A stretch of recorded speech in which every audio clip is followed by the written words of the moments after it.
ลุกโปรงอยู่บนหัวเธอยังสนุกสนานเพลิดเพลินอยู่กาเธอยังรับใช้กิเลสตัณหาทั้งหลายอยู่กาเธอยังวิ่งไปตามที่กิเลสตัณหามันชักนำอยู่กาถ้าหากเธอยังบัดตื่นเต้อถ้าหากท่านทั้งหลายยังบัดตื่นจากความลับคืออวิชชาเต้อตามนั้นความทุกข์ก็จะเผาลนเขาได้หลายๆแนวทางโดยกันสถาวันนี้เป็นวันที่21สถา21นั้นก็ถ้า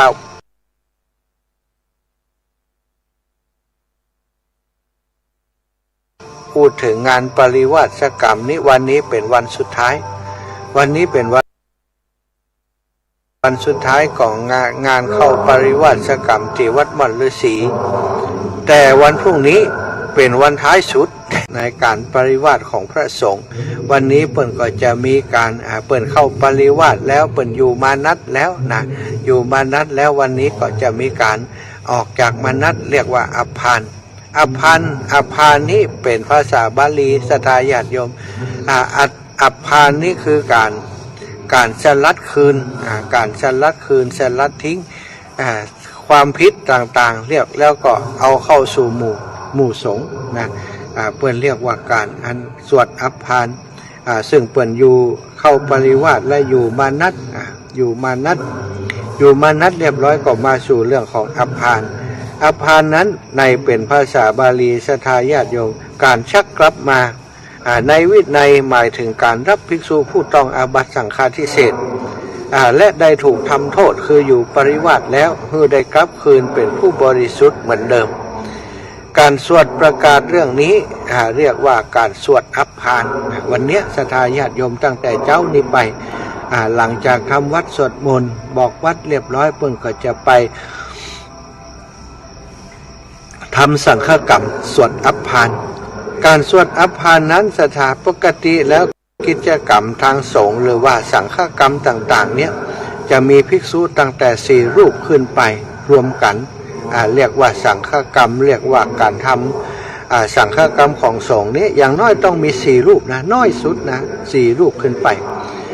แต่จำนวนภิกษุที่เข้าร่วมสังฆกรรมแต่ละอย่างนั้นก็บ่เท่ากันเสมอไปศรัทธาคือในสังฆกรรมทั่วไปอย่างเช่นการทำพิธีสวดมนต์สวดธรรมสังฆะสวดอภิธรรมมัทธสังฆะนี้ประกอบด้วยภิกษุ4รูปเรียกว่าสงฆ์จ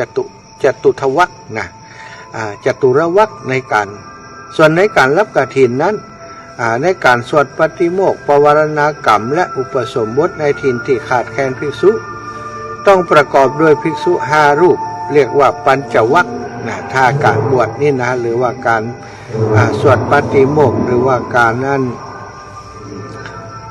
รับกฐินนี่ต้อง5รูปขึ้นไปในการอุปสมบทในถิ่นที่มีภิกษุมากอย่างในเมืองเจริญภิกษุมีมากมีหลายนั้นก็จะมีภิกษุบ่ต่ำกว่า10รูปเรียกว่าสงฆ์ทศวรรษแต่ในการสวดอภานนั้นการระงับอาบัติสังฆาทิเศษนั้นต้องประกอบด้วยสงฆ์20รูปขึ้นไปเรียกว่าสงฆ์วิสติวรรคภิกษุที่เข้าร่วมสังฆกรรมดังกล่าวถ้ามากกว่าจำนวนที่กำหนดจึงจะใช้ได้ถ้าขาดจำนวนใช้บ่ได้สถานี่อย่างการสวดอภานนี่สถาบ่ใช่เรื่องง่ายๆบ่ใช่เรื่องที่จะทำได้ง่ายๆเหมือนกันนะจะต้องมีสงฆ์ถึง20รูปถึง20รูปมาเป็นสักขีพยานมาร่วมในการทำสังฆกรรมนี้ต่ำกว่า20รูปบ่ได้มากกว่า20รูปได้มากกว่า20รูปได้แต่ต่ำกว่า20รูปนี้บ่ได้ฉะนั้นก็ถือว่าเป็นกิจกรรมที่สำคัญนะศรัทธาญาติโยมเป็นกิจกรรมที่สำคัญเพราะต้องอาศัยสงฆ์อาศัยความสามัคคีสงฆ์ที่มีบ่น้อยกว่า20รูปถึงจะทำสังฆกรรมในเรื่องนี้ได้ในระเบียบของการอยู่ปริวาสนั้นก็มีเงื่อนไขหลายอย่างศรัทธาญาติโยมคำว่าอยู่ปริวาสนั้นเปิ่นเรียกว่าพุทธวุฒ ฐานวิธีนะคือการออกจากอาบัติติพิษอาบัติต้องอาบัติก็จะต้องประพฤติวุฒานวิธีวุฒานวิธีนั้นก็มีกิจกรรมที่จะต้องทำอยู่หลายอย่างมีการอัปพานมีมานัตมีปริวาสมานัตอย่างที่เปิ่นอยู่มานัตกันมาก็คือระเบียบปฏิบัติในการออกจากครุกาบัตหมายถึงนับราตรีนะสถานการนับราตรีซึ่งการนับราตรีหรือมานัตนั้นเป็นเงื่อนไขต่อจากการประพฤติปริวาสของภิกษุผู้อยู่กรรมเมื่ออยู่ปริวาส3ราตรีหรือตามที่คณะสงฆ์กำหนดแล้ว3ราตรีเป็นอย่างน้อยนะสถานตามที่คณะสงฆ์กำหนดอาจจะ3ราตรี5ราตรีก็ได้แล้วแต่สงฆ์เปิ่นส่วนใหญ่ก็จะกำหนดนะถ้าเป็นกิจกรรมปริวาสกำหนดที่3ราตรีหรือตามที่คณะสงฆ์กำหนดแล้วเมื่อคณะสงฆ์พิจารณาว่าปริวาสที่ภิกษุผู้ประพฤตินั้นบริสุทธิ์ในการพิจารณาของสงฆ์แล้วสงฆ์ก็จะเรียกผู้ประพฤติปริวาสนั้นว่ามานัตตาละหะภิกขุแปลว่าภิกขุผู้ควรแก่มานัตมานัตตาละหะภิกขุแปลว่าผู้ควรแก่มานัตมานัตหรือการนับราตรีนั้น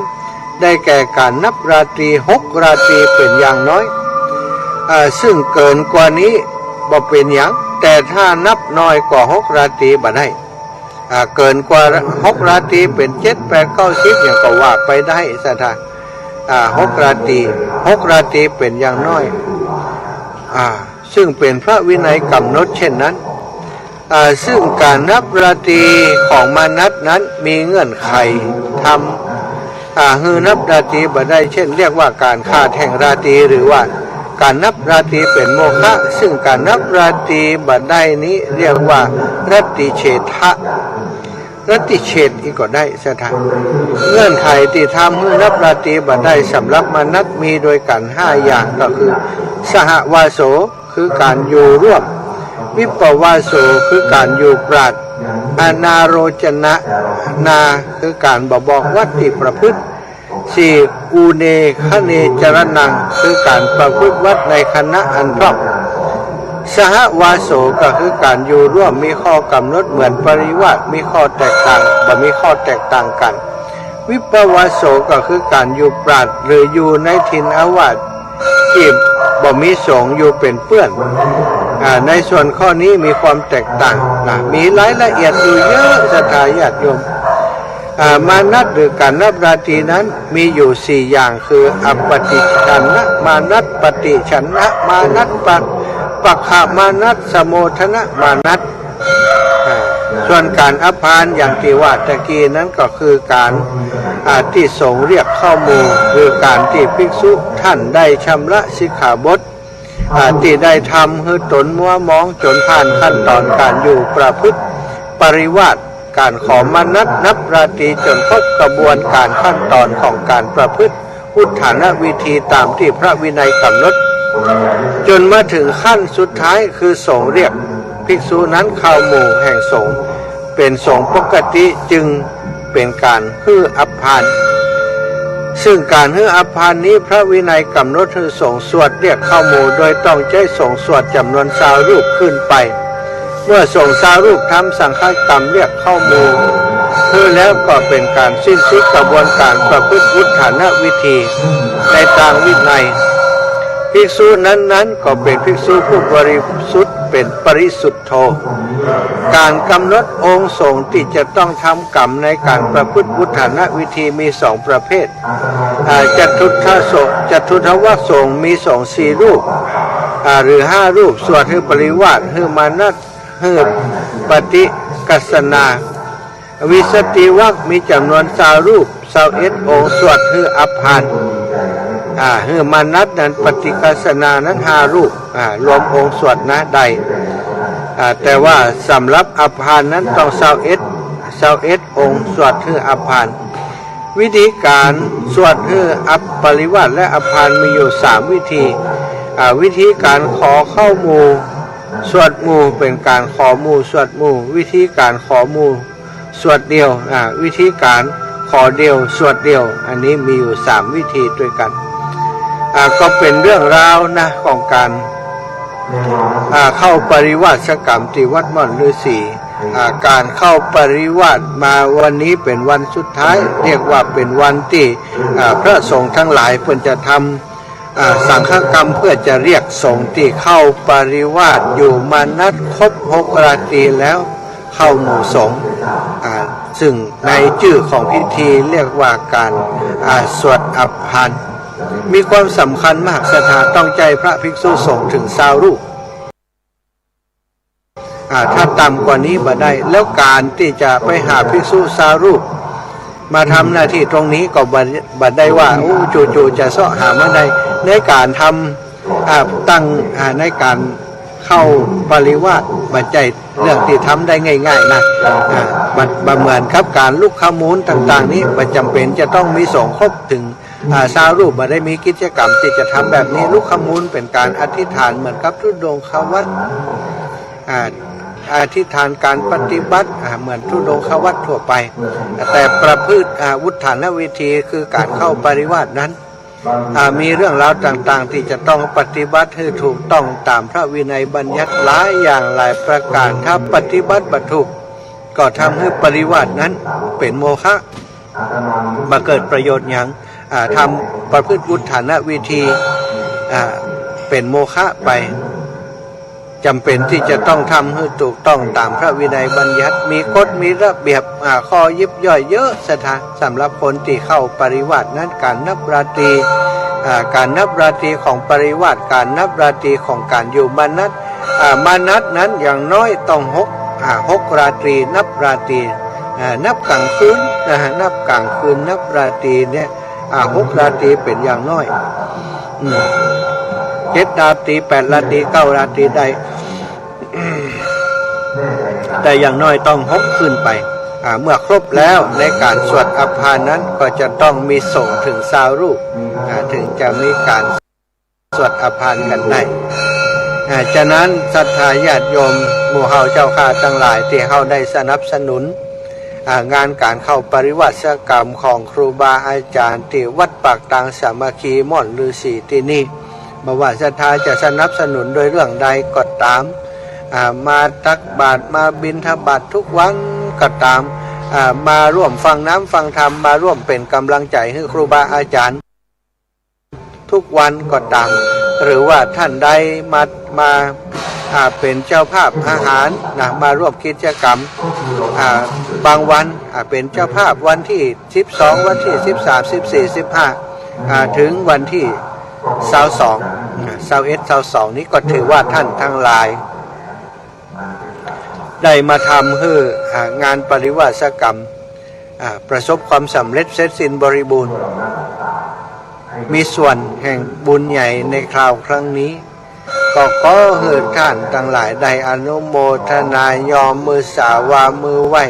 ยกใส่เก้าใส่หัวถึงบุญถึงกุศลที่เราได้ร่วมกันทำหรือว่าบ่มีโอกาสจะได้ร่วมบุญกับเปิ้นอีแม่ปัจจัยก็บ่มีโอนตังก็บ่จ้างบ่มีไผที่จะคอยใจซอยอยากจะไปร่วมกิจกรรมกับเปิ้นแต่อีแม่ไปบ่ได้สุขภาพอีแม่บ่ดี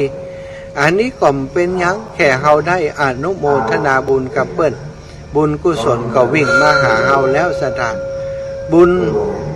กิริยาวัตถุนั้นมีอยู่10 ช่องทางด้วยกันการแสดงพระธรรมเทศนาก็เป็นบุญการรับฟังพระธรรมเทศนาก็เป็นบุญแล้วก็การแบ่งบุญให้คนอื่นก็เป็นบุญกิริยาวัตถุและที่สำคัญก็เป็นการอนุโมทนาบุญในบุญที่คนอื่นสร้างในบุญที่คนอื่นทำก็เป็นบุญศรัทธาฟังอยู่ทางบ้านได้ยินว่าเปิดมีกิจกรรมปริวาสที่วัดม่อนฤาษีได้มีจิตเจตนาอันดีได้สร้างบุญสร้างกุศลร่วมกับเปิ้นมาก็ถือว่าเฮาเนี้ยได้บุญได้กุศลกับครูบาอาจารย์เหมือนกันเนาะฉะนั้นก็ขอบอกให้กับศรัทธาญาติโยมทุกท่านได้รับการทำบุญทำกุศลนั้นบ่สายเกินไปวันเวลาทุกวันนี้ถ้าเรามีสติมีสมาธิมีการใฝ่ดีอยากจะทำคุณงามความดีอยากจะสร้างบุญสร้างกุศลถึงจะมาสร้างมาทำด้วยตัวเองก็ได้แต่มีเจตนาดีที่จะส่งไป สู่กิจกรรมต่างๆของครูบาอาจารย์ที่ทำอยู่ก็ถือว่าเฮาทั้งหลายได้สร้างบุญสร้างกุศลได้ร่วมบุญร่วมกุศลร่วมกันในวันนี้ครูบาอาจารย์ในขณะนี้เปิดปฏิละครั้งย่ำละครั้งกันเงงงังแล้วจะทำดังท่านอาจารย์กรรมเปิดก็กำลังจะสนทนาแล้วเนาะฉะนั้นอาตมาชักจำลำจะตัดสายไปยังฝ่ายของอำนวยการครูบาอาจารย์กรรมที่ป่าปฏิวัตินะป่ากรรมป่าปฏิวัติเพื่อจะได้สนทนาอุจาสนาจะได้ฟังไปด้วยนะ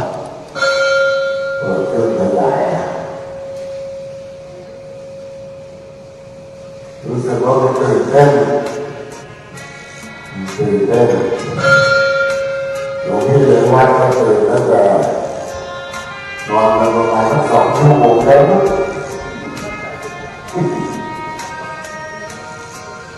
ผมว่าก่อนจะหลับได้นานก่อนจะหลับได้เป็นที่เราฉันจบแพ้ศรัทธาญาติโยมทั้งหลายถามฝ่ายเทคนิคคุณว่าตอนนี้จะรับเสียงเพิ่นเลยยังอีกนะลูกตุ๊นะลูกตุ๊ตะวันซึ่งเป็นช่างเทคนิคที่นี่บอกว่าตุ๊ไปก่อนเถอะเพราะว่าตอนนี้เพิ่นกำลังรวมคนก็จำเป็นจะต้องอุจาไปต่อเนาะวันนี้ใครจะมาเนื้อศรัทธาญาติโยมตันอยู่นะวันนี้วันพรุ่งนี้นะวันนี้เป็นวันสุดท้ายที่พระสงฆ์เปิ่นจะประพฤติวุฒานวิธีเสร็จสิ้นคือการสวดอภิธรรมเสร็จสิ้นวันนี้แต่ครูบาอาจารย์ได้รับนิมนต์จากท่านอาจารย์พระครูสุเมธธรรมเสวีอาจารย์ใหญ่ฝ่ายวิปัสสนาในเครือข่ายคลื่นสีขาวของเขาสมภารท่านเจ้าวัดมฤษีเปิ่นนิมนต์ไว้ว่าวันพรุ่งนี้ขอครูบาอาจารย์ทุกรูปทุกองค์ที่มาเข้าปริวาสที่วัดม่อนฤาษีของเฮาได้โปรดเป็นเนื้อนาบุญให้กับผมจิมวันพรุ่งนี้จะมีศรัทธาญาติโยมเพิ่นมาทำบุญกันดึกกันหลายครูบาอาจารย์ทุกรูปที่เข้าปริวาสเสร็จแล้วได้โปรดเป็นเนื้อนาบุญให้กับผมจิมวันสุดท้ายที่พระสงฆ์ยังแรงเข้ามานี้เนาะพุทธานวิธีเสร็จสิ้นคือการสวดอภิธรรมเสร็จสิ้นวันนี้แต่ครูบาอาจารย์ได้รับนิมนต์จากท่านอาจารย์พระครูสุเมธธรรมเสวีอาจจะไปที่อื่นต่อเปิ่นก็แจ้งว่าเปิ่นจะต้องไปธุระที่ฮันที่นี่แต่ส่วนใหญ่รับนิมนต์ที่จะอยู่ฉลองศรัทธาญาติโยมจะมาบิณฑบาตในวันพรุ่งนี้ศรัทธาอีปออีแม่ทั้งหลายวันสุดท้ายแล้วเนอะวันนี้นะก็มาทำบุญทำกุศลร่วมกันถ้ามาตันอยู่ใกล้ๆนี่ก็มาตักบาตรด้วยกันถ้ามาบัดตันก็มาในช่วงสายๆบ่ายๆก็ได้เนาะมาร่วมบุญด้วยกันได้อาจารย์ใหญ่ท่านพระครูสุเมธธรรมเสวีก็ประจำการอยู่ที่สำนักงานที่กองกิจกรรมปริวาสของวัดม่อนฤาษีที่นี่พร้อมที่จะต้อนรับขับสู้ดูแลศรัทธาญาติโยมที่มาทำบุญส่วนในวันพรุ่งนี้ซึ่งเป็นวันสุดท้ายในการทำในการเข้าปริวาสนั้นก็จะมีการทำบุญตักบาตรตามปกติเนอะศรัทธามากันเจ้านะจะได้รับวัตถุมงคลโดยจะได้บุญได้กุศลใหญ่ร่วมกันด้วยก็ขอเจริญพรเอิญเชิญชวนศรัทธาเท่าแก่อีพ่ออีแม่ทั้งหลายได้มารับเอาบุญรับกุศลยิ่งใหญ่เพิ่นบอกว่าการได้ตักบาตรกับพระสงฆ์ที่บวชใหม่ออกมาจากอุโบสถใหม่ๆนั้นถือว่าเป็นการได้บุญได้อานิสงส์มากมายแล้ว1 รูปยังได้มากมายสถานอันนี้เราได้ทำบุญกับครูบาอาจารย์พระสงฆ์องค์สังฆเจ้าที่มาเข้าปริวาสกรรมนี่200 กว่ารูปพร้อมกันนะสถานแต่ละรูปเปิ่นชำระศีลที่บริสุทธิ์แล้วเฮาได้ตักบาตรกับเปิ่นตามมุทานวิธีเปิ่นเป็นผู้บริสุทธิ์รับเข้าส่งแล้วเฮาตักบาตรกับพระสงฆ์ผู้บริสุทธิ์ในพระวินัยของพระพุทธเจ้าเท่ากับว่าเฮาเนี่ยได้สร้างกองบุญกองกุศลให้กับโลกเก่าคืนก่อนได้ยินครูบาอาจารย์ได้ปราลบคำหนึ่งบอกว่าการที่จัดงานทำบุญทำกุศลตลอดมาโดยเฉพาะงานปริวาสกรรมนี้ บ่ได้ปรารถนาอะไรยังบ่ได้ปรารถนาพุทธภูมิบ่ได้ปรารถนาอะไรอย่างที่นักควรนั้นแต่ก็ถือว่าเป็นความใฝ่สูงของตัวเราอยู่อย่างหนึ่งคือปรารถนาที่จะได้ยินคำว่าเธอจงเป็นภิกษุมาเถิดผู้อาตมาได้ยินแล้วขนคิงลุกเลยนะท่านคำนี้หมายความว่าปรารถนาเพื่อได้เกิดในยุคในสมัยของพระพุทธเจ้าพระองค์ใดพระองค์หนึ่งในการที่จะมาถึงในอนาคตการนั้นผู้ใดอยู่ไกลผู้ใดฟังธรรมผู้ใดยินคำว่าเธอจงเป็นภิกษุมาเถิดอันนี้เป็นความปรารถนาที่สุดยอดเลยนะศรัทธาญาติโยมศรัทธาอีบ่อีแม่บ่ฮู้จะปรารถนาไอ้หยังก็ลองคิดพอบางคนอาจปรารถนาสวรรค์ปรารถนาภพภูมิที่ดีในอนาคตเท่านั้นแต่ท่านอาจารย์ใหญ่พระครูสุเมธธรรมเสวีปรารถนาว่าจากนี้บ่ได้บรรลุก็เป็นหยังปฏิบัติดีปฏิบัติชอบตลอดไปแล้วในวันหนึ่งนั้นก็ขอให้มีโอกาสในอนาคตข้างหน้าในสมัยของพระพุทธเจ้าพระองค์ใดพระองค์ไม่ใช่เรื่องง่ายนะสถานการณ์ที่เกิดมาเป็นมนุษย์แล้วพบพระพุทธศาสนาแล้วอยู่ในวันเวลาที่พระพุทธเจ้าทรงอุบัติขึ้นและประกาศสัจธรรมอยู่นั้นไม่ใช่เรื่องที่ง่ายเหมือนกันอย่างหมู่เฮาทั้งหลายเกิดมาเป็นมนุษย์แล้วยังได้พบพระพุทธศาสนาพบธรรมคำสอนขององค์ชินวรสัมมาสัมพุทธเจ้าถือว่าหมู่เฮาทั้งหลายมีโอกาสปั่มเพ็งบุญมีโอกาสเป็นบุญเป็นกุศลของเราเช่นเดียวกันหลายๆคนหลายๆชีวิตที่เกิดมาในยุคที่ศาสนาอันตรธานว่ามีพุทธศาสนาเป็นกัปที่มืดไม่ใช่พัทรกัปเป็นสุญญกัปสถากัปที่บ่มีพระพุทธเจ้าอุบัติขึ้น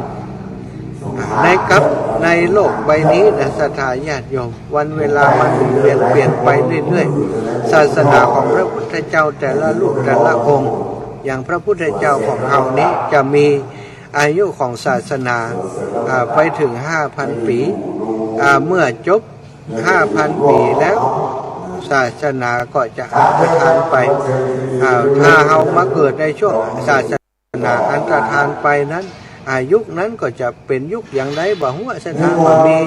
บ่มีศาสนาอาจจะเป็นยุคที่มีการแข่งแย่งชิงดีชิงเด่งเป็นยุคที่อยู่กันด้วยความลำบากมีการตีลันฟันแทงมีการแข่งแย่งชิงดีกันหลายๆรูปแบบแม้แต่ยุคสมัยปัจจุบันขนาดยังมีศาสนากำกับอยู่นั้นก็ยังมีเรื่องราวที่เป็นความโหดร้ายทารุณในสังคมเกิดขึ้นตลอดเวลาเหมือนกันแล้วท่านในสมัยที่บ่มีศาสนาจะปันได้สถาน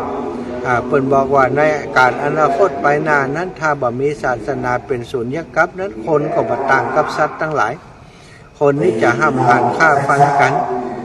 ประพฤติผิดลูกผิดเมียกันเพิ่มขึ้นคนตัวน้อยๆนะเกิดมาบ่ไกลบ่กี่มื้อกี่วันมีลูกมีครอบครัวปัจจุบันนี้ก็หันแล้วนะศรัทธาเพิ่มขึ้นเรื่อยๆละอ่อนป.5 ป.6 มีครอบครัวมีลูกมีเมียแล้วมีลูกมีผัวแล้วอันนี้ก็มีเกิดหันอยู่ในปัจจุบันนี้อันนี้ยังบ่ถึง 5,000 ปีถ้าหลัง 5,000 ปีจะหมอกใดศรัทธาญาติโยมเฮาทั้งหลายต้องตระหนักถึงเรื่องนี้โดยถือว่าท่านทั้งหลายเป็นผู้ที่มีโชคนี้เกิดมาเป็นมนุษย์ได้พบพระพุทธศาสนาได้อาบน้ำฟังธรรมอยู่ทุกวันผ่านทางสถานีวิทยุก็มีทางช่องทางการสื่อสารด้านอื่นอย่างเช่นทาง YouTube ก็ดีทางFacebook ไลฟ์ก็ดีเนี่ยทางโทรศัพท์มือถือสามารถฟังธรรมะได้ถ้ามีความใฝ่ใจสนใจที่จะฟังครูบาอาจารย์รูปใดก็ได้อันนี้ถือว่าเป็นยุคทองของการศึกษานับทำคำสั่งสอนของพระพุทธเจ้าบางยุคบางสมัยคำสอนอย่างนี้บ่มีอยู่ในโลกเลยนะศรัทธา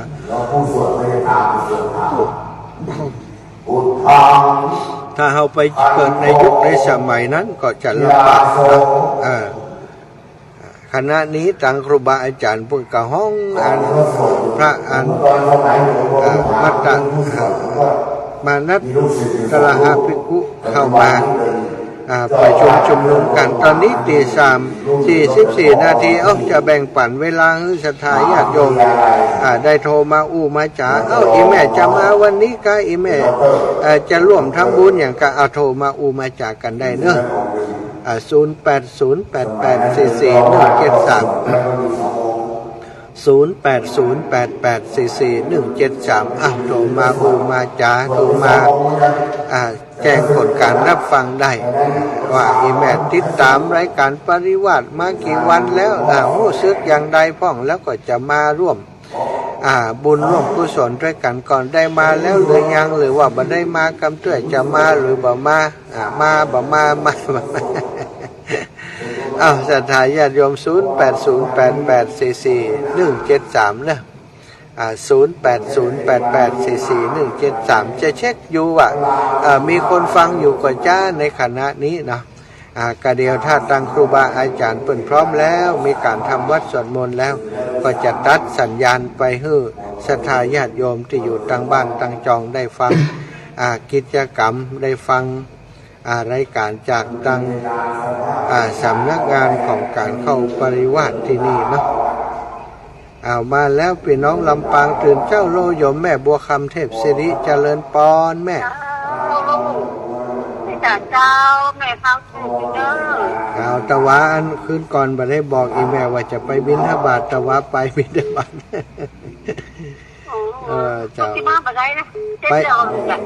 เสร็จแล้วก็ไปตะวานี่ไปอยู่อีแม่แต่ว่าไม่ได้บอกอีแม่ก่อนอย่างเจ้าแม่ก็ต้องชื่อของไว้นี่กะตะวากายไปพออยู่เก่าเจ้าสาธุเนอะแม่เนอะจ้าแม่สาธุเจ้า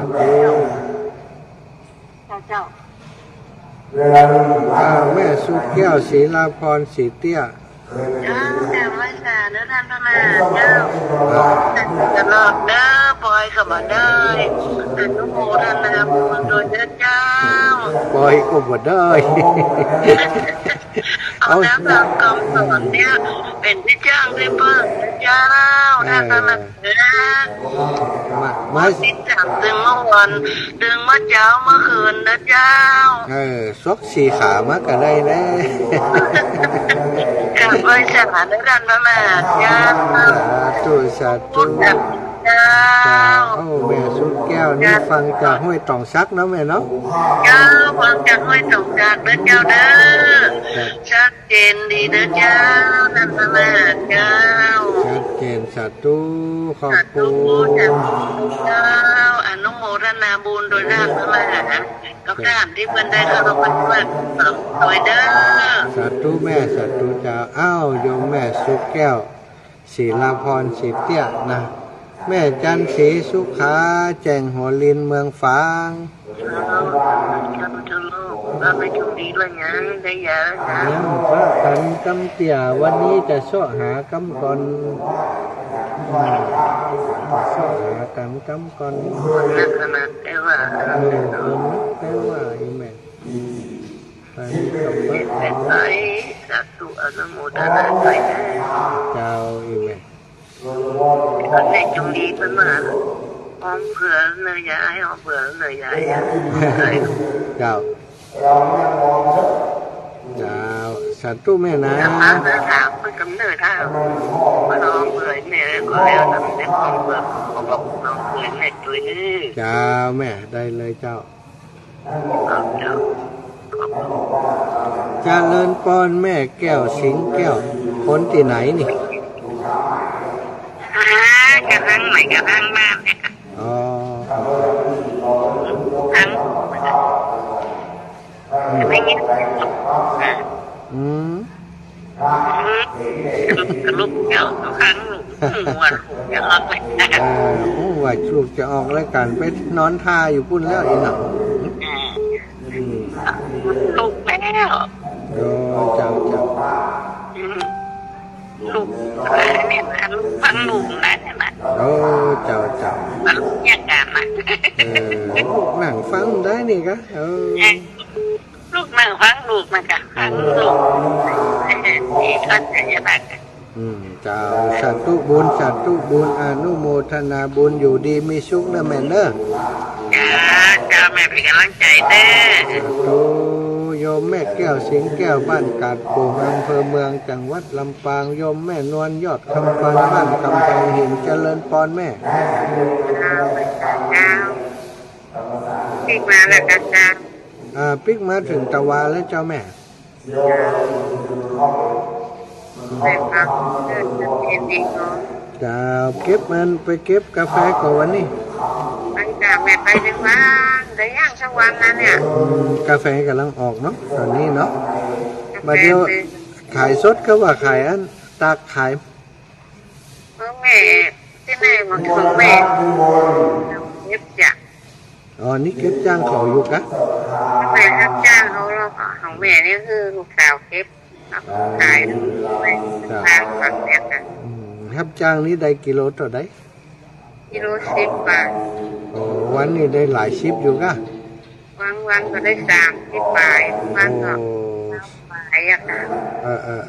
เนาะ ที่เหลืออยู่ได้ เอาถ้าทำไปอยู่หมดไป เอาวิทยุไปฟังเพลงด้วยอยู่กะ แม่บอกไปเจ้า อ๋อ มันกาแฟมันหนักอยู่แล้วเนาะทานเลย ต้องสปายมาด้วยกะก็อย่างไร เขาแก้มแล้วเขาใส่แล้วเขาก็ลากลงอ่ะ อ๋อจับหลักลงมาเนาะ จ้า มีเพื่อนหลายอยู่กะไปเก็บกาแฟนี่ นะ คนที่ไปด้วยกันมีหลายอยู่กะ แม่เขาไปจะก็2 คน อืม มันเดี๋ยวนี้มูซื้อมาละมูซื้อมา4 คน อืม เป็นได้เก็บโดยมูซื้อ4 คนสักวัน2 วันเลยนะ เจ้าแม่ มันน่าดีแล้วกาแฟโฆษณาลงไป โอ้ยังมีอยู่ไม่ค่อยมีเวลาได้อยู่กินมันนะเดินทางดีๆกะ เจ้า ดีจ้ามันน่าเดินมาที่ของ เจ้าแม่เจ้ามีโอกาสจะไปหาแม่เนอะ จ้า เจ้าสาธุบุญรักษาเจ้า จ้าเป็นกำลังใจนะ เจ้าขึ้นอยากขึ้นดอยเนอะเดินไปตั้งขึ้นนะ มันต้องยันขึ้นดอยนะเดินขึ้นดอยนี่อิดบ่เหมือนเดินตั้งเปียงเนอะสิท่าเดินขึ้นดอยเจริญปอนว่ายังไดอีละ เจ้าฟังกันนะเจ้า วันผูกป้ากันเนาะ เจ้าเจ้าเจ้า จะปลาขึ้น กำลั ด ง อย ใจกันเจ้าเอ็นะเจ้า เจ้าละมันผูกจะปลาขึ้นดอยผูกจะปลาขึ้นดอย ไปว่าพระอาจารย์วันไหนใช้แล้วไหนเอานะ ไปผูกจะปลาไป เจ้า ขอ เจ้าเจ้าเอ็นะเจ้า สาธุละ เจ้าเจ้า เจริญปอนแม่อุ้ยอินแม่สาบเสมอเจ้าแม่ทับสายแล้ว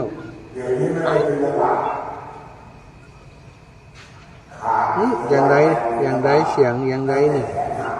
กุ๊กอีกนี่บัดตื่นน้ำเกลือก้าฮะ พอมันรับอ่ะจะฟังฟังอยู่มันรับได้หน่อยเลย โอ้นั่น ฟังไปอีก ตายแล้วบรรลับบรรนอนนี่ ฟังอารมณ์ดีมาเองนอนมันรับ ระวังเนื้อนอน จะมาอยู่กลางมันพูด ระวังเนื้อนอนมันรับจะเป็นผีบ้านนะ คนถือศีลทางบ้านได้มารับมาเป็นว่ารับรอง100% กว่าจะฉลืมฉลือนะกะมันรับอ่ะ นั่งหมดเลย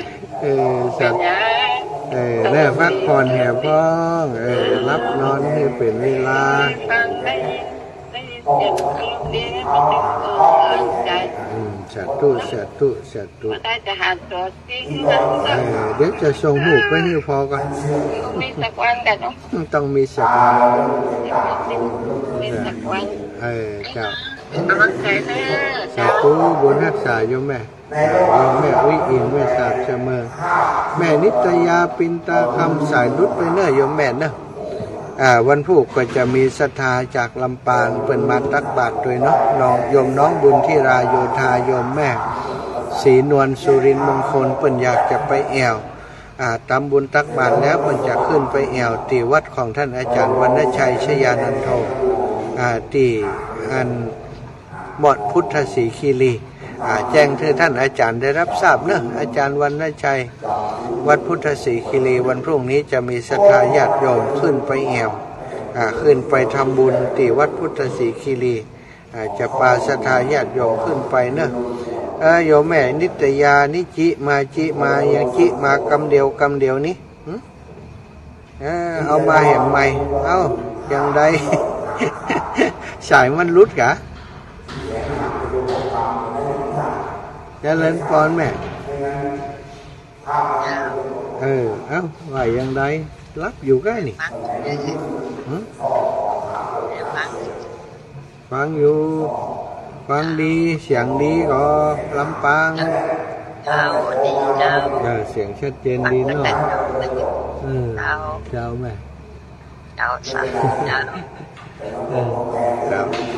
สาธุนะแม่นะบุญรักษาตี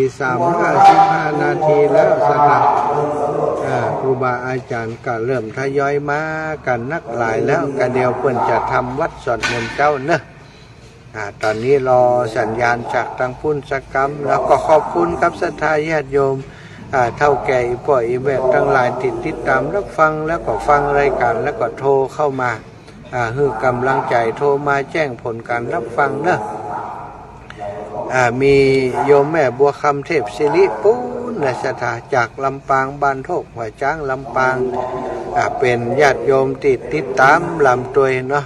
อาตมาภาพนี่ไปบิณฑบาตที่บ้านเปิ้นบ่อยอยู่ทุกวันพระก็จะไปบิณฑบาตที่บ้านโทกหัวจ้างและแม่สุแก้วศรีลาพรศรีเตี้ยบ้านห้องลำปูนก็โทรมาแจ้งว่าผลการรับฟังแม่จันศรีสุขาแจ้งหัวรินก็โทรมาจากอำเภอฝางแม่แก้วกาดโป่งก็โทรมาจากบ้านกาดโป่งอำเภอเมืองจังหวัดลำปางแม่นวลยอดคำปันนิยมแม่อยู่ที่บ้านกำแพงหินตำบลเทพเสด็จอำเภอดอยสะเก็ดจังหวัดเชียงใหม่โยมน้องบุญที่ราโยธาจากศรีหมวดเกล้าเนาะบ้านศรีหมวดเกล้าอำเภอเมืองจังหวัดลำปางเป็นแม่ค้าแม่ขายแล้วก็สนใจทำบุญทำกุศลแม่อุ้ยอินแม่สาบเสมอแม่นิตยาปินตาคำและสายนี้กระลุงตุงติงก็คือแม่สมบูรณ์บ้านไร่ศิลาทองนี่อยู่จังไหมพูดถึงว่าเจ้าแม่อยู่ที่วัดม่อนฤาษีเชียงใหม่มัตตวาแล้วเจ้าหลายวัดในแม่ไม่ทุกจ้าเหมือนโทษเถื่อนแบบเล่นทุกจ้าเว้นกันห้องเปลี่ยนกันห้องเนาะหนังฟังเอากัน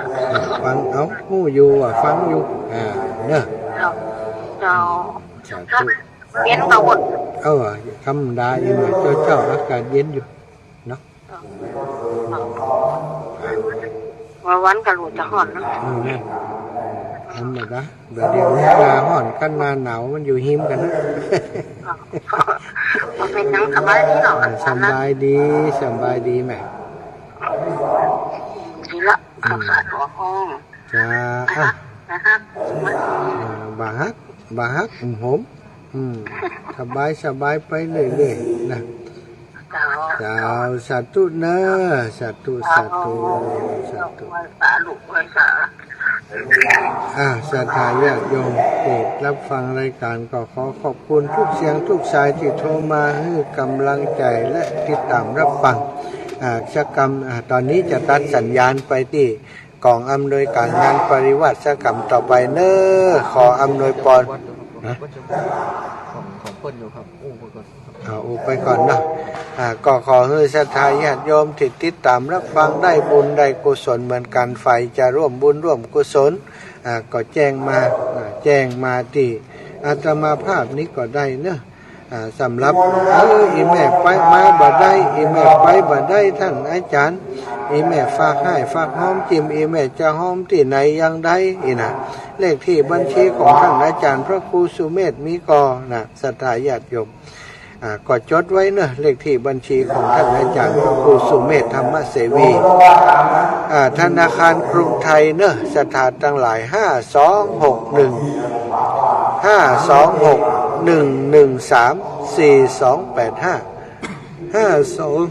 52611134285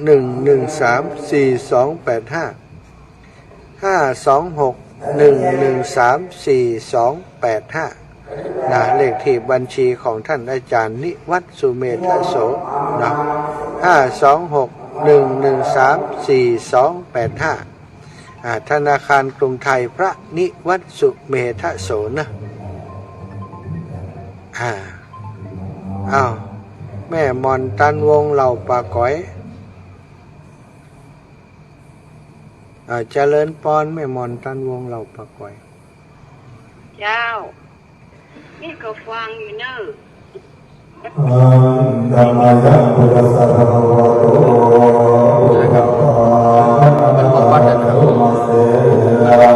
เจริญปอนไหม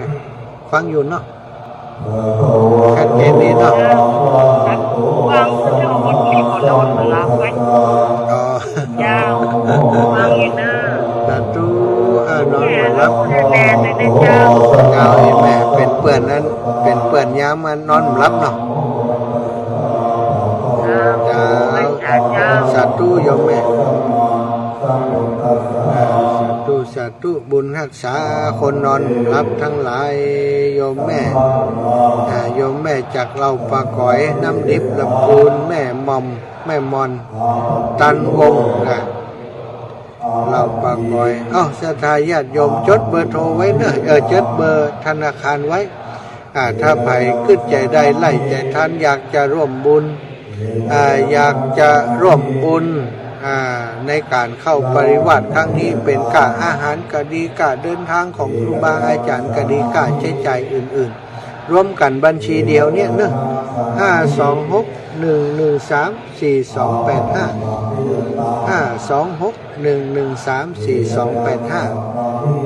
เลขที่บัญชีของธนาคารกรุงไทยชื่อบัญชีว่าพระนิวัฒน์สุเมธโสพระนิวัฒน์สุเมธโสเป็นไผนะก็ท่านอาจารย์ใหญ่พระครูสุเมธธรรมเสวีเปิ่นชื่อใจชื่อฉายา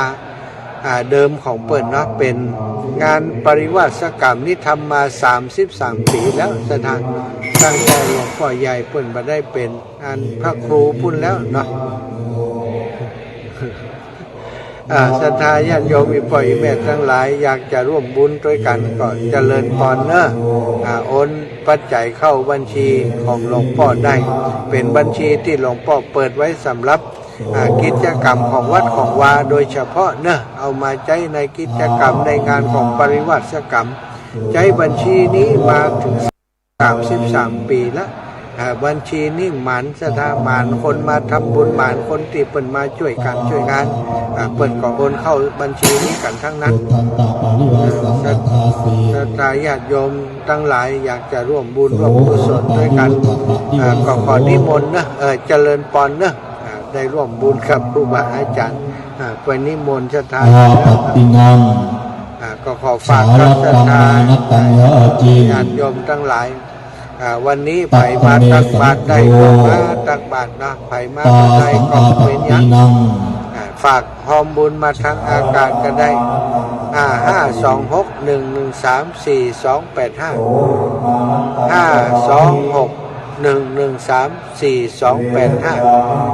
เป็นเบอร์เลขที่บัญชีของท่านอาจารย์ใหญ่ท่านพระครูสุเมธธรรมเสวี526113425เน้อศรัทธาญาติโยมโทรเข้ามาได้เลยโอนเข้ามาได้เลยเก็บร้อยลูกนั่นเลยครับก็จะอู้พานหลวงพ่อก็ได้นะครับ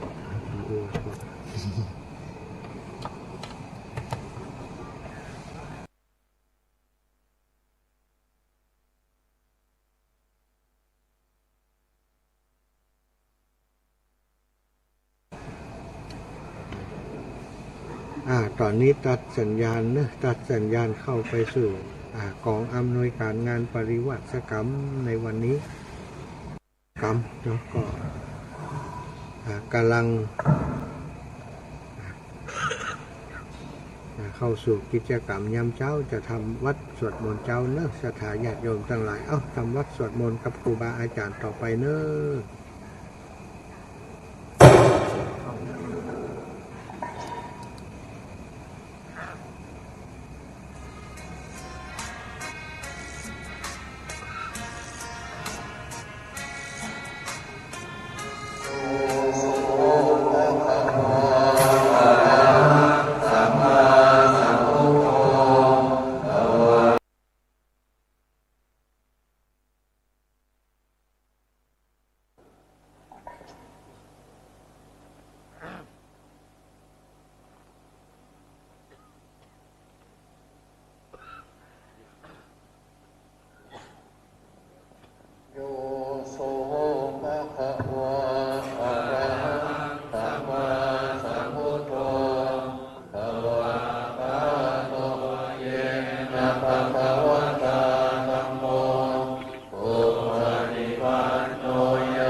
ภิวาเทมิสวากขาโตภะคะวะตาธัมโมธัมมังนัมสสามิสุปฏิปันโนภะคะวะโตอะระหะสังโฆสังฆังนะมามิ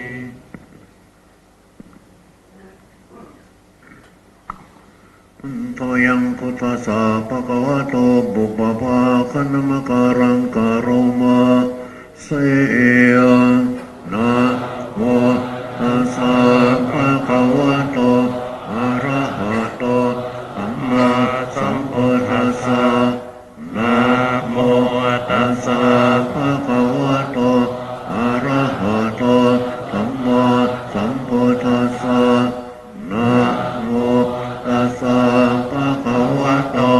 อะระหะโตสัมมาสัมพุทธัสสะอันตมยังพุทธาปิตุติงกะโรมาเสยโยโสตถาคโตอะระหังสัมมาสัมพุทโธวิชาญาณสัมปันโนสุขโตโลกวิทูอนุตตรปุริสธรรมสารติสัทธาเทวมนุษย์นะพุทโธภะคะวาโยหิมังโลกังสะเทวะกังสะมาระกังสะพรัมมะกังสัสสะมะนะพรัมมะนิงสัสสะเทวะมนุสสะยังอภิญญาสัจจิกัตถวาปเวเทเสโยธัมมังเทเสสิอาทิกัลยานังมัจเจกัลยานังปริโยสานกัลยานังอัตตะพยัญชนะเกวะละปริปุณังปริสุทธะปะมัจจริยังปะปะเสสิอะมังภะคะวันตัสสะภิปุชยามิธัมมังภะคะวันตังวิรัสสะนะมามิ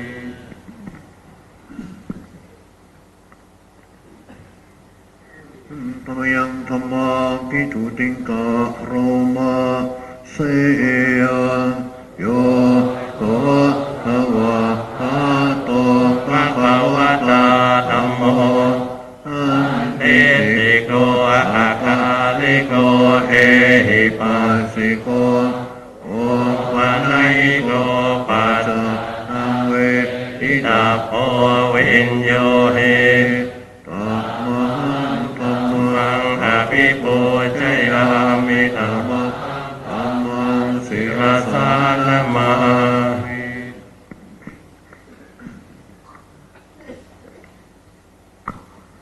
ตยังสังฆาภิทุติงกะโรมา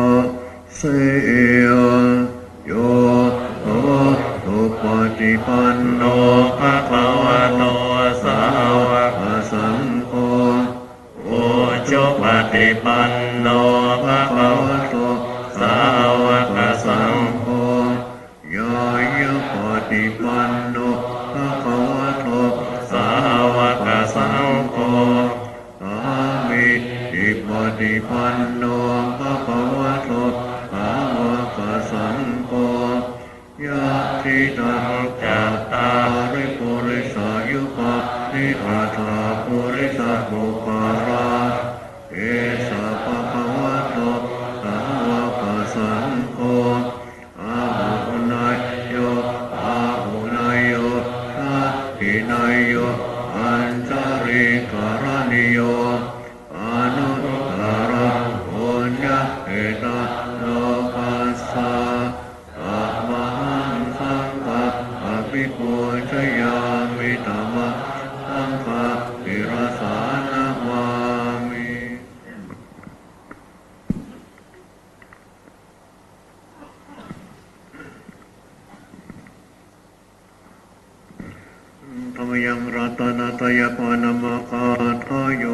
วะสังเวคาปริกิตนาปะทันตปนามาเสยพุทโธสุสุโตกรุณามหันนาโวโยจัตตาสุทัพพะยานโรจโนโลกัสสะปะโพวะกิเลสขัสสะโกวันนามิพุทธะอะหะมาทะเรนะตังอัมโมวะติโพวิยตัสสะสัตตุโนโยมาคปากามะตะเวทะปินนโกโลกุตตะโรโยจะตถาคติปโนวันนามิธัมมังอะหะมาทะเรนะตังอังโฆสุเกตาภยติเกตาสัญญิโตโยติตาสันโตสุขตานุโหตโกโลลัพวายเดโนอริโยสุเมธาโสวันนามิสังฆังอะหะมาทะเรนะตังอิเจวะเมกันตาภิปูชนัยยะกังวัตถุตยะวันตยะตาภิสังฆตังปุญญังมายายังมะมะสัพพุปัตถวามาโอนตุเวตัสสะภะภาวะสิทธิยา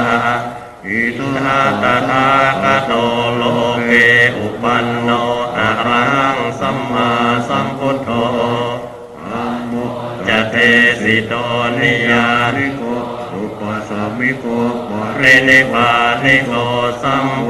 ธคามิสุขตัปปะเวทิโตมยันตัสธรรมะโตตวะเอวังจานามา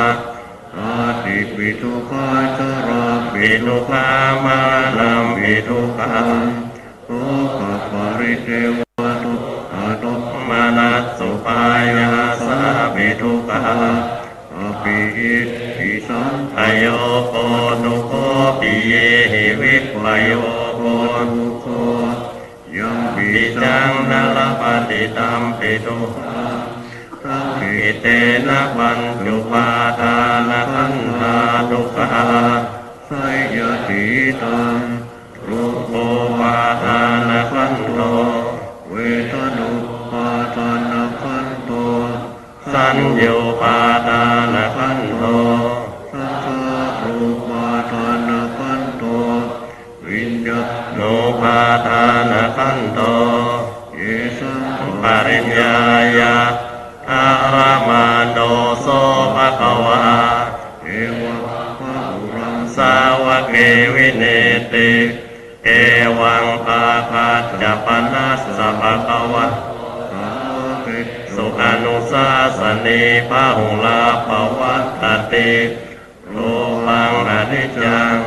เวทนาอนิจจาสัญญาอนิจจาสังขาราอนิจจาวิญญาณังอนิจจัง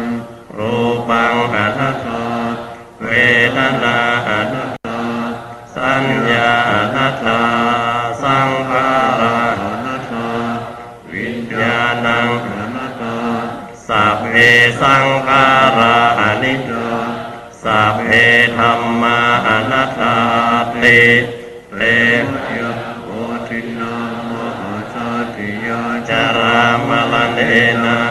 โสเพหิปริเทเวหิทุเขหิโทมานัสเสหิอุปยาเสหิทุกโมตินนาทุกขปะเรตาอเมวะนามิมัสสะเกวลัสสะทุกขขันอัสสะอันตกิริยาปัญญาเยธาติปิระปะเรเนพุตตัมปิตังภะคะวันตังอุทิสสะอรหันตังสัมมาสัมพุทธังสัทธาอาการัสสะมะอนาการิยังปัปปะจิตาอาสมิงภะคะวะติปังมัจจาริยังจารามะภิกขุนังสิกขาสาสิวะสัมมานาอนุ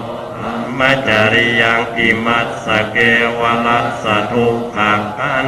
สะอันตกิริยายาสัง วัฏตุเต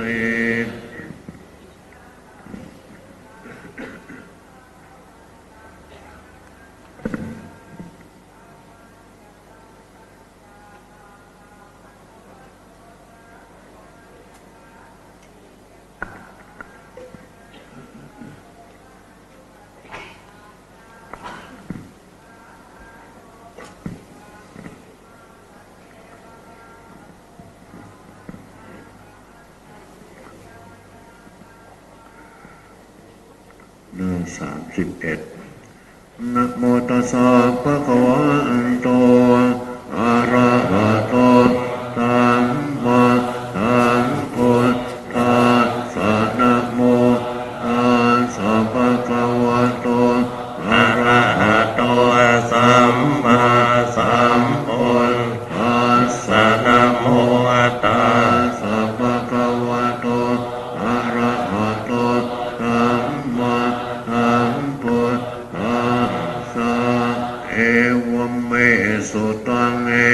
อะอะมะยะภะคะวะสา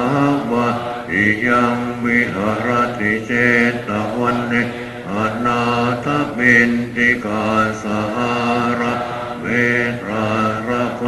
ปะคะวะภิกขุอามันเตสิกิขโวติปะทันเตติเต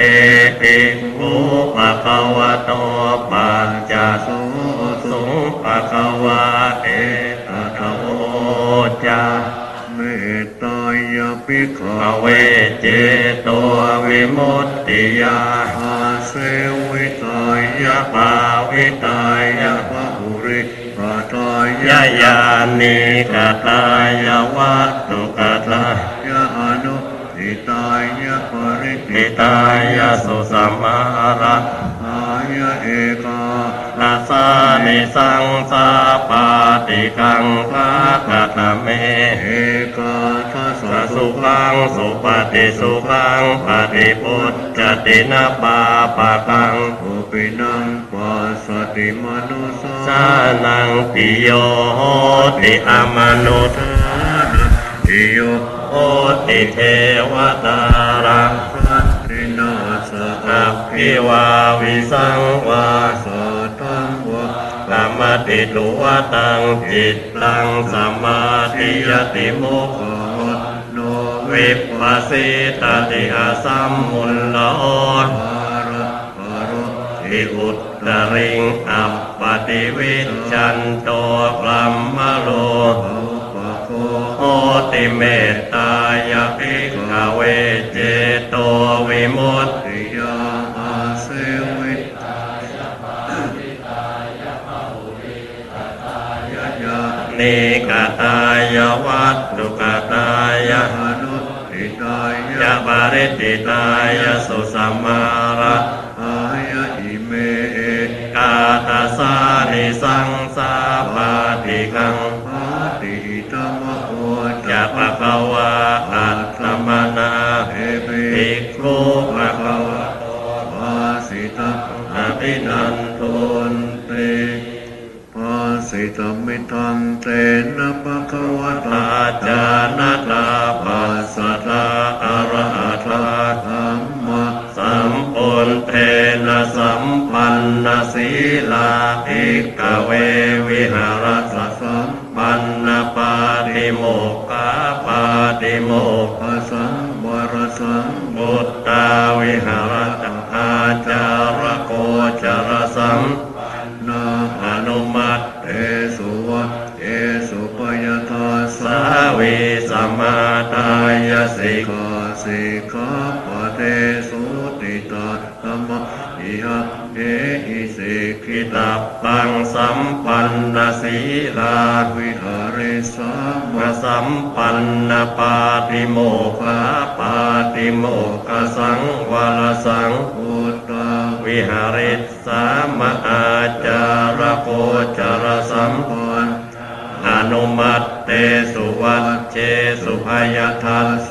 วิสมาตายสิกขิสามาสิกขาปะเทสุติเอวันนิโนสิกขิตาปังทินทโสตังปารักป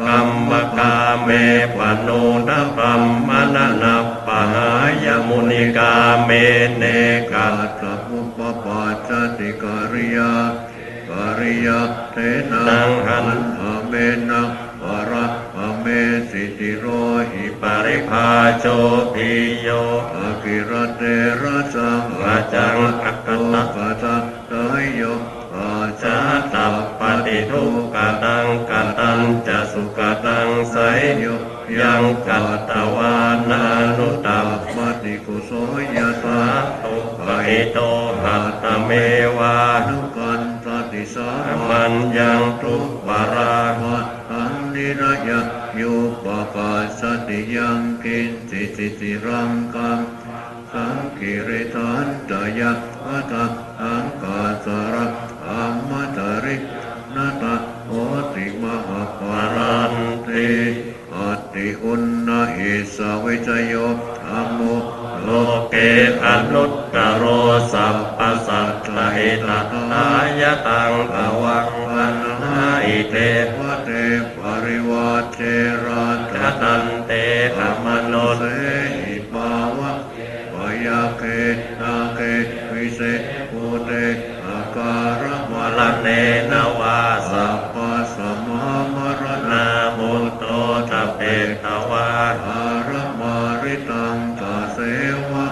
นุปะเวนะโอสุเตโอสุขิสัตตาสุตตสิธรรมกายธรรมั มังสุจริตัง ตะเรตาเส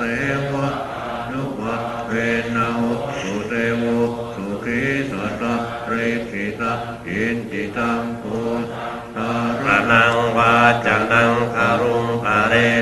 เว สนังสุขวาตัสสะอายุปวัตตติติ ยะถาปิเสราวิปุรา นาปังอาหัจจะปัปปตาสัมมันตาอนุปรเยยยุงติโพเทน ตาจะตุติสะ เอวังจาราจะมัจจุจะอติวัตตันติปานิโนขัตติเยพรัมมเนเวเสสุเตจันตาลปุป โกเส นากินจิปริวัตเจสิสัพพเมวา วิมัตตตินาตาสหตินะภูมินารตานังนับวัตติยา นาจาปิมัตตยุต เทนะสัตตา เจตุงทะเนนวาตัสสมาหิปันติโตโปโสสัมปัสสังอัตตมัต อนุ โพเตธรรมเมจะสังเคจะทีโร ตันนิ สเยโยธรรมจาริกาเยนวาจายะอุตเตสะสาหิเทวนะปัสสังสันติเปจะสักเกปะโมตติติ ยัสสะตถาตถากเต อาจลาสุปฏิตติตาสีลัญจยัสสะกัลยาณังอริยกันตังปัสสัง สิตัง สังเกปัสสะโทยัสสติอุจุโบ ตถาอานัง อาทาลิตโตติตังอาหุอโมกันตัสสะชีวิตัง อาสมาสัตตัน จะสีลันจะปัสสะทางธรรมทัต อานะอนุโยเทตา เมธาวิสรังโพส ปานะ สาสนันติ เอวเมสุตังเอกัง สัมมายังภะคะวา สามัตติ ยังวิหารติเจตวันเนอนาถปินติกัสสะอาราเมตรัตระโคภะคะวา ภิกขุ อามันเตสิภิกขโวติปะตันเตติเตภิกขุภะคะวะโต ปัจจโสตุ ภะคะวะเอตถะโวจา อุปาทาวาภิกขเว ตถาคตานังอนุปาทาวา ตถาคตานัง ทิตาวาสาธาตุธัมมาทิตตาธรรมนิ ยามตา สัพเพ สังฆะ ลา อนิจ จาติ ตังตถา คโตอภิสัมโพชติอภิสัมเวติอภิสัม พุทธิตา ป อภิสัมเมตวาอาจิกกติเทเสติปัญญาวิปัสสะเปติวิวรติวิปัจจติอุตตานิกโร ทิสาเปสังฆาอานิจ จาติอุปาทาวาภิกขเวตถาคตานัง อนุปาทาวะตถาคตานัง ทิตาวาสาธาตุธัมมาทิตตา ธัมมานิยมัตตา สัพเพ สังฆาลาตุภาติตัง ตถาคโตอภิสัมปุจจติอภิสัมเม ติอภิสัมพุทธิต วาอภิสัมเมตวาอาจิกขติเทเสติปัญญเป วิปัสส ตเปติวิวรติวิปัจจติอุตตานิ ะโรติสาเปสังฆาลาตุภาติอุปาทา อาวาภิกขเวตถาคตานังอนุปาทาวา ตถาคตานัง ทิตาวาสาธาตุธัมมาทิตตาธัมมริยา วัตตา สัพเพ ธัมมะ อนัตตาติตังตถาคโตอภิสัม โอชติอภิสัมเมติอภิสัมพุทธิตาอภิสัมตวะอาจิ จิกขติเทเสติปัญญเปติปัตตเปติวิวรติวิปัจจติอุตตานิกโรติสัพเพธัมมา อนัตตา ติธรรมโวจะปะภวาอัตตมนาสิตังอภินันโท เตสัพเมสังขารา อนิจจาติยธาปัญญายปัสสติอัตเนปินดติโตเอสัมมัปโปวิสุทธิยาสัพเพสังขาราทุกขาติยธาปัญญายปัสสติอัตเนปินดติโตเอสัมมัปโปวิสุทธิยาสัพเพธัมมา อนัตตา ปิยธาปัญญายปัสสติอัตเนปินดติโต เอสัมมะ โพวิสุทธิยาอัปปกาเตมนุสเสสุเยจนาปารกามิโน ปัตตายัง อิตาราปัจจาติระเมวา อ นุ นุตตะวัติเย จะโพสัมมาทัคคาเตธัมเม ธัมมานุวัต ติโนเตจนาปารเมตสันติมาจุตายังสุตุตตรังกันหัง ธัมมังวิปัสส หายสุขังปาเวตาปัน นิโต โอกาอโนกัมมาคัมมวิเวเกยัต ตาตุระมังตราตราปิ รติมิจจยอิตวากาเม อาคินตโนปริโย โยตปายอัตตานังจิตตกะเลเสหิปัน ติโต เยสังสัมโพธิยังเคสุสัม อิตา สุภาวิตังอาทานปฏินิสสัพเพอนุปาทายเย พระตาคินา สวาชุติมันโต เอโรเอ ปารินิพพุตา ติอวิสาปัจจยาสัง ทุ ฆา ขาราสังขารปัจจยาวิญญาณัง วิญญาณปัจ จ จ ยานามรูปัง นามรูปปัจ จยาสรายตนังสรายตนะปัจ จยาปัสโส อัสสะปัจจยาเวทนาเวท ทนาปัจ จยาตัณหาตัณหาปัจจยาอุปาทานัง อุปาทาน นปัจจยาปโวปวปัจ จยา ชาติชาติปัจ จยา จลามรณังโสกปาริเทวทุกขโท วนัส สุปายาสา สัมมวั วันติเอวเมตัสสะเกวลัสสะทุกขังกันตัสสะสมุทัยโยติ อวิสายต ตะเววะอาเสสะวิรากานิโรธาสังขารนิโรธสังขารนิโรธาวิญญาณนิวิญญาณนิโรธ านัมมโรปะนิโรโอนัมมโรปะนิโรอาสลายตนะนิโรโตสลายตนะนิโร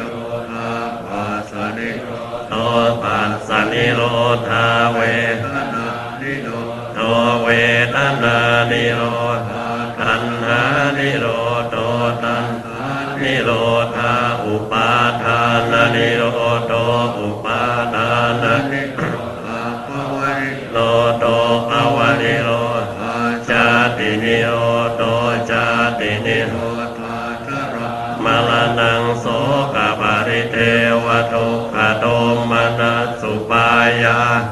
นิโรธันติเอวเมตัสสะเกวรัสสะทุกขขันตัสสะนิโรโทติยะถาเวปัสสุภวันติธัมมาตาปิโนจายะพรหมนัสสะทัสสะกังขาวะปยันติสัพพายะโตปัจจานาติสาเหตุธัมมังยะปาตุปวันติธัมมาตาปิโนจายะโตพรหมนัสสะทัสสะกังขาวะปยันติสัพพายะโตขยังปัจจยานังอเวติยถาตุปวันติธัมมาตาปิโนจายะโตธัมมสวิโทปยังติสติมารเสนังโสโรโอปะสยมันตริกันติอติตังนานวะขมัยนับปฏิกังเกอนาคตังยตติตัมปะเหนันตังอัปปัตตัญจะอนาปัจจุบันนันจะโยตัมมังตัตตะตัสสวิปัสสติอสังหิระอสังโฆปังตังวิตตามนุปโรหะเยหะเจวะขิตามะธรรมะโอจัญญามรณังสุเวนะหิโรอารัมเตนะเสเนนะมัจจุนาเอวังวิหาริมาตาปิงอโห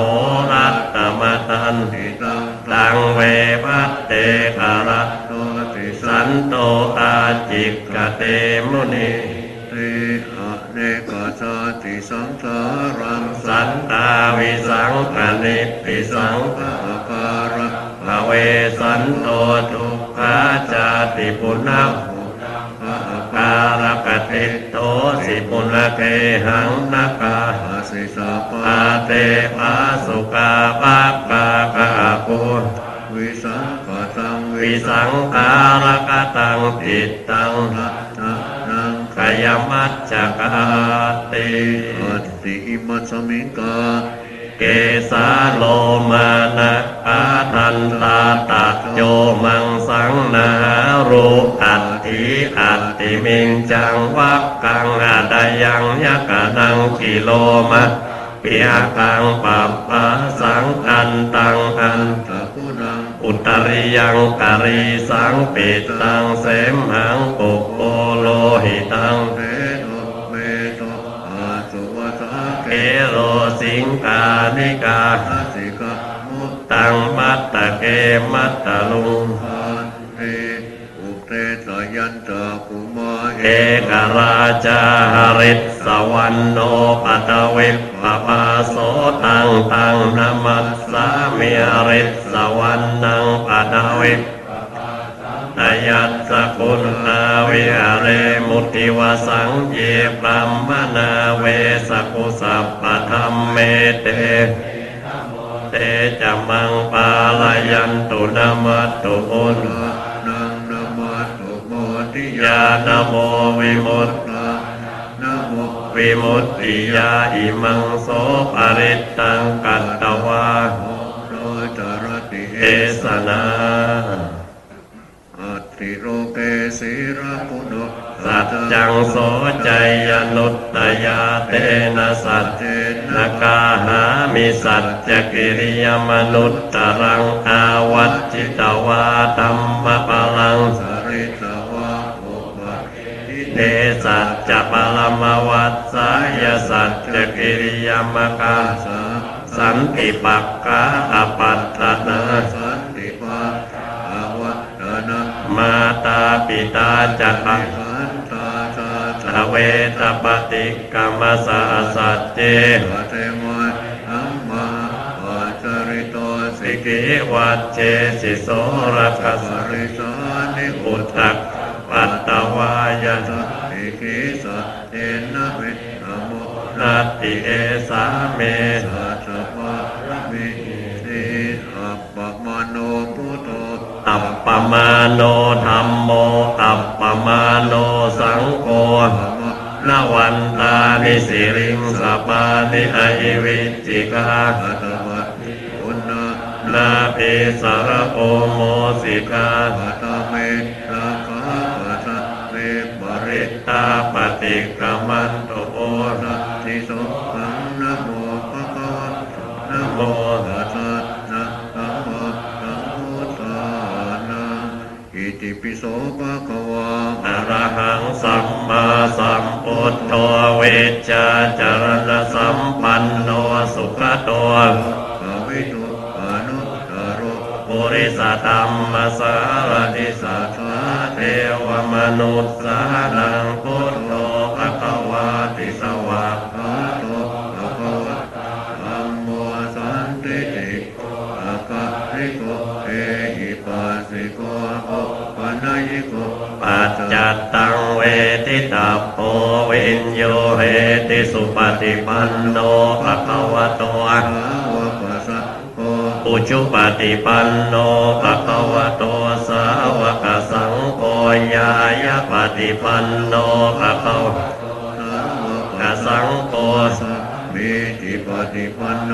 ภะคะวะสาวกสัพโพยติตัง จัตตาริปุริสยุคานิอัตถาปุริสบุคคลาเอสะภะคะวะโต สาวกสัพโพ อาหุนายโยปาหุนายโยทักขินายโยอัญชลี ปรณิโย อนุตตรังปุญญาเกตังโลกัสสา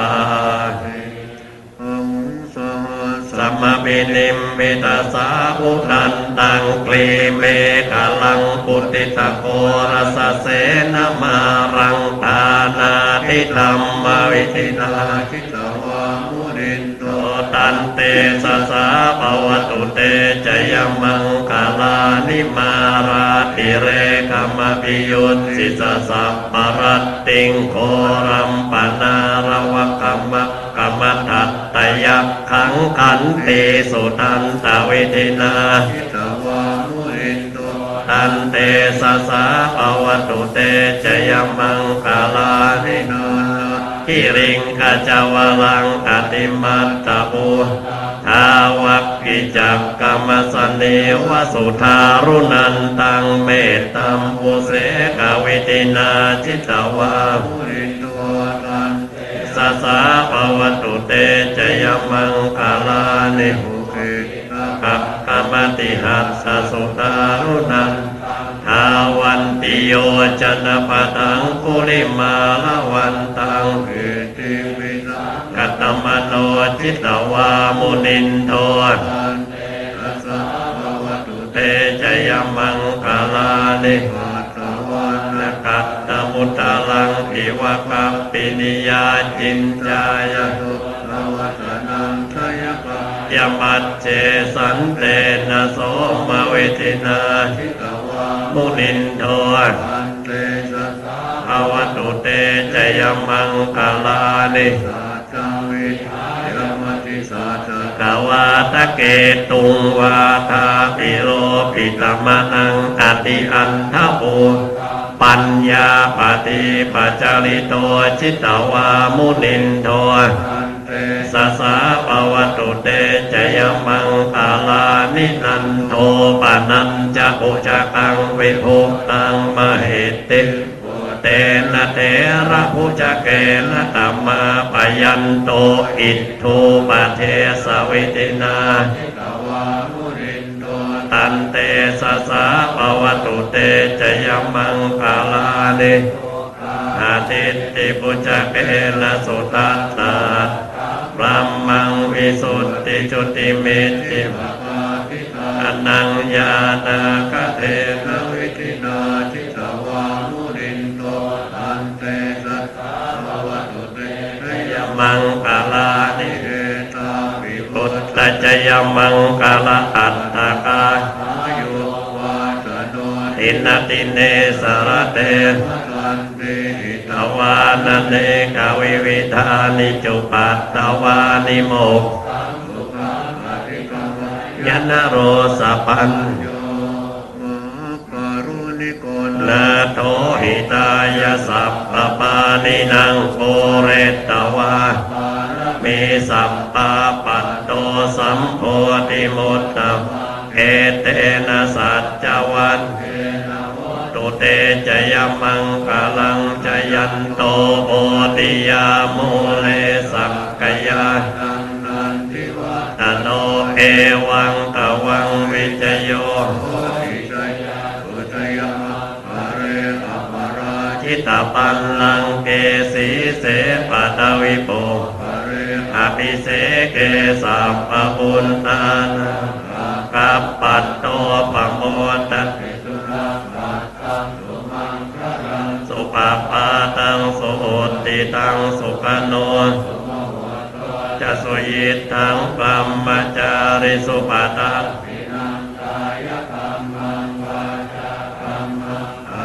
กินังปตักกินังมโน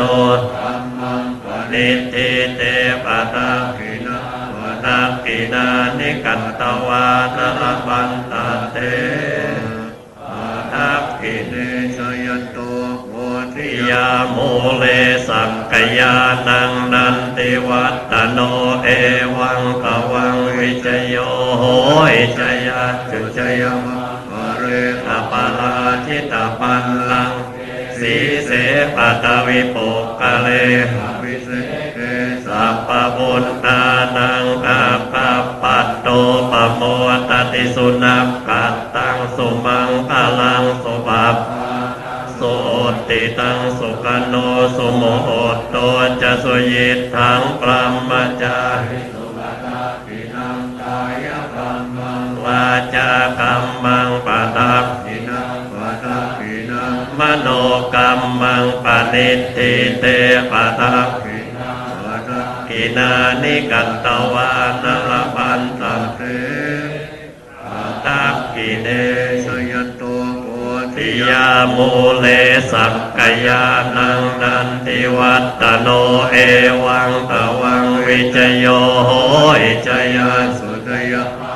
เรอัปปนาทิตาปัลลังเกสีเสปตวิปุกะเลอภิเสเกสัมปบุญตานังอัปปัปปัตโตปโมนะติสุนัข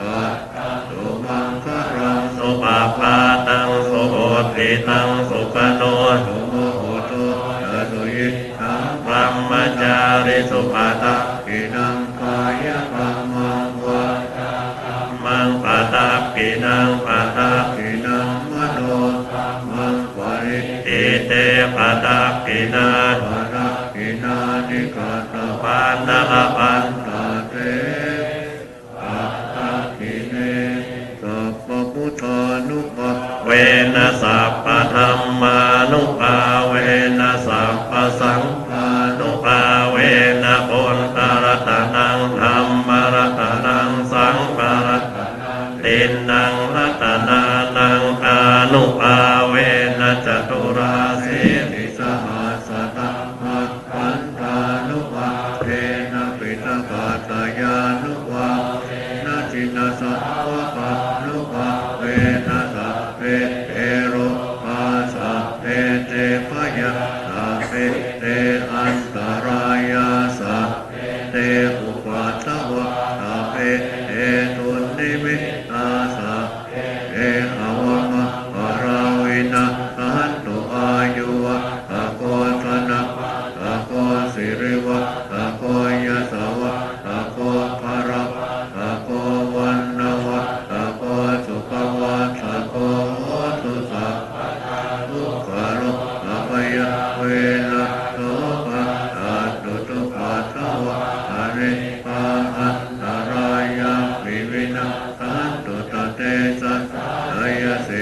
ตัง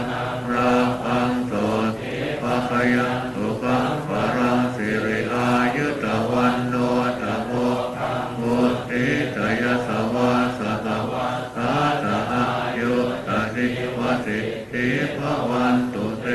ปันเลทตันติสัพพัญญาวัตโยวิธรรมตราการเรนตินังอริสุสุโภสุตาติสุวิปัสสนามะตาเสวิปุราวัติตาอินะเกตาตานุอันติวายาวัตตะกโรติวานัเตนะตาอินะโอนะเตปิปุญญาสัพพิโนตัสสมานะสัพพะทิวานะติโตยะธัมมะปะระปุญญานิปะระโลกัสสมิปะติติปะยินะเตอัตถาสิเมอะกาสิยาติเมตาสัพพะนะเมเปตานังตักขินะราชาโอเปปัตมโนสารังนะอินังวะโตโกวายะปัญญาบริเทวนานาตังเปตานัมตายเอ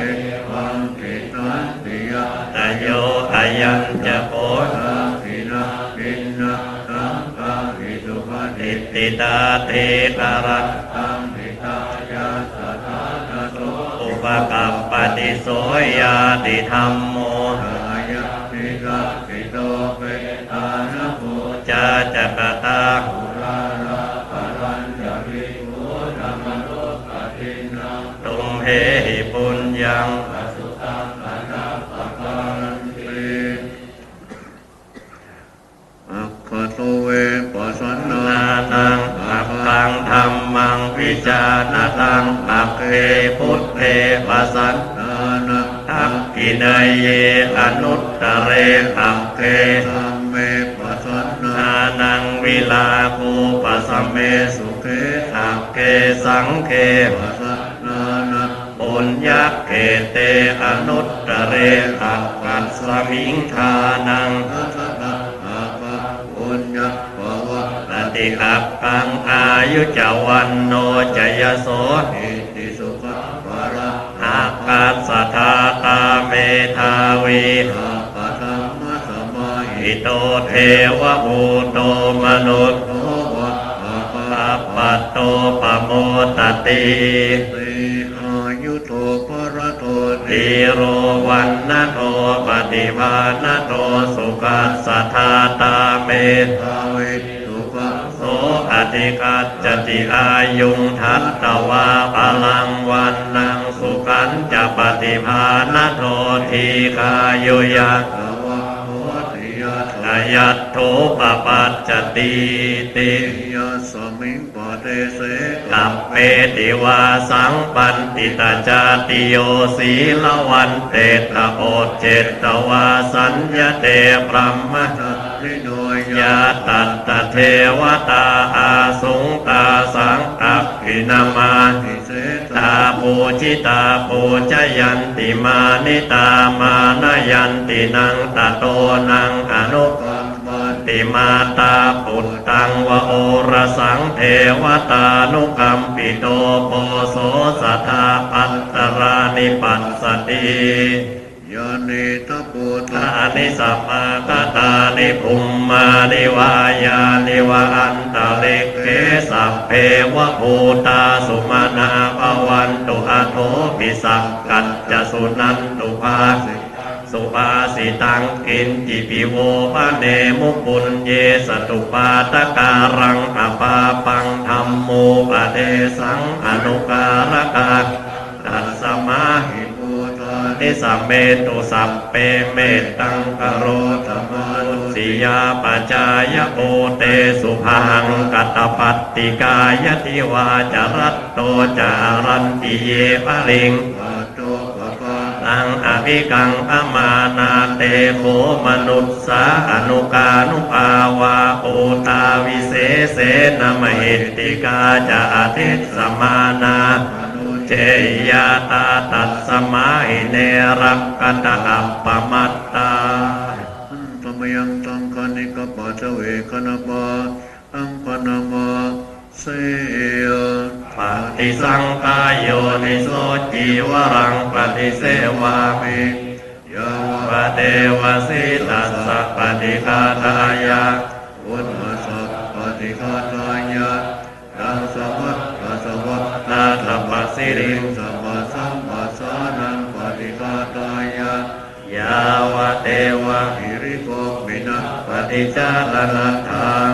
ปฏิสัมภายโยนิโสอินทปานะปฏิเสวามิเนวะตวายะนะมะทายะนะมันตนายะนะวิโมทนายะยาวะเทวะอิมาสกายะสาติจิยายะวนะยาวินสุวรติยะพรหมจริยานุภายะอิติปุณัสนันตเวทนะปะดิยังคามินะตเวทนันนะอุปาเทสามิยาตราตเมภวิสติอนุวัตสัพพะสุยาโร จาติปฏิสังขายโยนิโส เนนะอนัปฏิเสวามิยาว ะเทวสิตัสสะ ปฏิฆาตายะวุฒ นาสะปฏิฆาทายะ รังสมัสสะวัฏนาตมะหิริงสัพพะสัมปัสสานังปฏิฆาตายะ ยาวะเทวะ อุตุปาริสยาวิโนทนะปฏิสัน นาลาลามัทธัง ปฏิสังขายโยนิโสกิระนะปัจจยะกาจปริคารปฏิเสวามิยาวะ เทวะ อุปันนา นานังวายาปาติกานังเวทนานัง ปฏิฆาตายะ พยาปัจจาปรมัตถาย าติอันตมยังชาตุปฏิกุระปัจเจเวกนาปาอังปนามาเสย ยาธาปัจจยังปวัตตมานังธาตุมัตตเมเวตังยะติ ตังกีวระตาตุภาวุฒนะโกตะวุปารตาตุมัตตะโกนิสัตโตนิจิวตุโยตะโกนิปานะอิมานิวรานิอธิพุตานินิอิมังโกอิกายะ ปัตตวะ ปฏิวิยติโกตันิยานิจายันติยตา ปัจจยังปวัตตมา นังตาตุมัตตะเม เวตังยะติตัง วินตบัตโตทะ ตุปะปุญจะโกจะปุกกะโลธาตุมัตตะโกนิสัตโตนิจีโว ตุยุตตะภาวนายั ยัง ง วินต ปะ บัต โตอธิคุจจนิโยอิมังโพติกายังปัตตวา ปฏิวิยติโกตันิโยทายาติยตาปัจจัยภวัตตมานาตุ ตุมัตตเมเวตังยะติตัง เสนาสัตตาตุภาวุตตะตะบุคารต นาตุมัตตะโกนิสัตโตนิชีโวสุญโย มานิปานะอิมานินา สนานิอธิคุจจนิยานิอิมังโพติกายัง ปาตวะปฏิวิยติโกตันิโยนุตายันติยตาปัจ เจ จัย ยังปวัตตมานังธาตุมัตตเมเวตังยะติตัง กิรานะปัจจยะตาทะปริคารโรตตุภะวุต จะโกจะปุกกะโลธาตุมัตตะโก นิสัตโตนิจิโกตุญโยตาโพวนา นายัง กิรานะ นาปัจจยะเอจัจจะปะ ปริคารโรอธิโก จนิโยอิมังโพติกายัง ปาตวะปฏิวิย ทิคุต ตัญโยทายาติตมยังปฏิทานคาทายโยปนามาเสย ยาเทวตาสันติวิหารวาสินีภูเปนะเรโพธิกะเรตะหิงตะหิง อาตัม มตาเตนะปวันตุโพชิตา โตติกะโรเตตาวิหารมันตะเร เทราจมัจจานวกา ตะวิภโว สารามิกาตานปฏิอุปา ตะกา อามาจะเทสานิกามา ตะอิสราอาปา ปานะโอตาสุกิตาภวันตุเต ชราอุตายิปิจามันตสัมภวา สังเทนะจาตาอัตโวปปาหิกานิยานิกังธัมมวรังปฏิจจเตสัพเพปิทุขัสสะปะโรตุสังขยังธาตุจิรังสตังธัมโมธัมมัตตาราบุครานะโกโหตุสมัคโตวะอัตตายะจอิตายะจาอัมเมราปัตตุสัตธัมโมสัพเพปิตัมมัตตาริโนโวทิงอาภะปุนายามะตัมเมอริยปะเวทิเตปัสสันนาโหตุสัพเพปิปานิโนพุทธศาสเนสัมมาทาลังภเวทันโตกาเลเทโวภวัสสะโตโมติภาวายสัตตานังสมิตาเนตุเมตานิมาตาปิตาตาตรัจจังนิจจังรักขันติพุทธังเอวังธัมเมนะราชาโนตังรักขันตุสัพพะยืนขึ้นเนาะ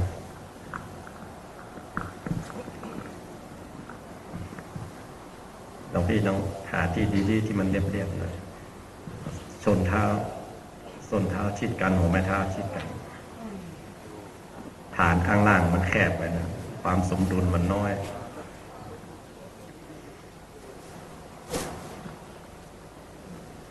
ยังดูที่การฝึกนะครูบาอาจารย์ท่านทำแบบว่าดีแล้วเราตามเขาทำไม่ใช่ผมคิดค้นขึ้นมาเองนะครูบาอาจารย์ท่านสอนผมมาอีกทีมาบอกต่อกันไปรุ่นต่อรุ่นกันไป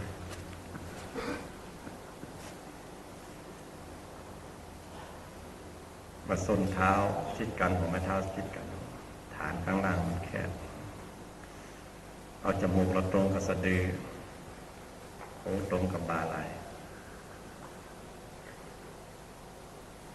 แล้วก็เรายืนพิงเสาลืมตาส่งสายตาไปไกลๆไปที่ไหนก็ไม่รู้ไปไกลๆเอามือประสานไว้ข้างหน้าก็ได้ห้อยทิ้งทั้งตัวลงไปข้างๆหรือจับไฟไว้ข้างหลังก็ได้แล้วแต่เราสะดวกไม่ได้กะเกณฑ์ว่าต้องอย่างนั้นอย่างนี้ปิดเปลือกตาลงน้อมนึกพระบทพระบาทพระธาตุเจดีย์หรือบทอิติปิโสตัวหนังสือบทสิริจิตติก็ได้โยงไปหาพระพุทธองค์โมเมพระองค์อยู่ไหนก็ไม่รู้เรายังไม่ถึงถ้าเราถึงก็ผู้ใดเห็นเราผู้นั้นเห็นธรรมผู้ใดเห็นธรรมผู้นั้นเห็นเรามันไปอีกระดับหนึ่งเราก็นึกเอาโมเมพระองค์อยู่สองหน้าเรา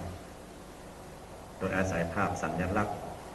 บทพระบาทพระธาตุเจดีย์พุทธรูปปางต่างๆหรือพระเครื่องเราก็ได้นึกภาพอย่างนี้ก็ใจสื่อถึงพระองค์ขอพระองค์เป็นที่พึ่งที่ระลึกที่ยึดที่เหนี่ยวแห่งจิตแห่งใจเราสัพพันนรังสียานุภาเวนะเหมือนพระองค์แผ่สัพพันนรังสีมายังเราเป็นสัตว์เต่าโลกตัวเล็กๆตัวนึงพระองค์แผ่ข่ายพยานมาที่เรา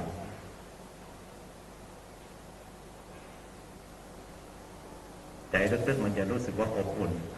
มุ่งมั่นว่าเราอยู่ในสายตาของพระองค์ข่ายพยานของพระองค์ว่าเอาเองนึกเอาเองโมเมเอาเองไม่ต้องเอ๊ะนะให้จิตใจเขาทำงานเต็มที่ไม่ต้องเอ๊ะเป็นไปเลยว่าไปเลยใช่เลย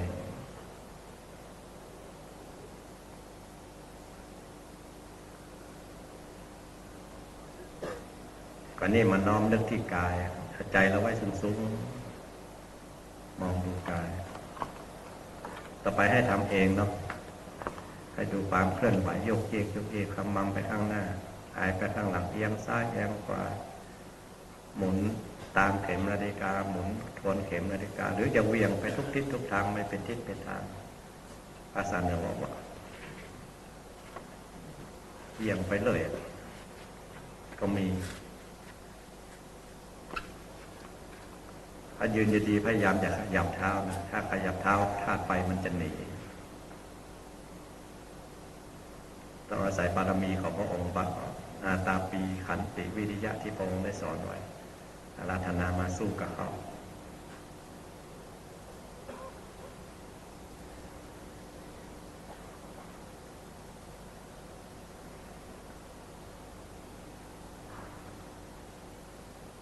มันดูได้หลายอย่างจะดูกระดูกตั้งแต่เท้าถึงหัวถึงเท้าหรือดูธาตุสี่เป็นกองเหมือนกับแต่โคคาดข้าวหรือดูอาการ32 4-5ตัวที่เราได้รับจากอุปชามาโดยตรงวันบวชถ้าดูอาการ32ก็เหมือนเทถุงไทยเกษตรกรเทถุงไทยก็มีถั่วมีงามีข้าวฟ่างเป็นอย่างมีผมมีขนมีเล็บมีหนังเป็นอย่างดูธาตุสี่กับมันในโคคาดูป่าช้าเก้าตั้งแต่พระองค์สอนไว้หมดนะป่าช้าเก้าตั้งแต่การลักไปถึงตายจะดูอะไรก็แล้วแต่นะให้มีสักอย่างหนึ่งให้ใจเราได้ทำงานอย่าให้มันอยู่เฉย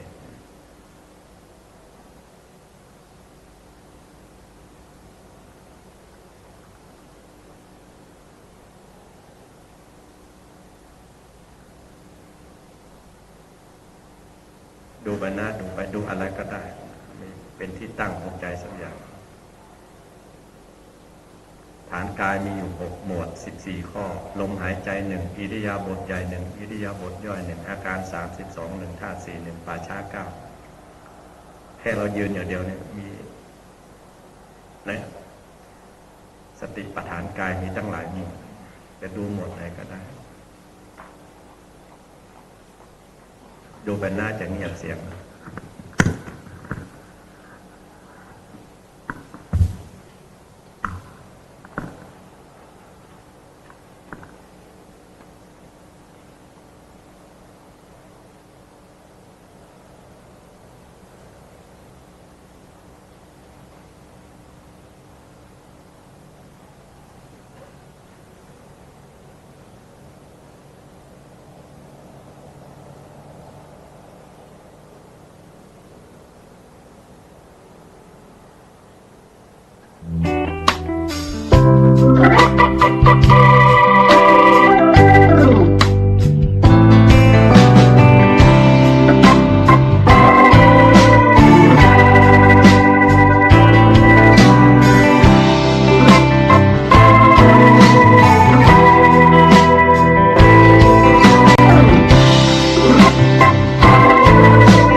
ปัจจโนสติมาในสติปัฏฐานกายมันต้องรู้สึกตัวก่อนแล้วสติเข้าไปรู้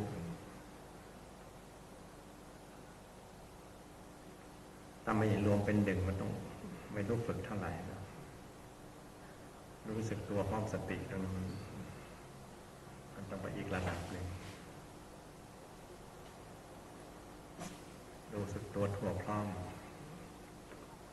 ก็ไม่รู้ใครเป็นใครนอนเราอยู่เนี่ยจะมีสติระดับไหนก็ไม่รู้แต่เบื้องต้นให้ดูกายก่อน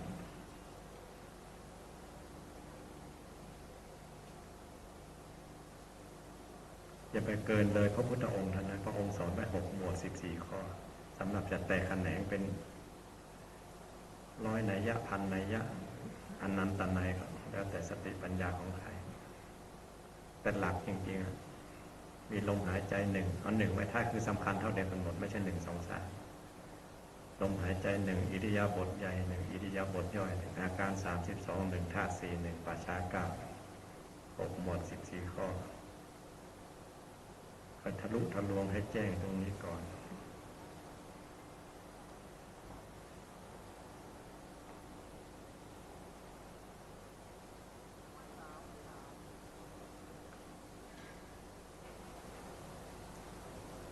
ก็ค่อยนั่งลงเนาะเดี๋ยวตรงที่รูปไหนได้อารมณ์ดีๆดูกาย14 ข้อชัดเจนก็ยืนดูก่อนก็ได้ค่อยๆนั่งลงเนาะ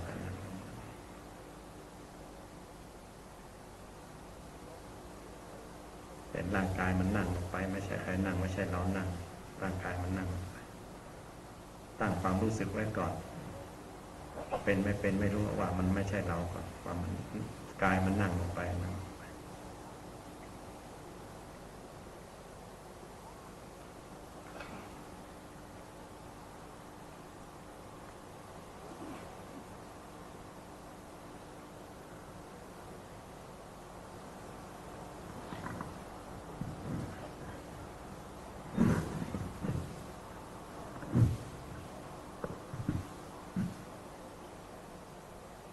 เมตตาด้วยกันเนาะ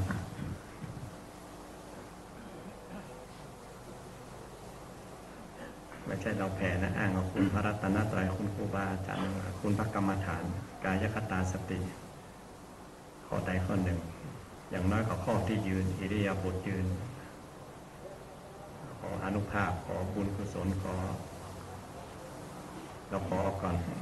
เรายังไม่เป็นผู้ที่จะเป็นจริงๆคือพระอริยเจ้ากับคนที่ได้สมาธิเป็นแผ่ไม่ได้กายยังใจเรานะแต่กายให้ใจเรามีความสุขโรคภัยไข้เจ็บแล้วก็จะได้เบียดเบียนอาการ32ร้อยเขาทำงานปกติเราแผ่ให้อาการ32มาโยงไปหาพ่อหาแม่เราด้วยอาจจะมีชีวิตอยู่แล้วละโลกไปปรโลกภายหน้าก็เราสืบสายโลหิตมาจากท่านเนาะถ้าทำบุญกับพ่อกับแม่ก็บุญใหญ่ทำบาปก็อนันตริยกรรมเลยสายโลหิตมันขาดตัดจะเป็นอันตรายกรรมนั้นถ้าเราแผ่ให้กายเราก็โยงไปสายโลหิตของเราที่จากบรรพบุรุษเจนตระกูลเป็นเก้าเจนตระกูลเป็นนายแสนเจนตระกูลเป็นขนาดโบราณคำตั้งเหนือทว่าตั้งสำนวนไว้สืบไปถึงไหนก็ไม่รู้กลับกับลูกกระตาเข้าข้างในแผ่เข้าไปข้างในกายขอโทษอาหังกุยโตโหเมขอให้ข้าพเจ้าจงมีความสุขเถิดอาหังนิทุโขเมขอให้ข้าพเจ้าปราศจากความทุกข์อาหังอเวโรเมขอให้ข้าพเจ้าปราศจากเวรปราศจากภัยอาหังอัปปยาปัจโจเมขอให้ข้าพเจ้า ปราศจากความพยาบาทปราศจากความเบียดเบียน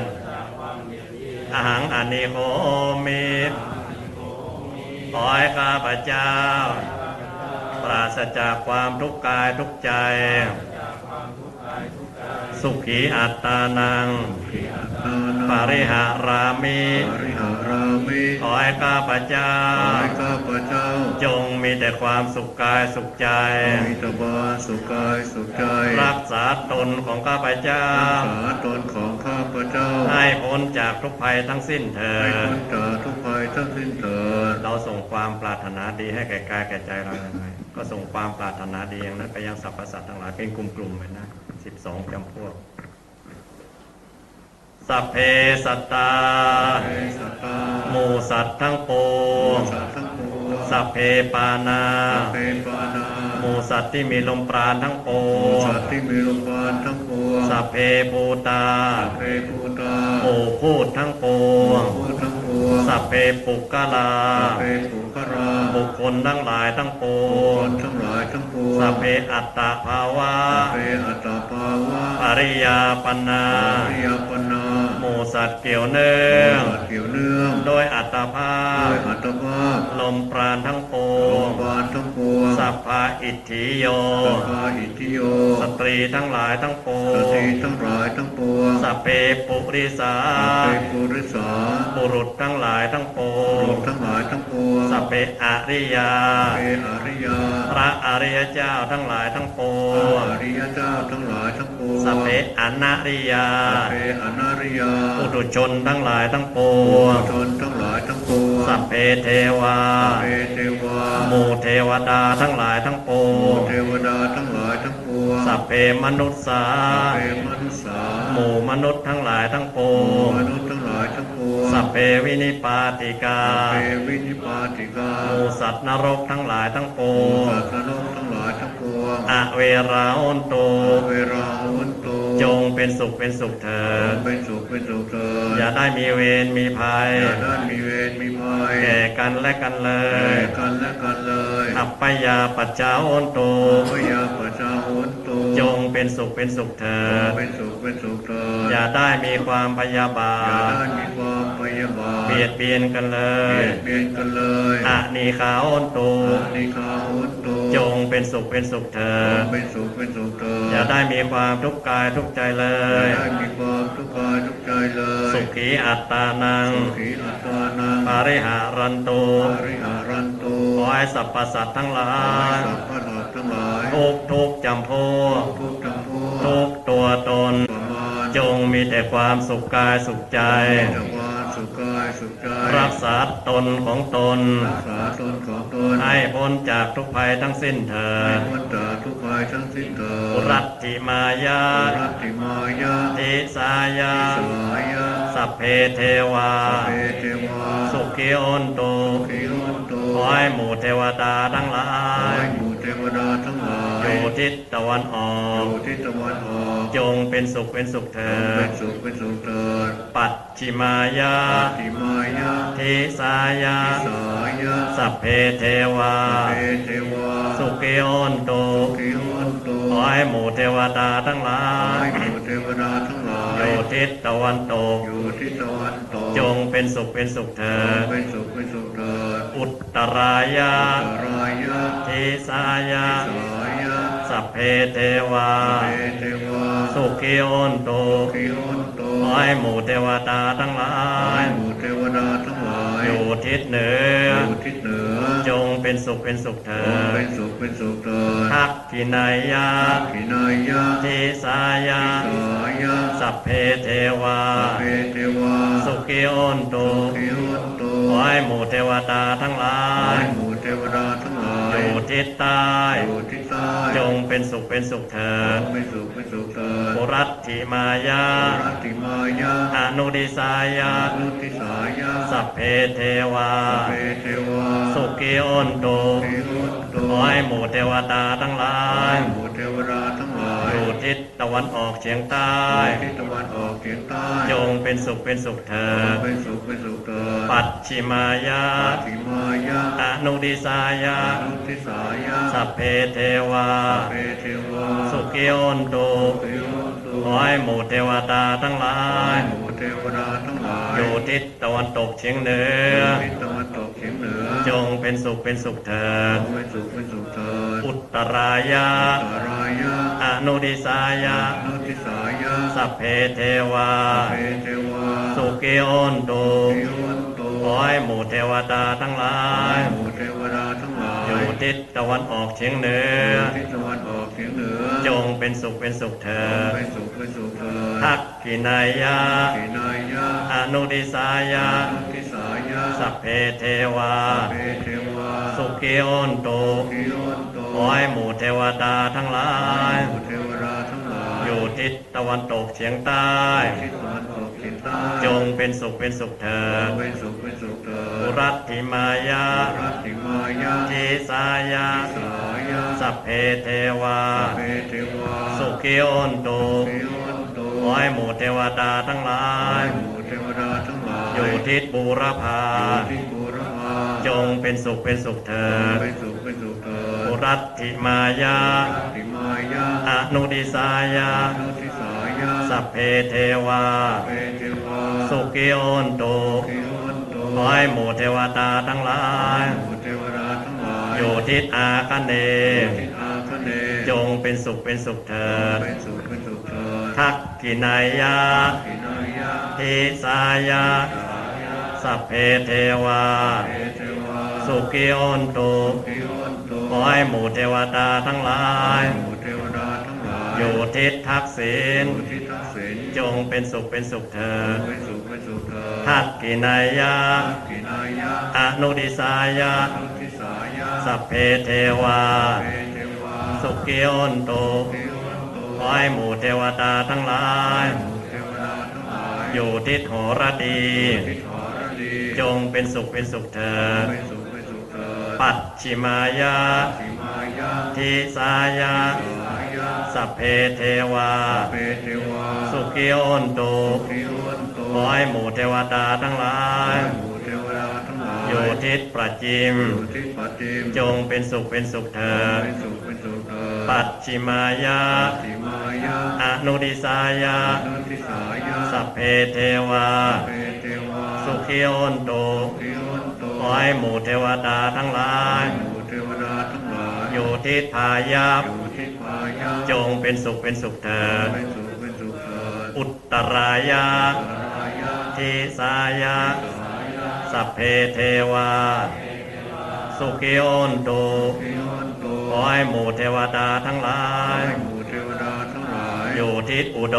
ร ทิศอุดร จงเป็นสุขเป็นสุขเถิด เป็นสุขเป็นสุขเถิด อุตตรายะ ตรายะ อนุดิสายะ อนุทิสายะ สัพเพเทวา เปเทวา สุขิโอนตุ เทวันตุ ขอให้หมู่เทวดาทั้งหลาย หมู่เทวดาทั้งหลาย อยู่ทิศอีสาน ทิศอีสาน จงเป็นสุขเป็นสุขเถิด เป็นสุขเป็นสุขเถิด เหตุทิมายะ ติมายะ ทิสายะ สายะ สัพเพเทวา เปเทวา สุขิโอนตุ เทวันตุ ขอให้หมู่เทวดาทั้งหลาย หมู่เทวดาทั้งหลาย อยู่ทิศเบื้องล่าง ทิศเบื้องล่าง จงเป็นสุขเป็นสุขเถิด เป็นสุขเป็นสุขเถิด อุปริมายะ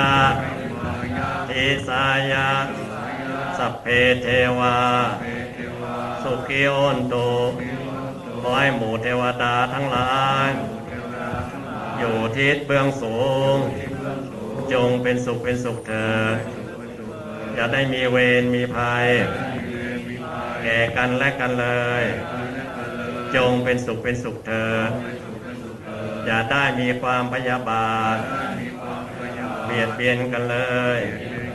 จงเป็นสุขเป็นสุขเถิด เป็นสุขเป็นสุขเถิด อย่าได้มีความทุกข์กายทุกข์ใจเลย มีความการใจเลย ขอให้หมู่เทวดาทั้งหลาย ทุกทิศทุกทาง ทุกพระองค์ ทุกชั้นภูมิ ไม่มีที่สุดไม่มีประมาณ จงมีแต่ความสุขกายสุขใจ รักษาตนของตน ให้พ้นจากทุกภัยทั้งสิ้นเถิดเอ อิตังตานะกัมมังเนปานาโยโหนตุโนนิจังอิตัง สีระอัมมังนิพพานาปัจจยโยโหนตุโนนิจังอิตังภาวนาเนปานาปัจจยโยโหนตุโนนิยังกินจิกุสาลังกัตตปังกัมมังสัพเพหิกาเตหิปุญญังโนอะโนโมทันโตโสนันโตเยเทวาอัสสามิงคาเนยะ เนกาตาสุอิกา สัทธาโอนโตสัพพสัตตานัง สุติ อัตตานังปาริหารันตุ มาตา ปิตา สุกิ ตาโอนโตตุกาปามุนจันโต สัพเพ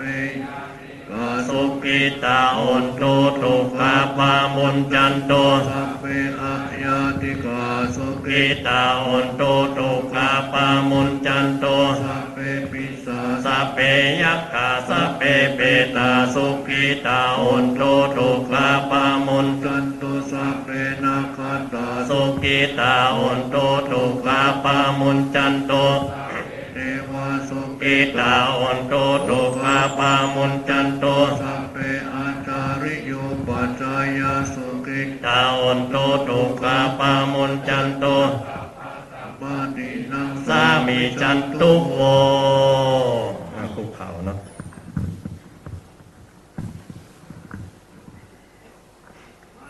วันตามิพุทธังสัพพังเมโตสังฆามาตาเมปันเตวันตามิธัมมัง สัพพะเมโตธรรมะ ตาเมปันเตวันตามิ สังฆัง สัพพังเมโตสังฆามาตาเมปันเตวันตามิคาโรปัจจาจาริเย สัพพะเมโต สังฆามาตาเมปันเตวันตามิ ธรรมะทานัง สัพพังเมโตสังฆามาตาเมปันเตวันตามิอาราเมพัทธสีมายัง สัพพะเมโต มาตาเมปันเตวันตามิ เตติยัง สัพพังสัพพัทธาเนสุปฏิติตาสาริราธาตุมหาโมทิง ตุนารูปังสัพ กาลังสัตานาคาโลเก เทวะโลเกบรมมะ โลเกจอมโพธิเปลังกา สิเปสารีระธาตุเกสา ธาตุโยอาระหันตา ธาตุโยเต ติยังกันตาโกติงจาตุราสิติ สหัสเสตัม มะกันเตสัพเปตังปาตะเจติยังอหังวันตา วิสัพพะโส กราบหนึ่งกราบสองกราบสามมอบถึงพื้นไปหนึ่งสาธุวันตามิพันเตสัพพังขามะทาเมพันเตมยาคาตังมินาอนุโมติตาพังสามินายังไม่หังทาตาพังสาธุสาธุ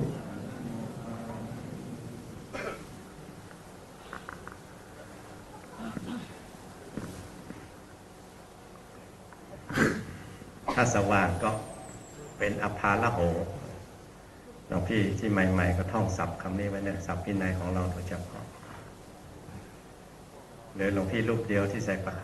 ำยังไม่เป็นอภาละโหกับเพื่อนเนาะเพราะสังขารละมา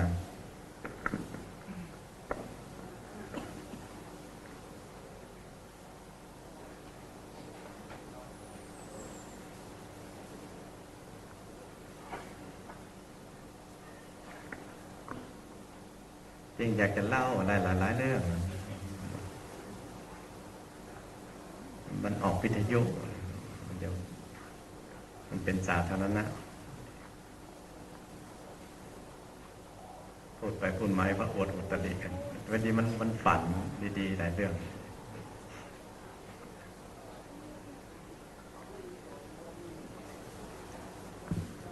หลวงพี่เปิดดูหน้าบทยัดสมิงกับบทยานี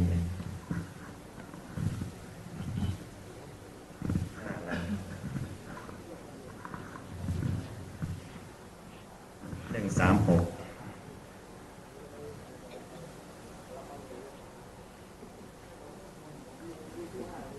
มาตาปุตตังวโอรสังบทยัสมิงคนไหนแผ่บุญให้เทวดาจนถึงขั้นเทวตานุสติระลึกถึงคุณของเทวดาเป็นบทกรรมฐานเทวดาจะรักเราเหมือนลูกที่เกิดจากในท้องเนี่ยแม่รักลูกที่เกิดจากในท้องยังไงมาตาปุตตังวโอรสังเทวดานุกรรมปิโตเทวดาจะสงเคราะห์เราศรัทธาภัทรานิเราจะทำกิจการไงเทวดาที่ท่านมีมหิทธานุภาพมันมากกันใหญ่นะพระองค์เพิ่งนิพพานไปวัน2 วันเท่านั้นเองเขายังมีอายุไขกันเป็นโกรธปีนะเทวดาที่มีอานุภาพมากเทวดาที่เป็นพระอริยเจ้ามีเป็นโกรธมากมายเทวดาที่มาจากพรหมนะพรหมที่ถ้าเราดูความแตกต่างระหว่างที่กับสุดท้ายของที่มันระเบิดถ้ามันนานยาวนานเป็นสูญญากาศนานเป็นอสงไขยจะไม่มีพรหมชั้นอวิหาอัตตปาสุทัสสาสุทัสสีอาการนิถาพรหมจะไม่มีจะหมดไปถ้าพระพุทธเจ้าบังเกิดขึ้นมาองค์แรกอย่างเงี้ยจะไม่มีเทวดา5 ชั้นนี้มาสาธุแต่พวกเราทั้งหลายนี่มีถ้าเราอ่านพระธรรมจักรจะมีเทวดาคือพรหมเทวามาสาธุบางคนอาจจะเห็นความต่างว่าทำไมพุทธเจ้าว่าพระอัญญาโกณทัญญะได้รู้ครั้งแรกแต่เทวดาพรหมอนาคามีท่านมาจากไหนท่านมาจากกัปก่อนก็มีมาจากภัทรกัปนี้มาจากพุทธเจ้าอีก3 พระองค์ก่อนนั้นก็มีเพราะฉะนั้นท่านเหล่านี้มีมหิทธานุภาพมันมากกันใหญ่เราไหว้เทวดาคือไหว้เทวดาท่านที่เป็นพระอริยเจ้าครูบาอาจารย์ทั้งหลายเหล่านี้ก็ท่านจะสงเคราะห์เราด้วยอภิญญาของท่านท่านจะรักเราเหมือนลูกเหมือนหลานที่วาบทยัสมิงที่วาจารัตโตจหารันติเยพลิงแปลว่าพลีระลึกถึงคุณของท่านพลีด้วยดอกไม้ธูปเทียนด้วยวงสรวงอะไรก็ได้หมดตอนเช้าก็ได้ตอนกลางคืนก็ได้ตอนเย็นก็ได้หรือเราสวดบทปฏิทานคาถาจะมีเทวดาที่จริงเริ่มตั้งแต่พระองค์ลงมาจากสวรรค์เทวดาเรื่องของเทวดา979อะไรเทวดาหมดนะถ้าคนไหนระลึกถึงเทวดาอย่างนี้ทั้งกลางวันกลางคืนศรัทธาภัตตารานิปัสสติจะทำกิจการยังไงก็เจริญบางคนปฏิเสธเทวดานะแสดงว่าดูถูกครูบาอาจารย์ท่านดูถูกพระอริยเจ้าที่ท่านเจอพระพุทธเจ้ามาก่อน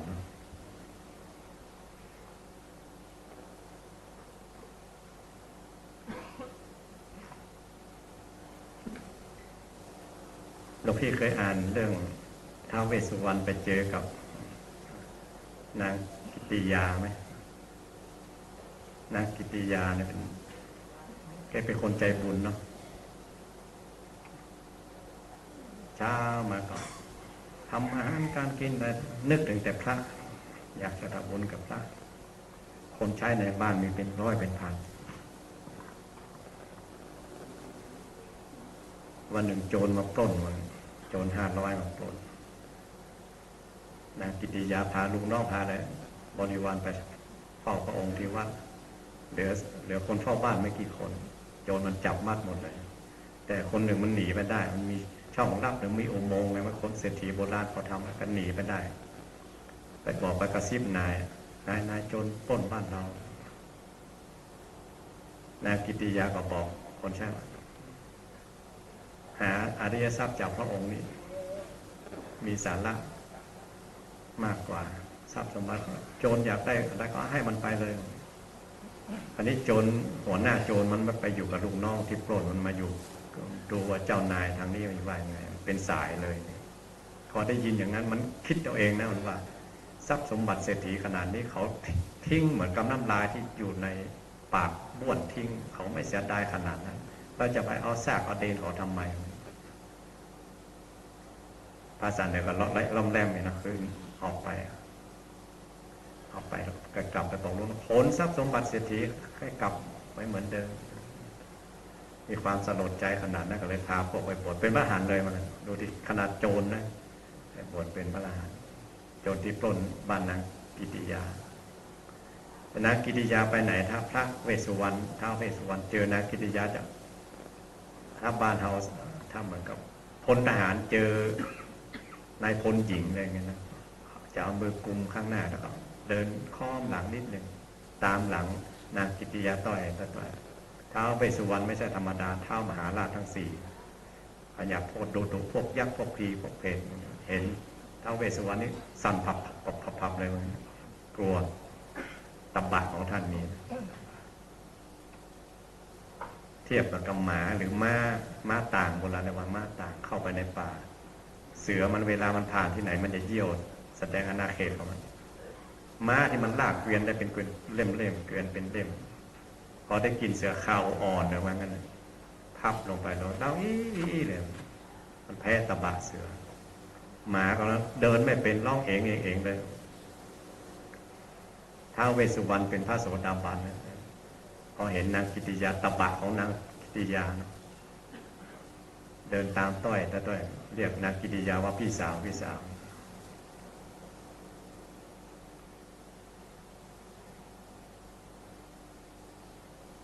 พระภิกษุทั้งหลายที่มีหูทิพตาทิพ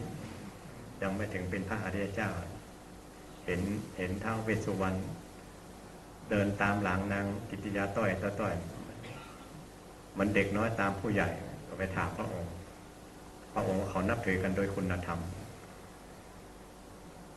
นางกิติยาเป็นพระอนาคามีอยู่ในบ้านในเรือนหลวงพี่ไปอ่านประวัตินางกิติยาม่วนเขาศรัทธาแรงกล้ามาก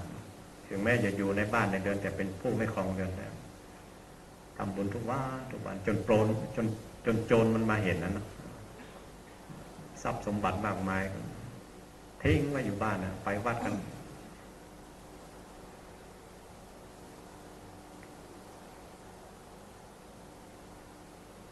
ถ้าคนไหนบูชาท้าวเวสสุวรรณผมว่าบูชานางกิติยานางกิติยาตบะเหนือกว่าท้าวเวสสุวรรณอีกนั่นหมายท้าวเวสสุวรรณเป็นยักษ์ที่ดุมาก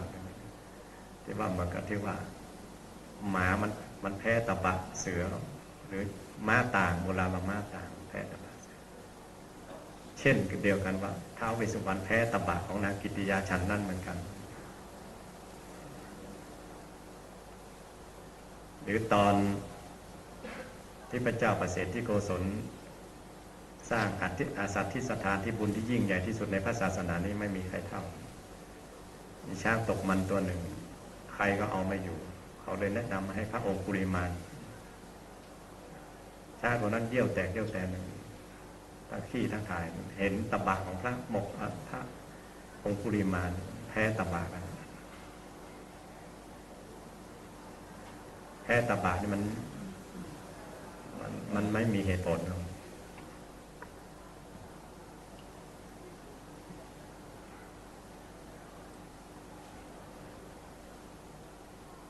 แพ้ตบะเรื่องหนึ่งที่พระองค์เสวยพระชาติเป็นโลหิตะบัวโลหิตะ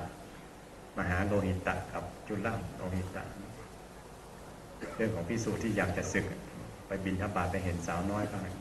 ปิ้งเลยว่างั้นเข่าอ่อนลงไปเลยจะศึกอย่างเดียวเท่านั้นมันไม่มีเหตุผลอย่างอื่นครูบาอาจารย์จะว่าอย่างไงก็จะศึกอย่างเดียวจะว่าเหตุป้าผลสารพัดชนิดพระภิกษุครูบาอาจารย์ทั้งหลายทั้งเพื่อนทั้งครูบาก็พระภิกษุดูมือแกประพฤติดีปฏิบัติชอบมากๆเรียนเก่งด้วยปฏิบัติดีด้วยพระหนุ่มก็อย่าเป็นกำลังของพระศาสนาต่อไปอีกไม่รู้พาไปเฝ้าพระพุทธองค์เลยองค์ถามว่าได้ยินว่าเธอจะศึกใช่ไหมคนไหนโกหกพระพุทธเจ้าไม่ได้นะหัวแตกเกศเสียงเลยจริงพระเจ้าข้าเรื่องอะไรต้องตอบนะไปหลงผู้หญิงพระพุทธเจ้าข้าเอา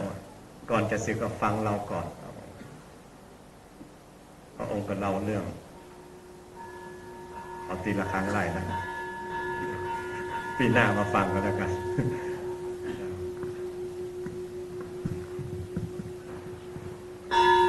ว่าพระองค์เสวยพระชาติเป็นบัวแดง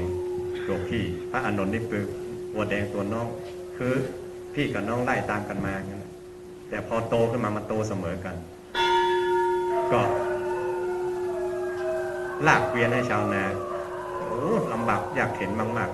ๆถึงเวลาไถนาก็วัวคู่เลยนะไถนาตะลุยไถไร่ไถนาพอได้ผลการเกษตรบรรทุกไปตลาดอีกทำงานหนักมากวันหนึ่งลูกสาวชาวนาเนี่ยมันขึ้นรุ่นแล้วนะมันเป็นสาวขึ้นรุ่นพ่อแม่ก็เอาหมูให้มันเลี้ยงตัวหนึ่งให้เด็กผู้หญิงเลี้ยงเป็นสาวรุ่นขึ้นสาวแล้วเนาะมันก็เลี้ยงประคบประหงมหมูอย่างดีนะให้ข้าวให้น้ำจุลโลหิตะซึ่งบัวแดงตัวน้องคือพระอานนท์เห็นแล้วอิจฉาหมูเราทำงานแทบเป็นแทบตายเลยนะตั้งแต่ไถนาตั้งแต่บรรทุกเกวียนอะไรต่างๆลากเกวียนได้กินหญ้าก็ได้หน้าแล้งกินหญ้าแห้งๆเวลาเหลือบลิ้นยัดไหลยุงตอมก็ชาวนาก็เอาควันมาพัดใส่แสบหูแสบตาแสบจมูกหมดที่หมูมันมากินข้าวสุกอย่างดีได้อาบน้ำทุกวันอีกเหลือบลิ้นไหลมาตอมเอามุ้งมากางให้อีกอิจฉาวัวตัวพี่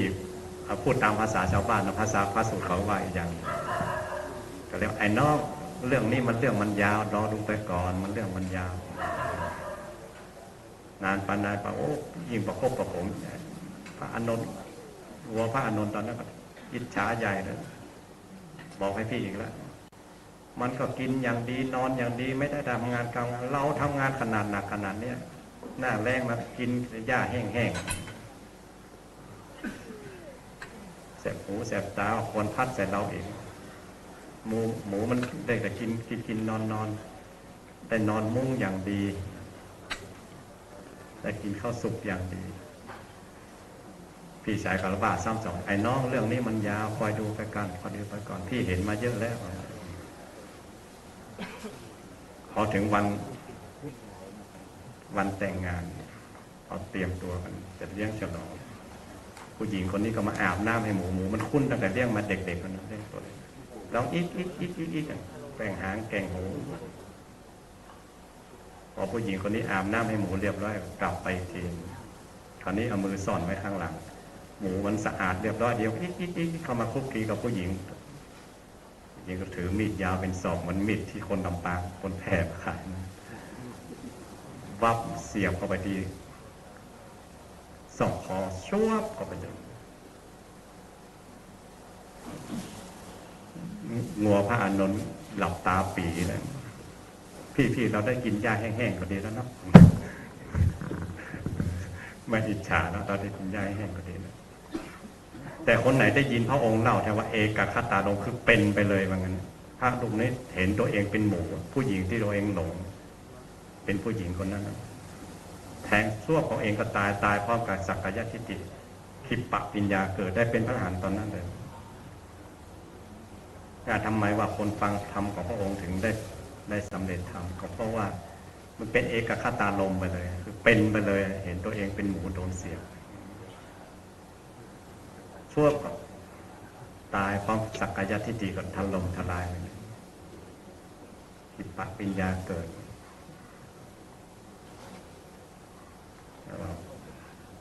พูดมาถึงเรื่องว่า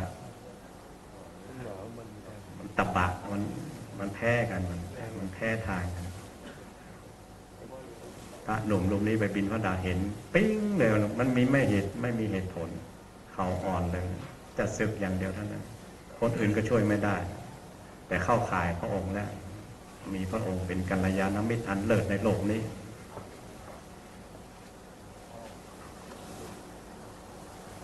นี่หมดทุกรูปนะครับอาจารย์กำขาดไม่ได้นะครับเพราะ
อ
ปีหน้าก็เป็นปีที่35แล้วก็ขอในขอบคุณเมตตาในพระคุณเจ้าทุกรูปทุกท่านที่เข้ามาประพฤติวัดปฏิบัติธรรมแล้วก็ยังมีจิตศรัทธาเมตตาสร้างถนนตัวยกันสร้างถนนไว้เป็นถาวรวัตถุไว้กับพระพุทธศาสนาไว้กับวัดม่อนฤาษีโดยการนำของท่านอาจารย์ธีรนันท์ธีรนนท์หมายเลข134ร่วมทำบุญจตุปัจจัยตั้งต้น 19,000 บาทจากนั้นก็พระคุณเจ้าทุกท่านทุกรูปก็ร่วมด้วยช่วยกันคนละ100 200 300 500 1,000 บาท2,000 บาทก็มีรวบรวมแล้วได้จตุปัจจัย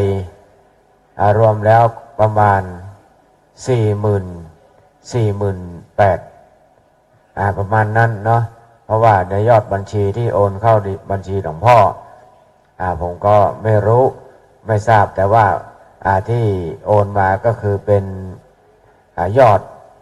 ใหญ่ๆที่โอนมาที่องค์ละ500-600ก็ไม่ต่ำกว่า 48,000 บาทแล้วก็จตุปัจจัยที่สร้างถนนเนี่ยมันจะหมดประมาณเฉพาะค่าอิฐนะเฉพาะตัวหนอนอิฐตัวหนอนเนี่ยประมาณ 45,227 บาทประมาณนั้นเราก็ช่วยกันปูเนาะช่วยกันปูช่วยกันออกแรงนะนี่ยังไม่รวมค่าทรายอีก4 ลำหินลำเล็กอีก1 ลำแล้วก็ปูนอีก15 ลูกประมาณนั้นก็คงจะพอดีแล้วก็ยังมีถนนอิฐตัวหนอนมันเหลือสักหน่อยนึงแล้วก็หลวงพ่อครูบาสิริชัยสิริชโยท่านก็บอกอยากจะทำถนนทางด้านหน้าทางเข้าทางขึ้นของพระพุทธรูปพุทธคิรีศรีประธานพรข้างหน้าเราเนี่ยร่วมทำบุญเนี่ยเป็นตั้งต้นครูบาท่านอาจารย์สิริชัยสิริชโยสร้างถนนขึ้นพระใหญ่3 ตารางเมตรจำนวนเงิน600 บาทอนุโมทนาสาธุอันนี้เราสร้างต่อนะเราจะสร้างต่อเพราะว่าตอนแรกอย่างที่บอกว่าช่างมาบอกว่าตารางเมตรละ90 บาทปรากฏว่า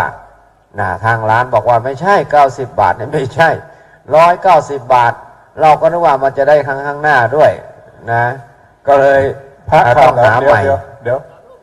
พระขาด3 รูปอาจารย์จำองค์ไหนก็ได้ไปก่อนเลยนะครับอาจารย์จำที่โรงครัวด่วนทำบุญพระขาด3 รูปอาจารย์จำปกตตาจารย์ไปก่อนเลยด่วนนะครับด่วนที่ประกาศชื่อไปเมื่อเช้าเนี่ยนะครับด่วนนะครับที่โบสถ์เลยครับพระอาจารย์จำครับ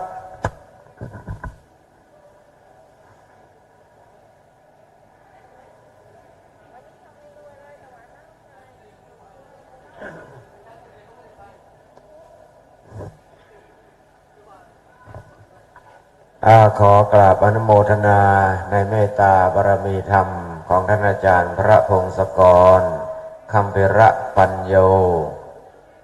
ทุดงคสถานพัฒนาจิตบ้านวังตะเคียนตำบลท่าสายรวดอำเภอแม่สอดจังหวัดตากร่วมทำบุญชำระหนี้สงฆ์จำนวนจตุปัจจัยทั้งหมด 5,000 บาทอนุโมทนาสาธุแล้วก็อาจารย์สิริชัยเมื่อกี้600 บาทลูกหลานตัวลุงเรืองศักดิ์อำเภอพร้าวร่วมทำบุญอีก300 บาทแล้วก็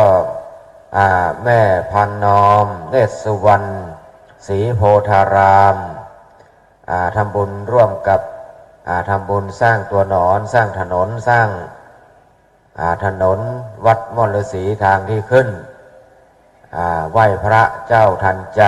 จำนวนจตุปัจจัย300 บาทอันนี้โอนเข้าบัญชีแล้วนะ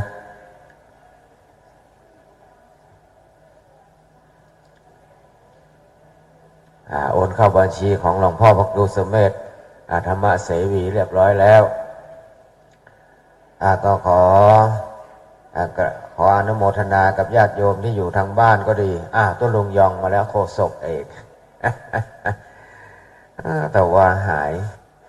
วันนี้มาไส้นี่เนอะตันไส้ตันแตนตัวเนอะ สร้างถนนเนาะประมาณ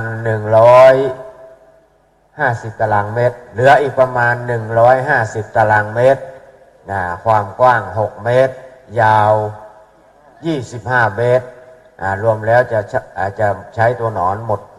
ประมาณ7,000 ก้อน7,000 ก้อนก็รวมแล้วทั้งหมดประมาณ150 ตารางเมตรก็แล้วกันคุณ คูณ200ไปคูณ200 บาทไปก็ประมาณ 30,000 บาทจตุปัจจัยเฉพาะเงินเฉพาะอิฐนะเฉพาะตัวอิฐนะเฉพาะตัวอิฐจะหมดประมาณ 30,000 กว่าบาทแล้วก็ยังไม่รวมค่าหินค่าทรายอะไรพวกนี้ถ้าสร้างเสร็จนะก็คงค้างจตุปัจจัยอีกประมาณสัก 50,000 บาทจะสำเร็จเรียบร้อยดีฉะนั้นญาติโยมที่อยู่ทางบ้านอยากจะสร้างถนนสร้างขึ้นพระใหญ่ก็ขอจะเรียนเชิญเจริญพรร่วมทำบุญได้ที่อยู่ในห่วงแก้วอารามที่วัดม่อนฤาษีก็ดีหรือว่าที่อยู่ทางบ้านโอนหมายเลขบัญชีมาได้ทางบัญชีของพระเดชพระคุณหลวงพ่อพระครูสุเมธธรรมเสวีหมายเลขธนาคารกรุงไทยธนาคารกรุงไทยหมายเลข5261134 ในบัญชีละชื่อของพระนิวัตสุเมธโสก็เป็นชื่อเดิมของพระเดชพระคุณหลวงพ่อพระครูสุเมธธรรมเสวีนั่นเองอันนั้นก็โอนมาได้เมื่อโอนเสร็จแล้วก็กรุณาโทรบอก แจ้งอาตมาภาพด้วยส่งสลิปมาให้ด้วยจะได้จดเอารายหมายเอาชื่อเอาไว้นะว่าหรือว่าโทรมาบอกในหมายเลข0649863355แล้วก็ญาติโยมจตุปัจจัยในส่วนนี้ก็จะไปสร้างถนนตัวปูตัวหนอนที่หน้าวัดหรือว่าที่ทางเดินเข้าไปสู่หลวงพ่อพุทธคิรีศรีประธานพรวัดม่อนฤาษีเราตอนนี้ก็ประกาศประชาสัมพันธ์แค่นี้ก่อนเดี๋ยวจะได้ไปอาตมาภาพก็จะไปฉันพระทหารต้มก่อนเสร็จแล้วจะมอบหมายมอบเวรประเคนไม้คือตุลุงยองเฮา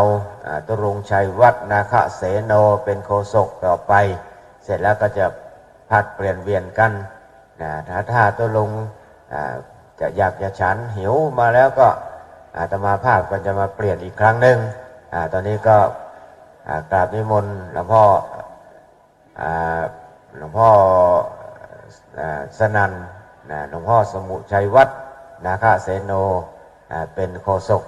ดำเนินการต่อไปขอกราบนิมนต์ดูลิเกโขนหนังโปรดยังคิดมองชีวิตคนเล่นเช่นโขนหนังบางครั้งสุขทุกรุมสุมประดังไม่กี่ครั้งก็ลาลับกลับเข้าโลงก็ขอความนอบน้อมแด่พระรัตนตรัยอันมีพระพุทธพระธรรมพระสงฆ์เป็นสรณะที่พึ่งขอถวายความเคารพในเมตตาบารมีธรรมอาจารย์ท่านพระครูสุเมธธรรมเสวีท่านเจ้าวาดวัดม่อนฤาษีแห่งนี้ที่เคารพแล้วก็แสดงความเคารพครูบาอาจารย์ทุกตนทุกองค์ด้วยความเคารพนะครับเจริญพรกับศรัทธาสาธุชนญาติโยม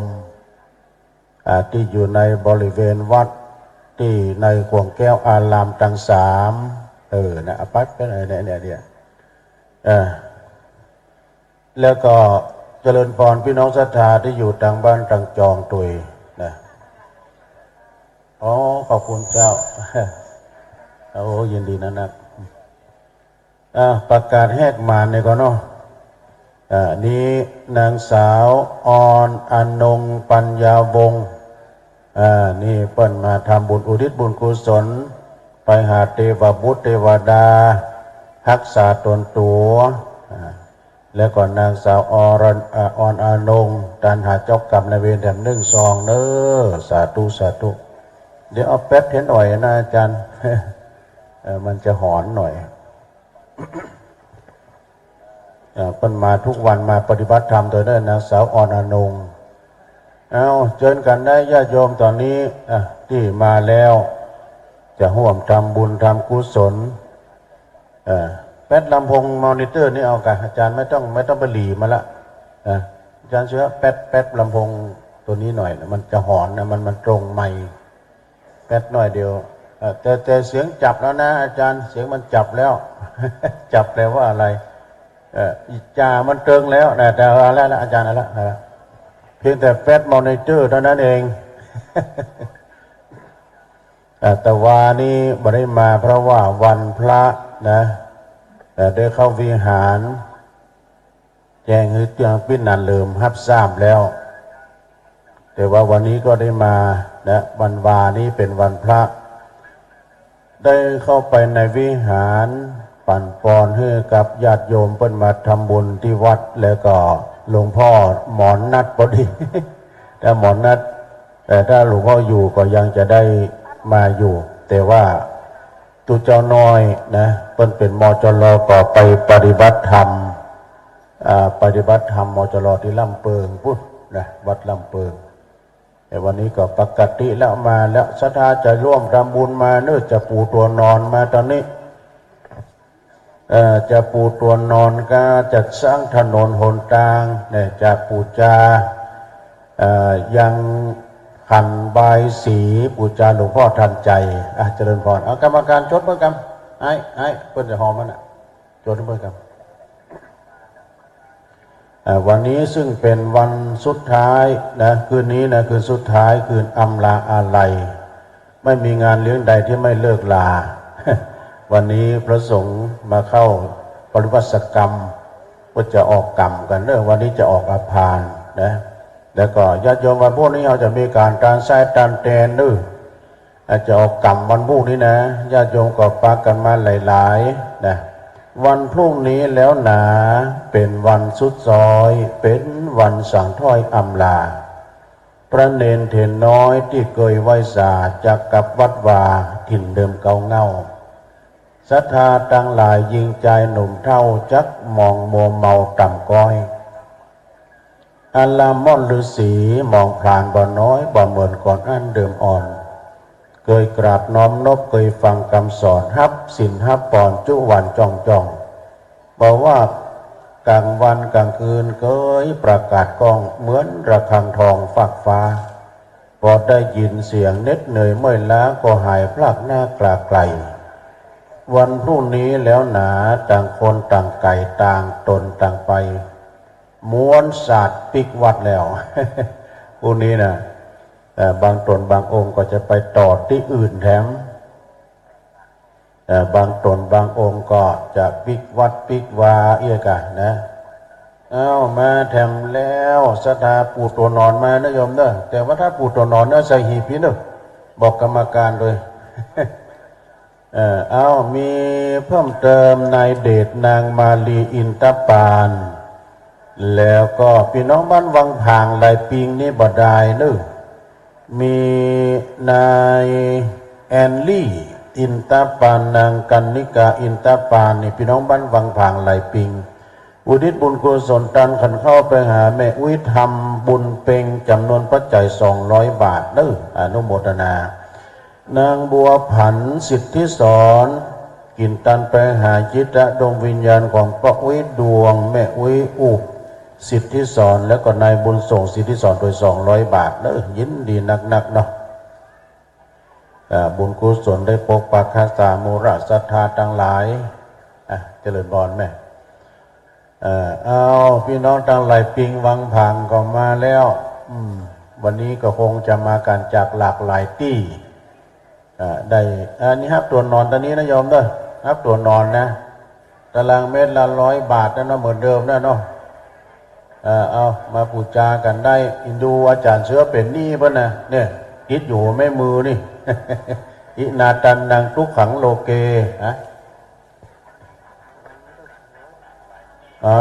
อันนี้ตารางเมตรละ200นะ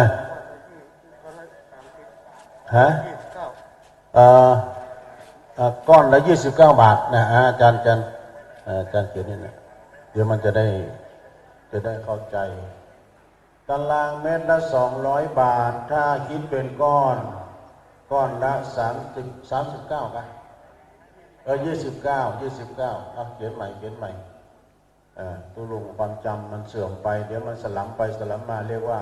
สัญญาไม่แน่นอน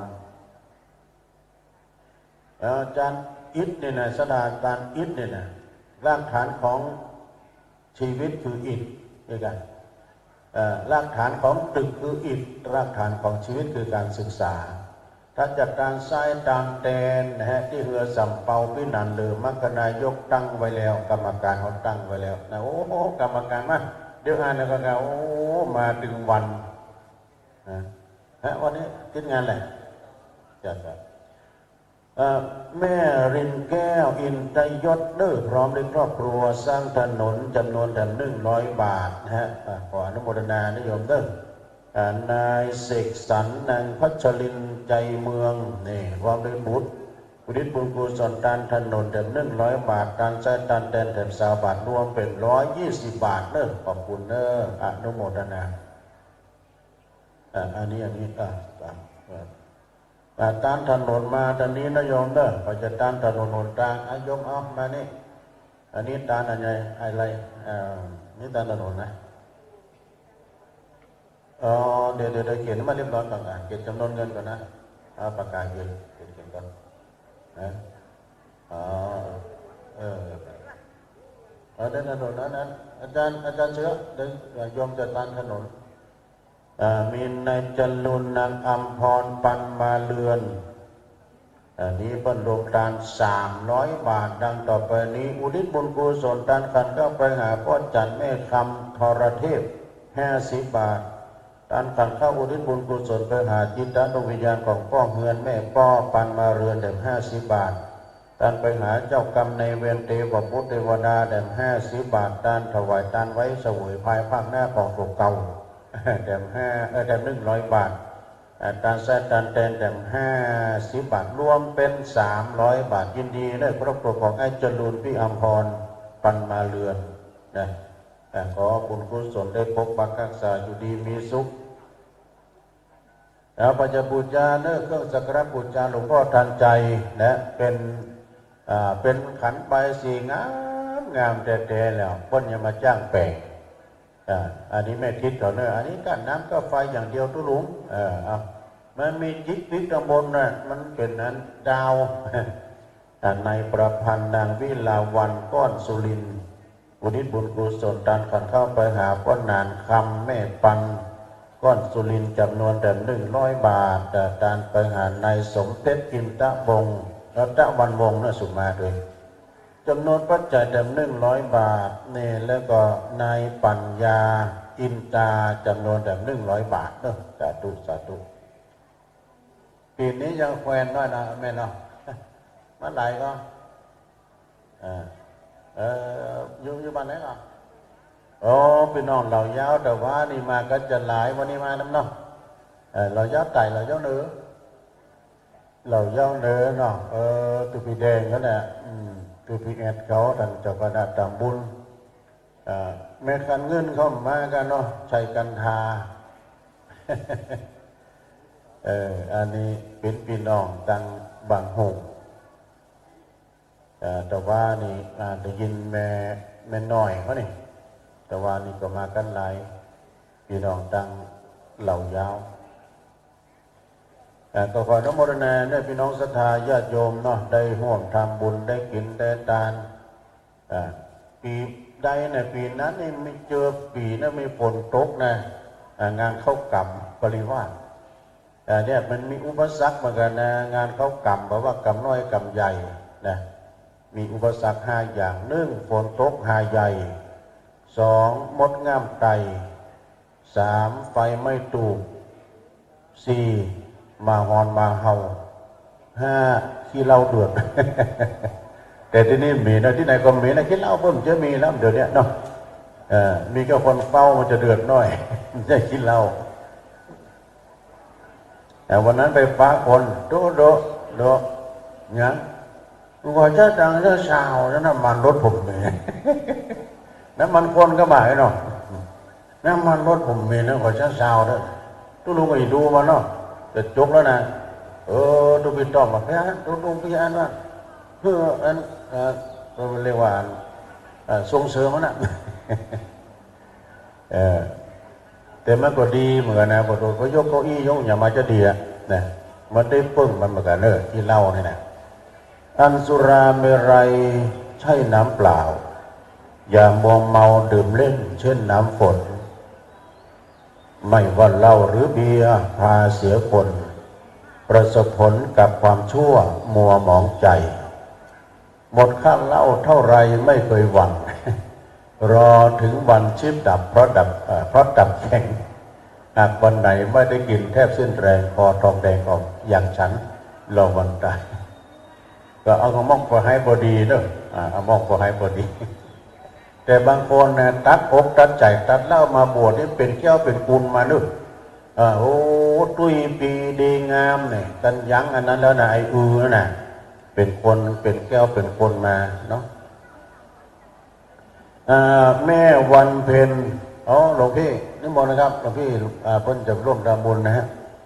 แม่วันเพ็ญชัยสุริยวงศ์นี่พี่น้องจำร้านนี่ส่งแถม1 ซองเด้อสาธุสาธุอนุโมทนาแม่นางปราณีแดงซอนพี่น้องต้านล้อนี่มีในนะแดงซอนนี่นักเนี่ยดังวังผางดังต้านล้อบุญแหละตระกูลแดงซอนเนี่ยเป็นใหญ่เป็นโตมีนักนะเป็นครูบาอาจารย์นี่ป้นตานถนนเนอะตัวนอนจำนวนแถม100 บาทยินดีเนอะนางปราณีแดงซอนพี่น้องต้านล้อบุริบุญกุศลไปหาเทวบุตรเทวดารักษาตัวแถมจำนวน20 บาทนะเขียนเลยจ้ะเจริญพรโยมเดี๋ยวเขียนตัวเลยนะอันนี้แม่จะได้ร่วมทำบุญตาลตัวหนอนแต่ก่อนทุลุงก็มันมาใหม่เนาะมันตัวหนอนมันจะคือว่าขอยืนเตียวได้ไงมาย่ำตายนะนึกว่าเป็นตัวเป็นดินอาจารย์เดี๋ยวลุกรับลุกแล้วหัวหน้านักดนตรีนะป้นน้อยสีนะป้นน้อยสีแม่ฟองแก้วกันเนาะตกวัวแบนมาก็เนี่ยใจวงแก้วนี่ร่วมทำบุญไปหาพ่ออุ้ยทิพย์แล้วก็แม่อุ้ยดวงใจวงแก้ว50 บาทกินตำไปหาลุงนานช่วยใจวงแก้วแต่50 บาทเด้อแล้วก็ร่วมทำบุญวันนี้อนุโมทนาสาธุการตัวนะแล้วก็มีเพิ่มเติมนะฮะกฎชพรนะฮะชื่นเจริญวงศ์อันนี้คุณโยมจุกฎชพรในร่วมบริจาคปูตัวหนอนอีก1,000 บาทนะอนุโมทนานะโยมนะอาจารย์ท่านพระมหาวิชัยสาวระโทจากประทุมธานีร่วมสร้างถนนอีก500 บาทจากสาธุสาธุอนุโมทนานี่มีในนะ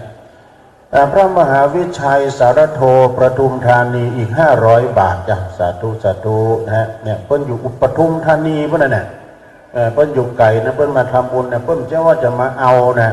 เพราะตาลมอก300 500เพิ่นบอกเอานะมันน้อยไปเพิ่นตาลมาถึง500 บาทเนี่ยนางสิริยานะนางสิริยาใจเมืองอุทิศบุญกุศลไปให้พ่อหนานล่าเนอะแม่สมใจเมืองนะเจ้ากรรมในเวรตันเป็นแม่พรำครอบครัวอีก200 บาทเนอะสาธุสาธุมีแม่สมบุญกันท่าใจบ้านเราปงเสือแน่เราปงเสือมาแล้ววันนั้นท่านพระครูก็มานะปราโมทพนาใสนะอันนี้โปรโมเตอร์ค่ายมวยดังนะฮะสอทองใบอันนี้ตันไปหาพ่อทุนกันทัดใจเนอะแต่100 บาทแม่นวลยะยองแม่นวลยะยองบ้านเหล่ายาวอุทิศบุญกุศลการไปหาพ่อเมืองคำยะยองตันไปหาแม่หลวงยาศรีพงศ์ก็จะเจ้ากรรมในเวรโดยแถม100 บาทเด้อแล้วก็มีเพิ่มเติมแถมแม่จันทร์หมอกมาเมินแม่จันหมอกมาเมินตันไปหานางสาวนีพุทธสอนจำนวนปัจจัยแถม40 บาทเด้อนี้ในนครนางทองภูนายณัฐพงศ์วงศาอินตันไปหาพ่อเรือนแม่จันแล้วก็พ่อเกิดแม่เกิดพ่อเกิดใจแก้วใจ100 บาทตันไปหาพ่ออุ้ยจันแม่อุ้ยคำปัน ขันแก้วแต่50 บาทเด้อแล้วก็มีเพิ่มเติมไหนพ่อสมบูรณ์พ่อแม่สมบูรณ์กันทัดใจบ้านเหล่าพงเสือตันประหาพ่อทุนกันทัดใจ100 บาทนะฮะแล้วก็ยังมีเพิ่มเติมในสนิทนางจักกินดาสวัสดิ์นะที่นามก็เนี่ยสวัสดิ์นามนะสวัสดิ์นามและบุตรธิดาโดยรตันประหาพ่อสุดแม่เขียวในสนันสวัสดีนามสวัสดิ์นามเนาะแล้วก็พ่อสินทรนายเจริญแสงสีแสงศาลาแล้วก็อุ้ยปันแม่ขาปันทิวงศ์บุตรตันประหาเตมุเทวดาเจ้ากรรมนายเวร500 บาทด้วยสาธุครับมาแล้วพ่อแม่พี่น้องนะครับเนาะขอแทรกกับเสียงของสัญญาตุลุงหนังสกรรมนะครับเนาะเข้าไปในกรณีในวันนี้นะครับน้องบรรดาศรัทธาของเฮาต่างหลายนะครับน้องวันนี้ก็เป็นวันที่21 ธันวาคม 2566นะครับเนาะซึ่งวันนี้นะครับเนาะเจ้าภาพหลักหรือว่าเจ้าภาพถวายภัตตาหารนี่ก็คือลูกหลานของพ่อน้อยตะแม่อุ่นเรือนตะวันวงหรือว่าแม่เทียมก้อนสุรินทร์พร้อมด้วยแพทย์หญิงทิตินันเลิศพงษ์อาร์ดีสอร์ทนะครับเนาะซึ่งเป็นเจ้าภาพถวายภัตตาหารในวันนี้แห่ง 40,000 บาทนะครับเนาะในวันที่21 เดือนธันวาคมเพราะว่าทางแม่หมอเลยนะครับเนาะหรือว่าแพทย์หญิงทิตินันนี่พร้อมด้วยคณะเป็นในปารบมาปีแล้วนะเรียบร้อยแล้วนะครับในวันนี้ก็เลยมาเป็นเจ้าภาพถวายภัตตาหารนะครับและอย่างหนึ่งนะครับเนาะวันนี้นะครับเนาะก็มีวันนี้ก็มีคุณแม่เลี้ยงจันทาธรตันนะครับน้องแม่เลี้ยงจันทาธรตันพร้อมด้วยคุณอนงอุปนันท์นะครับเนาะก็มารับเป็นเจ้าภาพการเต้นการทำในช่วงภาคเช้าวันนี้ซึ่งเป็นเจ้าวิสาเอ็ดนะครับแล้วอันนี้ก็เลยแจ้งบอกศรัทธาเอานะครับทราบตามนี้ตัวเองนะครับเทศกรรมก่อนเริ่มพิธีธรรมทางศาสนาจะได้ไหว้พระสมทานศีลนี่จะได้ตังพ่อน้อยมูลกองขันนะครับได้ถือบาตรถือสลุงเก็บการเต้นการทำในช่วงภาคเช้าวันนี้นะครับอันนี้ก็เลยแจ้งบอกศรัทธาเอานะครับทราบตามนี้ตัวเองนะครับแล้วก็ขอนิมนต์ตุลุงงันได้ประชาสัมพันธ์เป็นคุศลกันต่อไปนิมนต์ครับขอบคุณดังพินันเลิมเนอร์มัคคณายกของวัดม่อนฤาษีเฮาแล้วมีเพิ่มเติมเนี่ยปูตัวหนอนนะฮะหลวงพ่อท่านพระอาจารย์สิริมงคลขันติโกอันนี้มาจากอำเภอบางระกำจังหวัดพิษณุโลกนะวัดหลายโพนะจำนวนปัจจัย500 บาทจากสาธุเนอร์หลวงพ่อเนอร์ปูตัวหนอนพระครูยุทธศักดิ์คุณแม่อัมพันธ์เรามาสุวพันธ์อันนี้ก็ร่วมสร้างถนนปูตัวนอนแบบ200 บาทเด้อสาธุอนุโมทนาเดี๋ยวจดชื่ออาจารย์สิริชัยนางสาวทิติรัตน์ตะวันวงศ์อันนี้ตามขันเข้าไปหาพ่อน้อยวีเสาคำ100 บาทในนางประนอมเสาคำแล้วก็นางสาวทิติรัตน์ตะวันวงศ์อันนี้กดดันไว้ภายภาคหน้าแต่100 บาทรวมเป็น200 บาทจ้ะแม่คำเนอแสสาลายน่ะตันไปหาทำบุญตันเป็นหน้าโดยตันไปหาอุ้ยปันอุ้ยขาปันที่วงแล้วก็ตันไปหาในเจริญแสงศาลานั่นแล้วก็ตันไปหาพ่อเกิดไม่เกิดเจ้ากรรมในเวรเตรียมบุตรเทวดาจำนวน340 บาทเด้อสาธุพ่ออ้า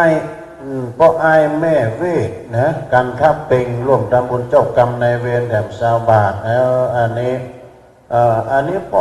พ่อสุทัศน์เนาะพ่อสุทัศน์แม่เทียมโกษาโอ้พ่อสุทัศน์อะก่อนใส่หมวกให้ได้ใส่ปิดหน้าปิดตาไปพุ่งจักปูตัวนอนใน60 บาทเด้อพ่อสุทัศน์มาแล้วพี่น้องต่างกันเนาะเดี๋ยวพ่อมอยจะมาเลยนะโอ้พ่อหลวงพ่อเอากล่องมาเด้ออันนี้ประกาศแม่คำปุยแก้วร่วมสร้างถนนหนทางจำนวน100 บาทพ่อหลวงธีรพงษ์นึกโอ้ พ่อหลวงธีรพงษ์แม่หลวงยุพินกุยแก้วร่วมทำบุญตามไปหน้าดำ100 บาทเด้อขอบคุณเด้ออันนี้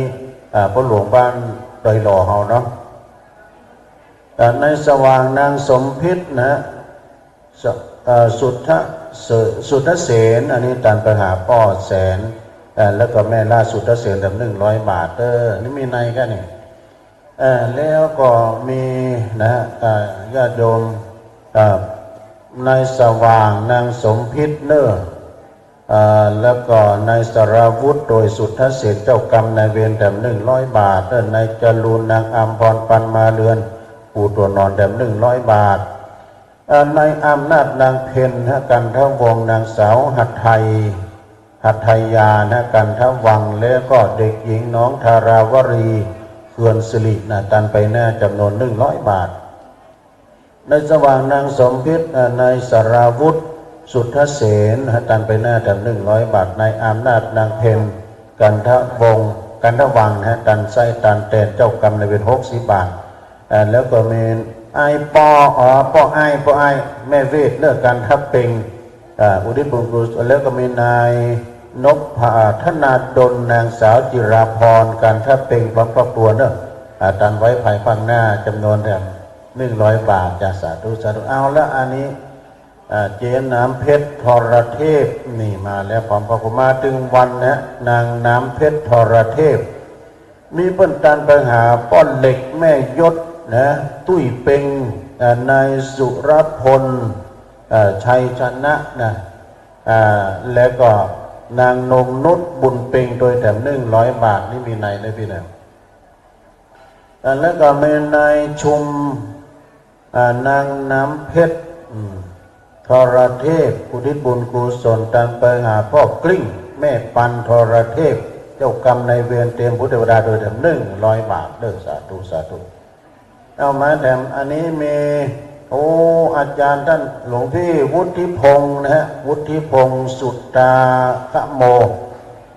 จากวัดโคกตะไคร้นะวัดโคกตะไคร้อำเภอพระแสงจังหวัดสุราษฎร์ธานีเป็นบ้านเกิดของท่านชำระหนี้สงฆ์อีก200 บาทขอกราบขอบคุณในเมตตาธรรมอาจารย์ท่านวุฒิพงษ์นะครับเปิดมาร่วมทำบุญแล้วก็มีนางวันดีวงสายยักษ์พี่น้องบ้านบวกบงก็อยู่นี่นะก่อนศรัทธาเดียวกันแต่เพิ่นแยกวงพระเจ้าแยกวัด เพิ่นมีอารามนะท่านไปหาป้อมมาแม่เกี่ยวเสานานะฮะ100 บาทท่านไปหน้าเจ้ากรรมนายเวร100 บาทแล้วก็นางสาวการจนาวงสายะอุทิศบุญกุศลไปหานายนิคมวงสายะแถม100 บาทเจ้าแล้วอันนี้อ่านแล้วนะพี่น้องอันนี้อ่านเรียบร้อยเลยเรียบร้อยแล้วครับนางกิตติยาภานะฮะใจการอุทิศบุญกุศลเจ้ากรรมในายเวรเตรียมพุทธเทวดาการสร้างตันดัน100 บาทเจ้าสาธุเอาญาติโยมอาจจะปูตัวนอนเนี่ยสร้างถนนมานู่นวันนี้วันรองสุดท้ายวันคืนนี้เป็นคืนสุดท้ายคืนอำลาอาลัยเจริญพรเจ้าสุภาษิตจีนเขาบอกว่าไม่มีงานเหลือใดที่ไม่เลิกลาวันรุ่งนี้ทุกเจ้าที่เพิ่งมาเข้าปัจจาเพิ่งจะปิกแต่ละวัดแต่ละวาสถานที่เคยได้ยินได้ฟังแต่ไฟฟ้าเพื่อห้ามจะสู่ภาคปกตินะจะมีแต่ความเงียบเหงาอาจารย์พระครูสุเมธก็จะง่อมจะง่อมไปหว่างนึกนะอาจารย์สิทธิชัยก็นี่นะเคยลุกมาเปิดไฟเคยลุกมาเปิดเครื่องนะเพื่อก็จะง่อมไปกรรมนะก็เป็นธรรมดาเนาะมีพบมีภาคมีจากมีเจอ ปีหน้าพระกันพบกันเมื่อวัดต้องการวันนี้มีคุณโยมอนงอุปนันท์เพื่อเป็นเจ้าภาพการเทศในวันนี้นะฝ่ายจะร่วมด้วยช่วยกันกับเดี๋ยวพ่อน้อยมูลอย่าไปลืมหน้าที่นะพ่อน้อยมูลแต่2 วันนั่นน่ะ2 เจ้าแล้วเนาะ อดเอา มาแล้วพระหลวงอุทิศจ่าใจผมเนี่ยมันได้ยังมาแล้วทุกลงเอ๋ย ผมนี่ได้มาถึงวัดอะไร10 วันน่ะปีนั่นพระหลวงนะแล้วงานมันนักโดยนะเขาแล้วนี่ก็ตามกฐินตกค้าง380 วัดดูแล้วมีการมีงานนะพ่อหลวงอุทิศนี่พร้อมด้วยคณะกรรมการเขาเนี่ยเราเชื่อใจได้นะปูจานน้ำจิตน้ำใจ เปิ้นตึงเคียงบ่าเคียงไหลอาจารย์พระครูสุเมธธรรมศิริโอ้แท้ลืมไปญาติโยมไปตักข้าวกินได้เลยดูตอนนี้นะแต่กับอาจารย์พระครูเพิ่นมาเอื้อนบอกตะกี้ตอนที่พี่นันลืมประกาศ ขอโทษด้วยเนอะลืมประกาศไปผู้พัฒนาที่ดีแล้วสดาญาติโยมตอนนี้ครูบาอาจารย์เพิ่นได้ตักข้าวตักแกงไปเรียบร้อยยังเหลือจัดนักดื้อเป็นขายโยมเลยเป็นขายโยมเลยไปกินข้าวกองทัพเดินด้วยท้องแล้วการบาป้าไว้ก่อนมันจะล่านะกำยองประมาณจันหล่ากำมือว่ามันจะขวายน้อยนะพูดถึง9 โมงวะน่ะไปลองท้องก่อนดูพ่อแดงแม่กองคำเลิศชัยสวัสดิ์พี่น้องพ่อเป่ายงตัวนอนแถม100 บาทตามเจ้ากรรมในเวรเด้อแล้วก็นายจรัญนะนายจรัญนางขันคำพิมพ์สารชำระหนี้สงฆ์จำนวนอีก100 บาทพ่อไล่แม่บัวผินใจวงแก้วอันนี้มาถึงวันแล้วก็ตามถึงวันชำระหนี้สงฆ์แต่100 บาทนายธวัชชัยนางพิกุลใจวงแก้วเจ้ากรรมในเวรพบเกิดไม่เกิดถึง40 บาทเนอะแล้วก็บอกต่อแต่นั้นหมายมีพูดสถาญาติโยมเนี่ยปูจาเข้าสารวันที่22 เวลาบ่าย3 โมงเฉพาะศรัทธาวัดบ้านฤาษี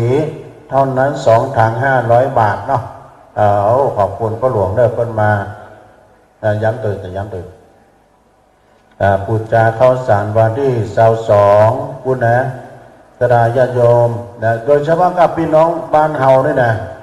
ปักตังสามัคคีเฉพาะศรัทธาวัดบ้านฤาษีเท่านั้น2 ถัง500 บาท2 ถัง500 บาทพระหลวงอุทิศว่าประกาศย้ำไว้นะตุลุงย้ำพุทธย้ำกันนายจรัญนางขันคำนะฮะพิมพ์สารปากตังสามัคคีร่วมทำบุญแล้วก็พร้อมรุ่นนายจิรศักดิ์นายจิรพงศ์พิมพ์สารเจ้ากรรมในเวรอีก100 บาทนะฮะสาธุจ้ะมาเรื่อยๆนะโยมเนี่ยเพื่อมันขาดอันสายนะอ่านไปดิการอ่านนะ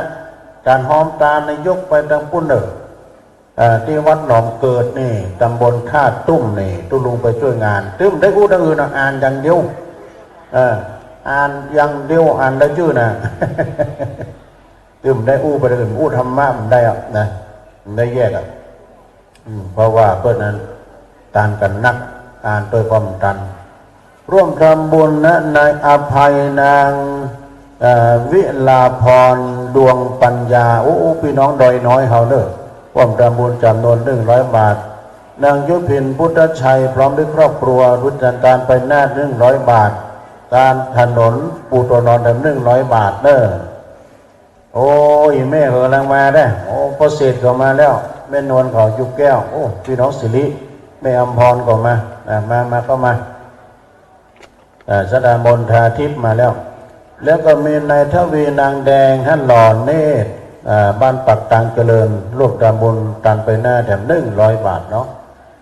อันนี้หมายมีท่านพระอาจารย์ทวัฒน์นะฮะท่านพระอาจารย์ทวัฒน์อัมพันทรัพย์นะอัมพันทรัพย์จากนครนายกอำเภอองค์คันลักษณ์นะร่วมทำบุญถวายถนนใหม่ปูตัวหนอนอีก200 บาทจ้ะสาธุอนุโมทนาเนาะปูตัวหนอนอีกซึ่งหมายมีนางสมพงษ์เกตศักดิ์และพร้อมลูกหลานนะฮะ180 บาทเนาะสุมาได้980 บาทผมเป็นรถยศไป980 บาทนะปูตัวหนอนนะอันนี้ก็ขอกราบขอบคุณในเมตตาธรรมหลวงพ่อด้วยนะครับนะนี่เป็นปูตัวหนอนทุกลุงบอกว่าเลขเรื่องไงแต่ประวัติ180 บาทไม่ใช่อันนี้เลข9นะเนี่ยเลข9ฝรั่งนะ980 บาทนะขอบคุณหลวงพ่อนะครับในนามของนางสมพงษ์เกตศักดิ์นะพร้อมลูกร่วมทำบุญปูตัวหนอนสร้างถนน980 บาทจ้ะสาธุเขียนใหม่ก็ได้ครับเอาให้แน่นอนไปเลยในนางกนกวันเรืองเดชนะอำเภอสันทรายป่าเมิดพี่น้องสันทรายป่าเมิดก็มาเนอะบัจจ้าอย่างสันทรายป่าเมิดนี่ตำบลมะขุนหวานนี่อำเภอสันป่าตองเนอะ ฮับสร้างถนนปูถนนแบบ120 บาทเนาะสาธุสาธุเนอะอนุโมทนาหลวงพี่จดชื่อก่อนฮะ จดชื่อนะเขียนก่อนมาพี่อยู่พัดบาทโดยตรงมาโอ้น่ะเคยหันผมเคยเห็นพี่อยู่ครับชัดหลวงพี่จากวัดพระพุทธบาทห้อยต้มฮะกัมพูรีหลวงพ่อเขียนมาใหม่ว่า980 บาทแน่นอนเลยนะฮะนี่ก็ปูตัวหนอนอำเภอเสนาจังหวัดอยุธยาเมืองเก่าของเราแต่ก่อนเจริญพรจ้ะเนี่ยอ่านตามนั้นเนาะโอ้อันนี้เป็นอาหารเจเนาะจะเดี๋ยวดูอ่านเนาะเดี๋ยวอ่านรายละเอียดนะอ๋อจ้าสาธุจ้าเอานี้ก่อนเนาะของคุณแม่ชีรายนามผู้ร่วมทำบุญอาหารเจงานปริวัติกรรมวัดมอฤษีโดยการนำของนางสาวอำนวยเมธาเวชคุณหมอกับคุณหมอกอบการ500 บาทเป็น1 2คุณธัญวดียานนท์500 บาท3คุณเจียมจันทร์259 บาทคุณกนกวันปิยาสุนทรนนท์200 บาท5คุณพี่อำนวยสิริโชคธนามนตรี200 บาท6น้องปุ๊ก100 บาท7คุณมุกดาคำอาลี100 บาท8คุณนิตยวันนะฮะตั้งกิติวงศ์กุล200 บาท9คุณแม่ฟองจันทร์50 บาท10คุณอาจ200 บาทคุณอะไรนะเนี่ยมึงนอกอะไรกันเนี่ยคุณอะไรเนี่ยชาจีเอได้ของคุณชาจีเอนะ200 บาทจ้ะแล้วคุณอำนวยเมธาเวช300 บาทเนอะร้านเครื่องร้านครัวเทพเนาะดอยงามเนาะรวมอันนี้1,990 บาทเนาะเอารวมกันมาแล้วก็คุณอันนี้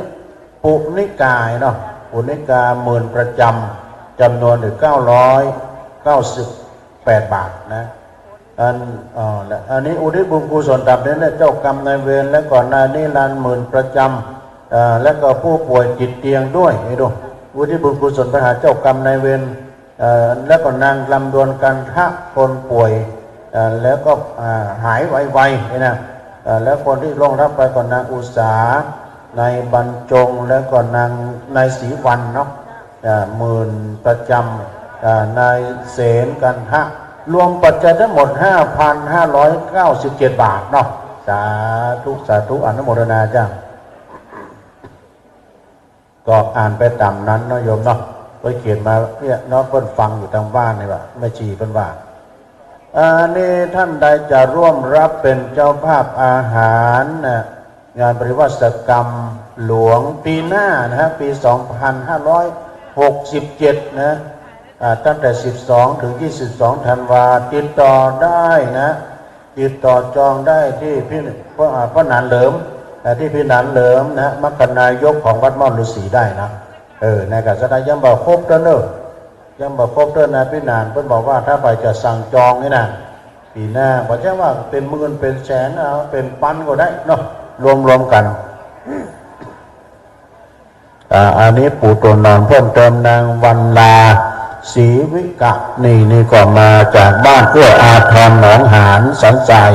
จำนวน100 บาทกิตติศักดิ์ในพงศักดิ์นะฮะสุรินนี่พร้อมด้วยตามไปหน้าไร่พัฒนาด้วยหมู่16 100 บาทในสันตินางเพชรชัยสมบูรณ์พันธ์ ตานขันเข้าไปหาปอดธนูเดชชัยสมบูรณ์พันธ์แล้วก็ตันไว้ภายภาคหน้าจำนวนปัจจัยแต่100 บาท200 บาทนะผู้ไม่ประสงค์ออกนามแต่ประสงค์ออกเงินเดินตรงมาที่กองอำนวยการเป็นเจ้าภาพตัวหนอนอีก100 บาทเป็นพระนะฮะเป็นพระเขาไม่เผยนามนะฮะ พ่ออินนะอันนี้ก็พ่ออินครูวันนานะร่วมทำบุญอีก100 บาทจ้ะสาธุเจ้าพี่เจริญพรไหมอันนี้แม่พ่อกล่องแก้วแม่เกียงคำแก้วสาวอันนี้มาจากมณฑาทิพย์เนอแถม1 ซองเนออนุโมทนาสมพงษ์เกตศักดิ์อันนี้อ่านแล้วเนาะมาจากอำเภอเสนา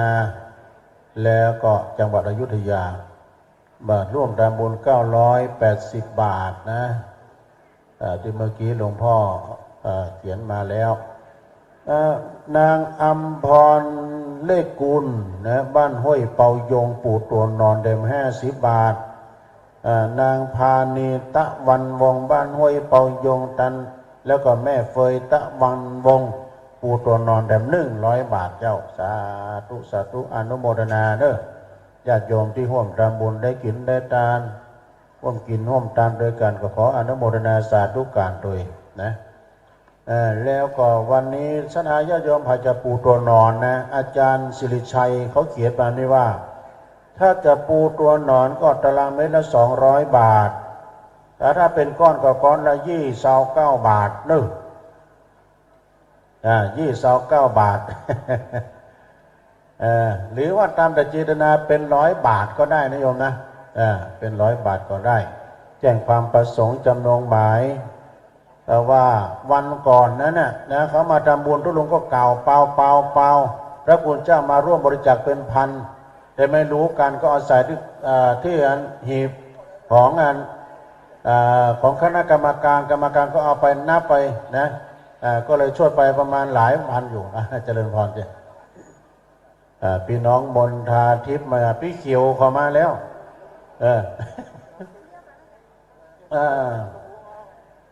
แต่ปู่ตัวนอนมาตอนนี้ในทรัพย์นางทองสุขคำเสร็จเนี่ยพี่น้องร่วมทำบุญทานเจ้ากรรมในเวรแต่20 บาทเนอะแล้วก็มีในทรัพย์นางทองสุขคำเสร็จก็ร่วมทำบุญไปหาแม่ดีเรือนรักเราพี่น้องบ้านเหล่าเป้ามณฑาทิพย์แต่20 บาทแล้วก็ในทรัพย์นางทองสุขคำเสร็จยังกินตามไปหาพ่อดีแม่พุทธคำเสร็จพี่น้องเหล่าเป้ามณฑาทิพย์แต่20 บาทแล้วก็พ่อเขียวเรือนรักเราบ้านเหล่าเป้ามณฑาทิพย์ร่วมทำบุญแต่20 บาทในทรัพย์นางทองสุขคำเสร็จตันไปหน้าพี่น้องเหล่าเป้ามณฑาทิพย์แต่20 บาทเนอะพี่น้องนี่พ่อกล่องแก้วแม่เขียวคำแก้วสาวแม่เกียงคำแก้วสาวมณฑาทิพย์แต่1 ซองแล้วก็มีแม่ศรีลาภัยพิไลนะพร้อมด้วยครอบครัวเนื้อตามไปหน้าป่าป้องดอยสะเก็ดเนี่ยพี่น้องป่าป้องดอยสะเก็ดมาในวันนี้นะป่าป้องนี่ปวดนักมวยดังนะปวดขุนเข่าไร้น้ำใจนะทางป่าป้องดอยสะเก็ดก่อนนะมวยนี่นะมวยช่อง8 ลำปาง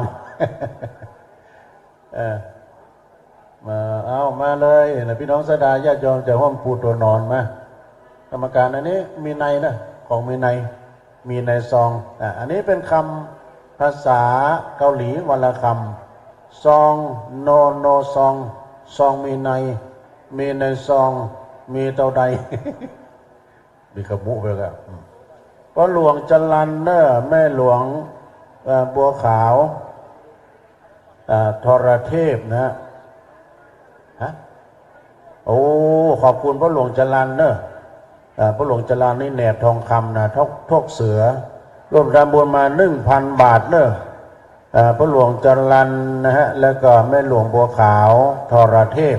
วันนั้นไปประชุมคณะสงฆ์แล้วก็ชมรมกำนันผู้ใหญ่บ้านที่ทำการพุทธมณฑลพระหลวงทรเทพมีใจกว้างสปอร์ตถวายเพลงนี่เราเยี่ยมจริง ร่วมทำบุญ1,000 บาทนะพระหลวงจรัญนะพระหลวงแหนบทองคำวางนี่นะพี่นี้พี่น้องจอมตองนี่บ่ได้นางพิมพิมลรัตน์เนาะพิมลรัตน์นางสาวชิดชนกทอนามเทพนะตานาเจ้ากรรมนายเวรสัมพสัตทั้งหลายเนาะจากจอมตองเนาะเชียงใหม่เอาไปใส่หีบเพื่อเลยเนาะนี่อธิษฐานจิตไปใส่นางสาวปานิสลาชัยสวัสดิ์อันนี้เปิ้ลร่วมทำบุญแจ้งความประสงค์ไว้พรุ่งนี้เช้าจะนำมาถวายด้วยปัจจัย50 ตารางเมตร 10,000 บาทดูหน่วย10 ร้อยพันหมื่น10,000 บาทแท้ๆเลยนะตาทุรงฟาดนะเปิ้ลเขียนมานี่วันพุธก่อนเนี่ยเปิ้ลจะมาถวายนะวันนี้บัตรตาเตื้อวันพุธนี้เปิ้ลจะเอามาเนาะแม่อัมพรหลอดทานเขาก็มาเจริญพรพี่น้องหลายปีนึกหนองมะขาวนี่เจ้าภาพใหญ่ปีหน้าแต่ปีนี้ก็มี แม่อัมพรหลอดทานเนาะขอบคุณเด้อมีเพิ่มเติมแถมนะแม่อันนี้อ่านแล้วเราเนี่ยอันนี้มีอันนี้อ่านแล้วแล้วก็มีอันนี้นายณลินนางสุขศรีอินตับเปี้ยปินตาเปี้ยพี่น้องเหล่ามนทาทิพย์อันไปหน้าเต็ม40 บาทเด้อนายสนิทนางปทุมพรญาติวงศ์แต่กับปูจาว่าวไฟแต่จำนวน100 บาทเด้อพอจะปูจาว่าวไฟเจิญได้นะเจ้าประเสริฐอันนี้ป้อเศษแม่นวลหยุบแก้วบ้านสิริมังคลาจารย์ปูตัวหนอนการน้ำค่าไฟจำนวนอีก100 บาทจ้าสาธุอนุโมทนาแล้วก็มีอันนี้ซองมีในอ่านแล้วแม่เครือคนใดยกมือขึ้นแม่เครือกันอยู่บ้านใดแม่เครือลิ้มพูนนี่เนาะปูตัวหนอนอีก100 บาทจ้ะสาธุอนุโมทนานะ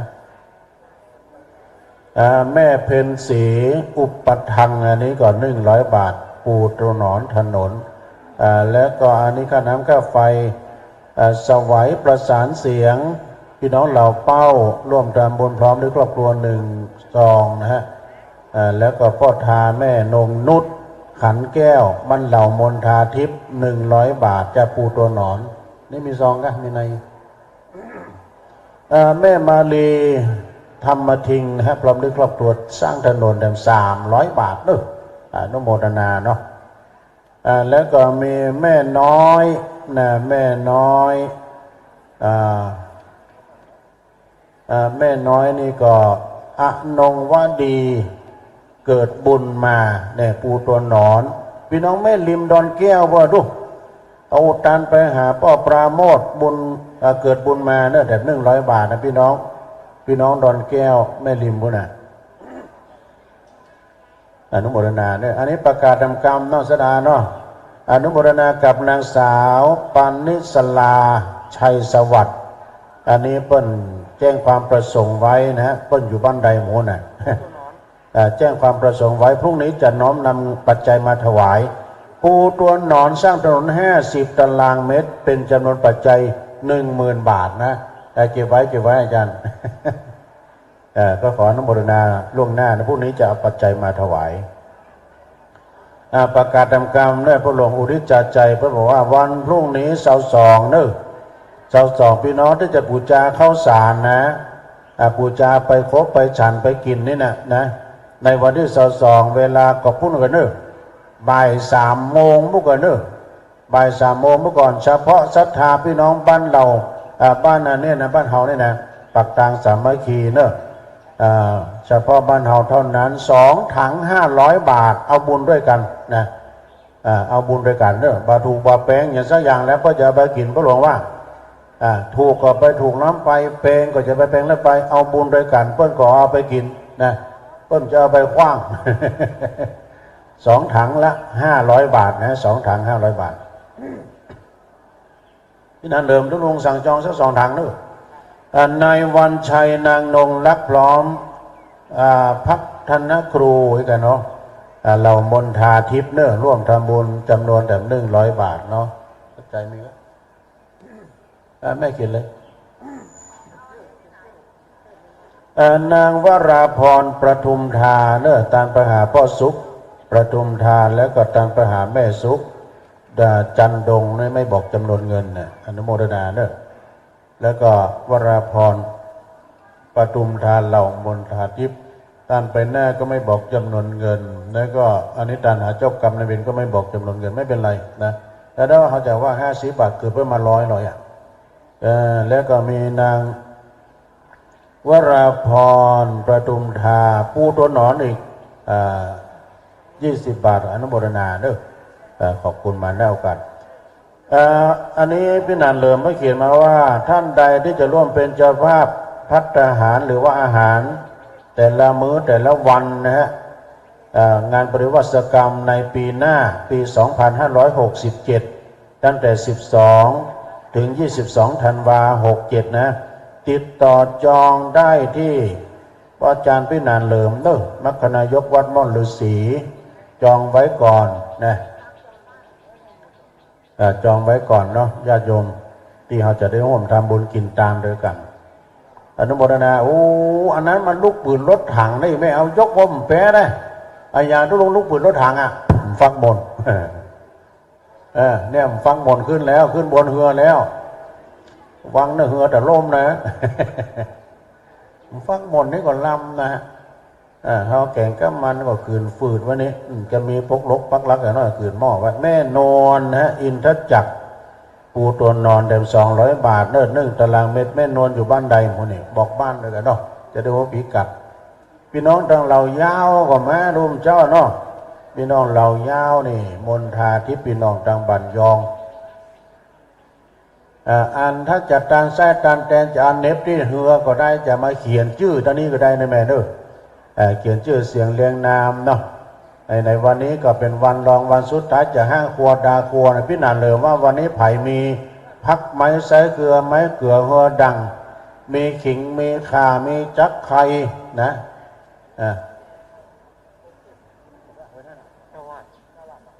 จะเขียนนะวันนี้นะสนายโยมพ่อจะห้างจะดาครัวพี่นันเลิมบอกว่าไผ่มีพักกาดพักไม้ใส่เกลือไผ่ที่มีพริกหนุ่มบะเกลือกันลำนะเอามาเจาะมาหอมกันได้มีส้มสุกลูกไม้มีบ่อฟักบ่อแฟงบ่อแตงบ่อเต้าเอามาเตอะอยู่นะเอามาเตอะในสุพรรณวังใหม่เนอะในสุพรรณวังใหม่นางสาวยุวพรขัดตุนอันนี้กดปูตัวนอนแบบ200 บาทตังไปหน้าแบบ100 บาทเด้อสาธุสาธุพี่น้องแผ่วปางเมือดสันทรายพี่น้องทางที่มาจากบะคุณหวานด้วยดื้อมากันหลายวันนี้วันพรุ่งนี้ก็มาแน่นหนามาร่วมทำบุญออกกรรมกันเนอะออกปริวัติกรรมบางพ่องก็มาการถึงวันบางพ่องก็มาหัวหางเนาะวันอันนี้ได้รับว.2 ว.8 จากพ่อหลวงอุทิศจาใจวันนี้เมตตาบารมีธรรมหลวงพ่อท่านพระครูสุเมธธรรมเสวีก็จะเป็นองค์แสดงธรรมนะก่อนที่จะบิณฑบาตเจ้าภาพนั้นก็มีคุณโยมอานงอุปนันท์โดยนะแล้วก็มีชมรมกำนันผู้ใหญ่บ้านโดยในวันนี้นะชมรมกำนันผู้ใหญ่บ้านโดยหล่อเฮานี่โดยกันนำของพ่อกำนันบุญทรัพย์ปัญญาประธานชมรมกำนันผู้ใหญ่บ้านร่วมกันเป็นเจ้าภาพการเทศวันนี้โดยนะมาแล้วก็พ่อกำนันเขานี่อันนี้ก็เป็นเกียรติอย่างยิ่งเนอะที่ทางท้องถิ่นเปิ้นมาร่วมทำบุญปอตานเขามาแล้วปอตานนี่จำง่ายพอถึงมาแล้วปอตโรมา 2-3 วันแล้วเนี่ยปอตานต้นแก้วปอตานนี่เปิ้นปาลูกหลานเจ้าหมู่พี่น้องชาวบ้านมาตัวกันจัดไหลเอาเก้าอี้นั่งในปอตานเด้อเอาเก้าอี้นั่งตามสบายวันนี้นักล่าบุญเนี่ยไปที่ไหนทางใดก็ปะกันพี่น้องสันป่าตองแม่อินสินทุใสพี่น้องบ้านปักตังสามัคคีในห่วมทำบุญทานไส้ตันแต่150 บาทเนาะ อนุโมทนาเนอะก็ขออัญเชิญยังเทพไทยตังมเหสขาเทวบุตรเทวดานะ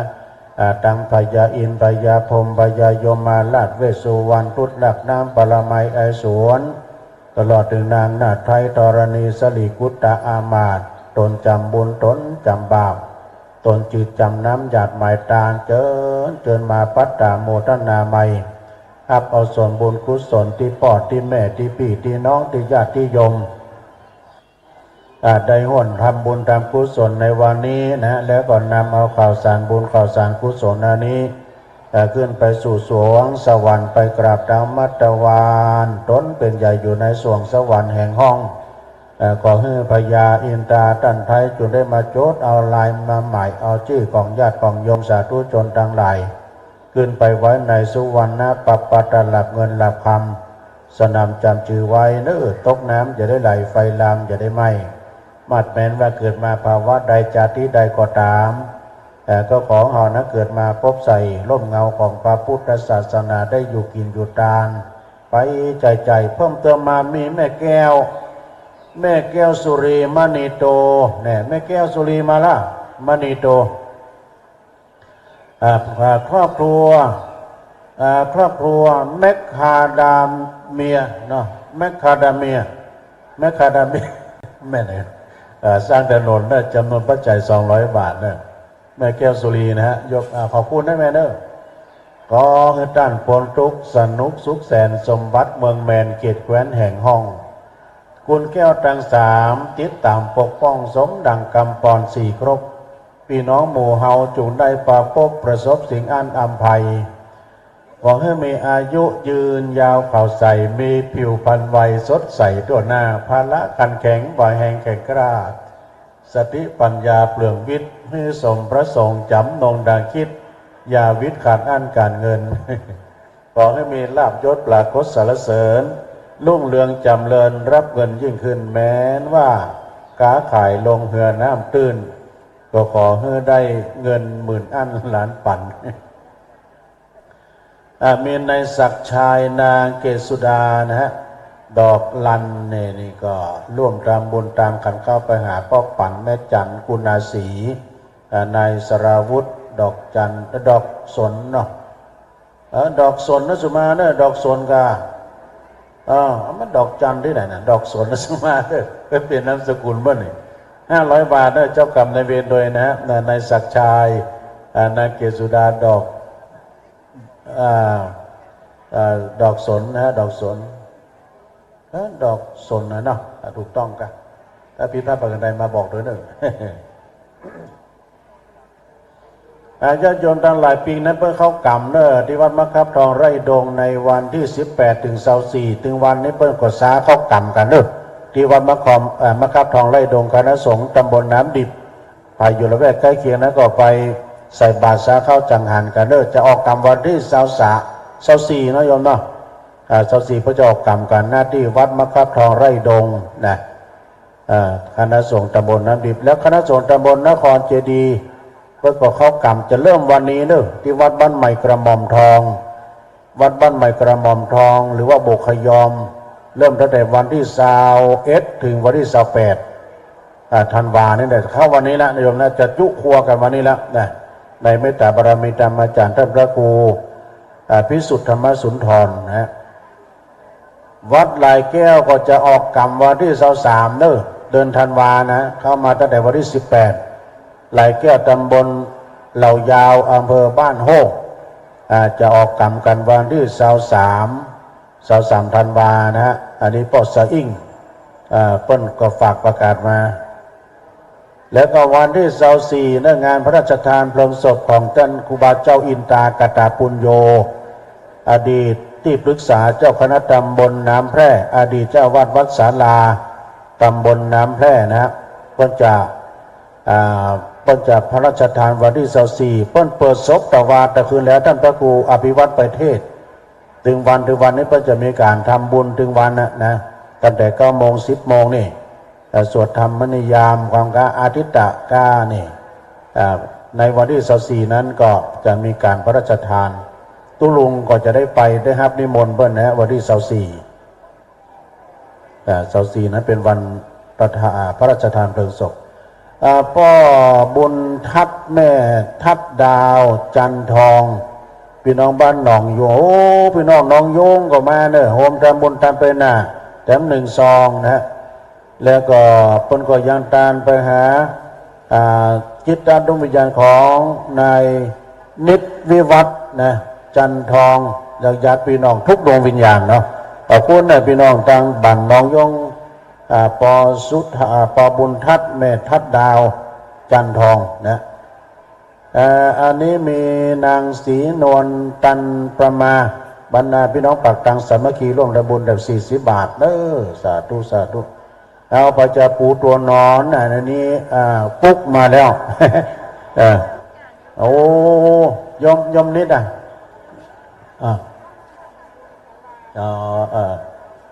อันนี้ก็ขออนุโมทนาทำบุญทุกอย่างด้วยนะ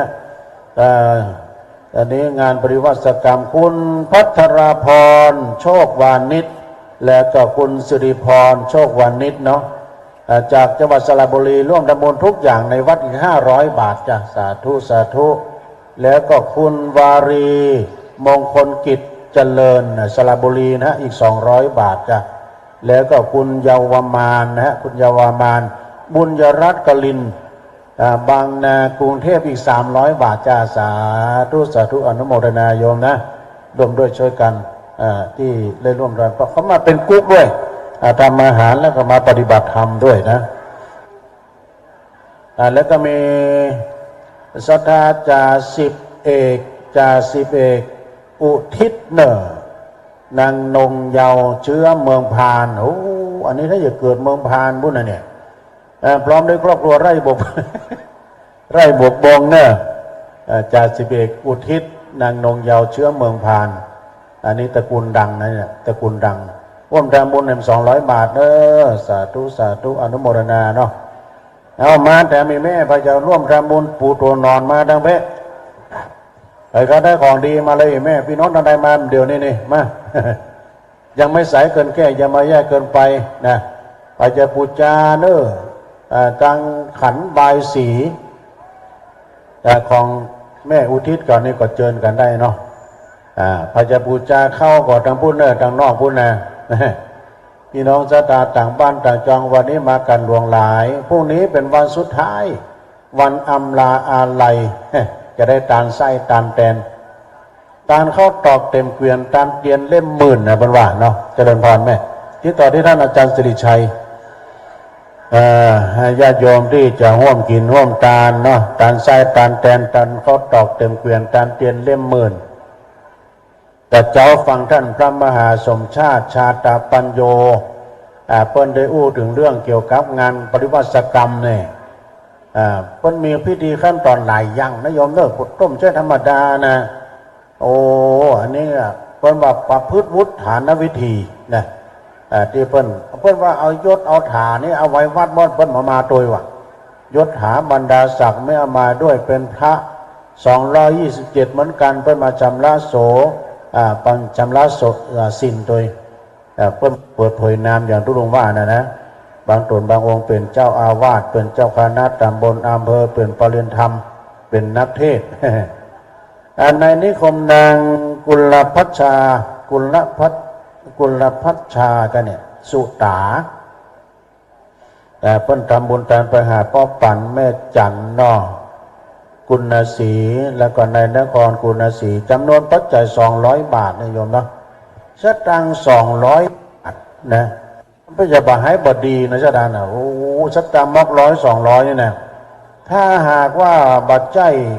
เพื่อบัตรไหลใครบัตรไหลบัตรออกนี่มันจะได้มันมาสตังค์ง่ายๆและเพื่อมาทานด้วยความศรัทธานะจ๊ะดา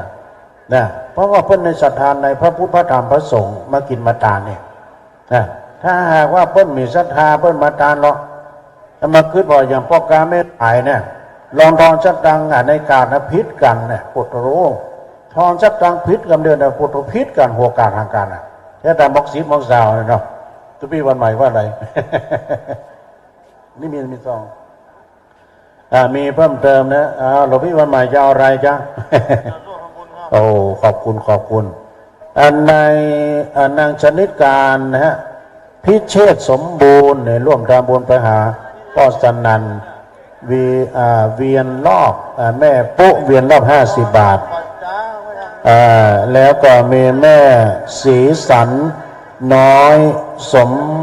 น้อยสปุงพี่น้องน้องโยงเนี่ยอมทำบุญทั้ง100 บาทเนาะแล้วนางชนิดการนะฮะพิเชษสมบูรณ์ตามไปหน้าแต่50 บาทนายโคศลนะพิเชษสมบูรณ์ตามไปหาป้อธนวัฒน์พิเชษสมบูรณ์แล้วก็นายอภิสิทธิ์พิเชษสมบูรณ์ถึง50 บาทเนี่ยนายนิคมนางกุลพัชชาสุตาตามไปหาเทวบุตรเทวราชเจ้ากรรมนายเวรแด่100 บาทแล้วเพิ่นก็ยังตามไปหาแม่พวงเพชรในนครสุตาแด่100 บาทเนอะแม่นุชจิตรานะฮะสุนาลินการไปพร้อมลูกหลานเนอะปูตัวนอนแด่1 นะอนุโมทนาเนอะวันนั้นก็ขอบคุณแม่สีเนอะแม่จิตราอิมเพลาเปิ้นขอบคุณเนอะตโรโรบ้านทุ่งเซี่ยวเนาะ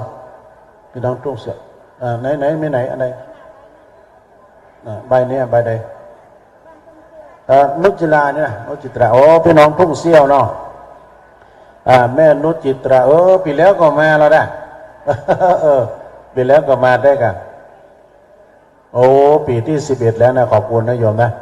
เพิ่นมาปฏิบัติธรรมพี่น้องจากทุ่งเซี่ยวปีหน้ามาแดมนึงท่านพระอาจารย์ธนชาวรยาโนนะหรือว่าทุปี้วันใหม่นี่เป็นรวมทุกสิ่งทุกอย่างในวัดในหอมตาลหมดเลย1,000 กับ200 บาทยินดีสาธุเนอทุปี้วันใหม่พระอาจารย์ธนชาวรยาโนร่วมเป็นเจ้าภาพร่วมกินน้ำตาล1,200 บาทปอตาลมาแล้วปอตาลต้นแก้วอยากเสียงดีขอบคุณนะเด้อแต่ไว้มาซื้อสมตองยินดีพ่อตาลเป็นยาดีนะใช้เสียงนั่งไปตุลุงไหนน่ะเอาไว้อมไว้น่ะขอบคุณพ่อตาลเนาะแกเจ็บคอได้เสียงจะดีมากจัดนักไหนน่ะบทของงอนะของญี่ปุ่นกันนั่นน่ะไปนั่งก่อนยินดีนะพ่อเนี่ยพ่อตาลแม่วันแม่สิรินทิพย์ขอบคุณขอบคุณคุณแม่สิรินทิพย์บุญเลิศเนอะเพิ่นว่าขอให้ตุลุงสุขภาพแข็งแรงนะเจ้าทำบุญแฮปปี้เบิร์ธเดย์ย้อนหลังเนาะสุขภาพแข็งแรงนะสุขสันต์วันเกิดจ้ะสาธุเนอะขอให้แม่มีสุขภาพสมบูรณ์แข็งแรงเหมือนตุลุงเนี่ยตุลุงกันเนาะอวยพรตุลุงกันอวยพรตุลุงแฮปปี้เบิร์ธเดย์แฮปปี้นิวแฮปปี้มันใช่แฮปปี้แหละสุขสันต์วันเกิดขอบคุณแม่เนอคุณแม่สิรินทิพย์บุญเลิศอันนี้เปิ้นแต่ว่านี่มันวันศิลป์เนาะตุลุมได้มาสักกรรม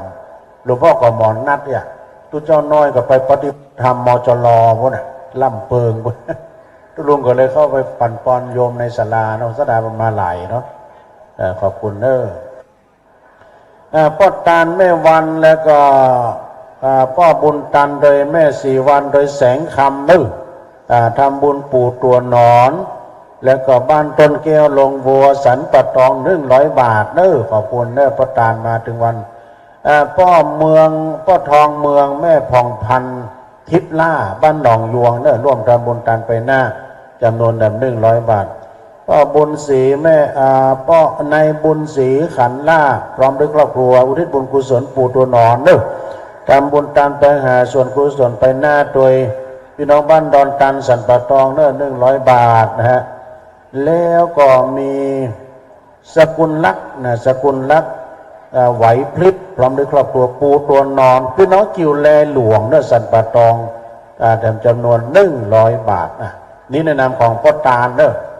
พ่อตาลแสงคำพ่อตาลนี่เปิ้นเขาฝากหอมมาพ่อของตุ๊กนะพ่อก็มาด้วยขอบคุณพ่อตาลต้นแก้วด้วยนางวันทิพย์ในวันทิพย์เที่ยงทุกอันนี้ชำระนิสงฆ์อีก40 บาท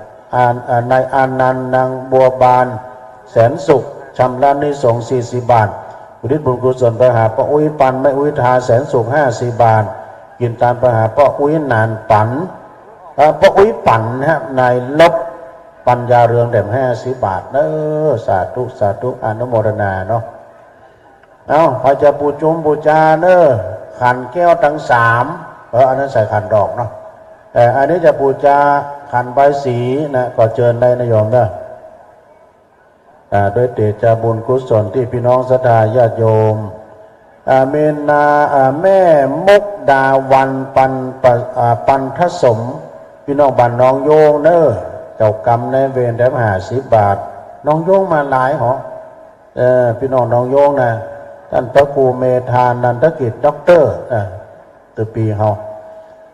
หลวงพ่อหลวงวรศักดิ์โอ้บุญที่ฟองเนี่ยพ่อหลวงบันดงป่าหวายนะฮะพี่หลวงพ่อหลวงบันดงป่าหวายพ่อหลวงวรศักดิ์บุญที่ฟองร่วมทำบุญแถม200 บาทเนอแล้วก็เดี๋ยวจะบอกแม่4,000กันทั้งวงหนองโยงห่มทำบุญพอเกิดไม่เกิดเจ้ากรรมนเวรน้ำ100 บาทจ้ะสาธุสาธุอันนี้อาจารย์จันเพ็ญเนาะพิพิธท่านวัฒนพันธ์เนาะอาจารย์เพิ่นมาร่วมระบุมาจากพุ่นเนอบ้านเลขที่239หมู่ที่8ตำบลสันกลางอำเภอสันปะตองเนาะจังหวัดเชียงใหม่ร่วมทำบุญในวันคล้ายวันเกิดเลยนะโอ้ขอบคุณนะพี่อาจารย์เนาะร่วมทำบุญแถมจำนวน500 บาทเจ้าสาธุสาธุอนุโมทนาเนอสุขสันต์วันเกิดจ้ะนะสุขภาพแข็งแรงเนออาจารย์เนอบุญรักษากรรมจูเนอสาธุสาธุเจ้าอันนี้เปิ้นเป็นทำบุญคล้ายวันเกิดเปิ้นด้วยป้าน้อยโมนกองขันเอาขันห้อนได้แล้วจ้า ระฆังจะดังแล้วระฆังวันนี้เป็นระฆังยกที่4เด้อก็เดี๋ยวจะดังแล้วป้าน้อยโมน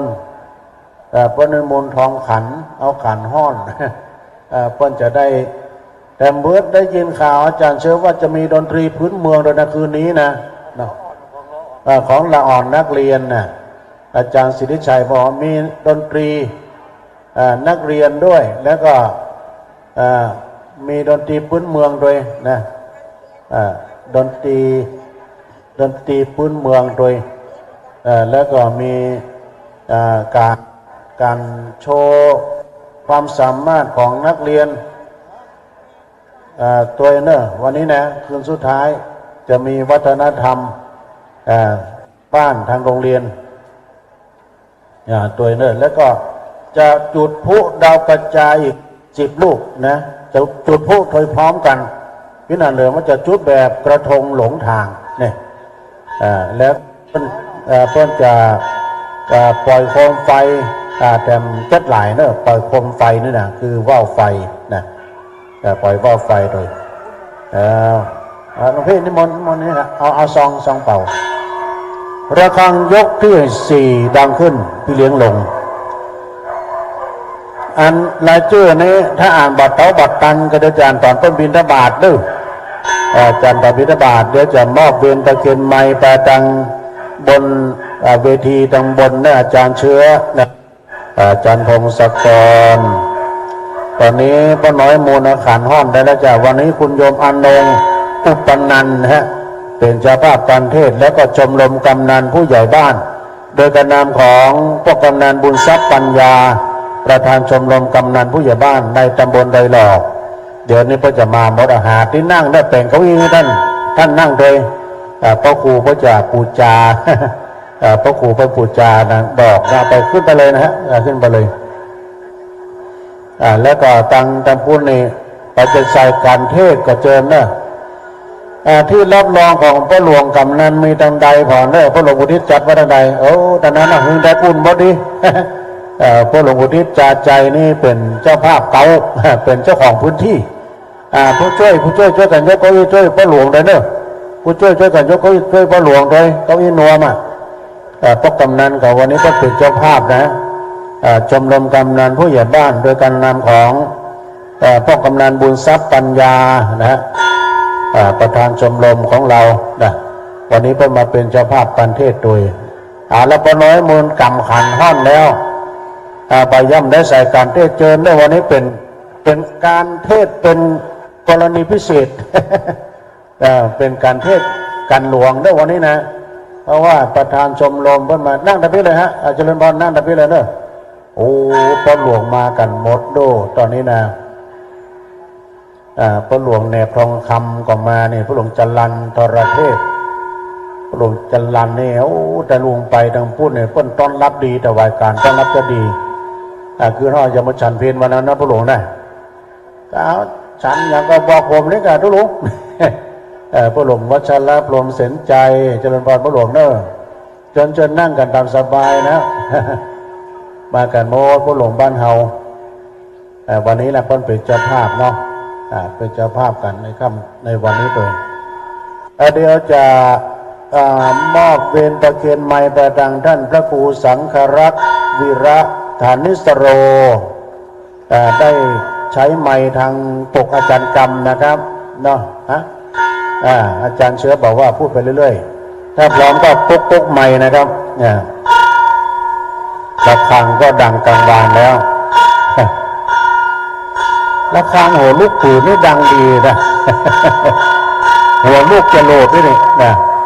หัวลูกจะโหลดนะเนี่ยโอ้ระฆังนี่ดังดีหลวงพี่ไม่ต้องฟ้าว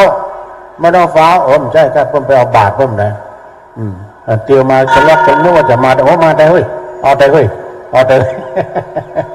ตัวพี่จากเมืองนอกใช่ไหมวัดอะไรพระอ่างเนาะพระวิเชียรเดี๋ยวจดก่อนบุตรนอนนั่นเคนรัดตัวนั้นรัดกระเหลี่ยงรัดอะไร เมื่อกี้นี่ต้องขอบคุณท่านพระอาจารย์วันใหม่นะฮะท่านธนชชาวรยาโนร่วมด้วยช่วยกันทั้งหมดประวัติการทุกอย่างในวัด 1,200 บาทนะมีกันเนี่ยครับเอาซองเปล่าซองหรือฟรีครับทุกพี่แต่นั้นมันมีซองมีไหน ซองเปล่ามา3 ซอง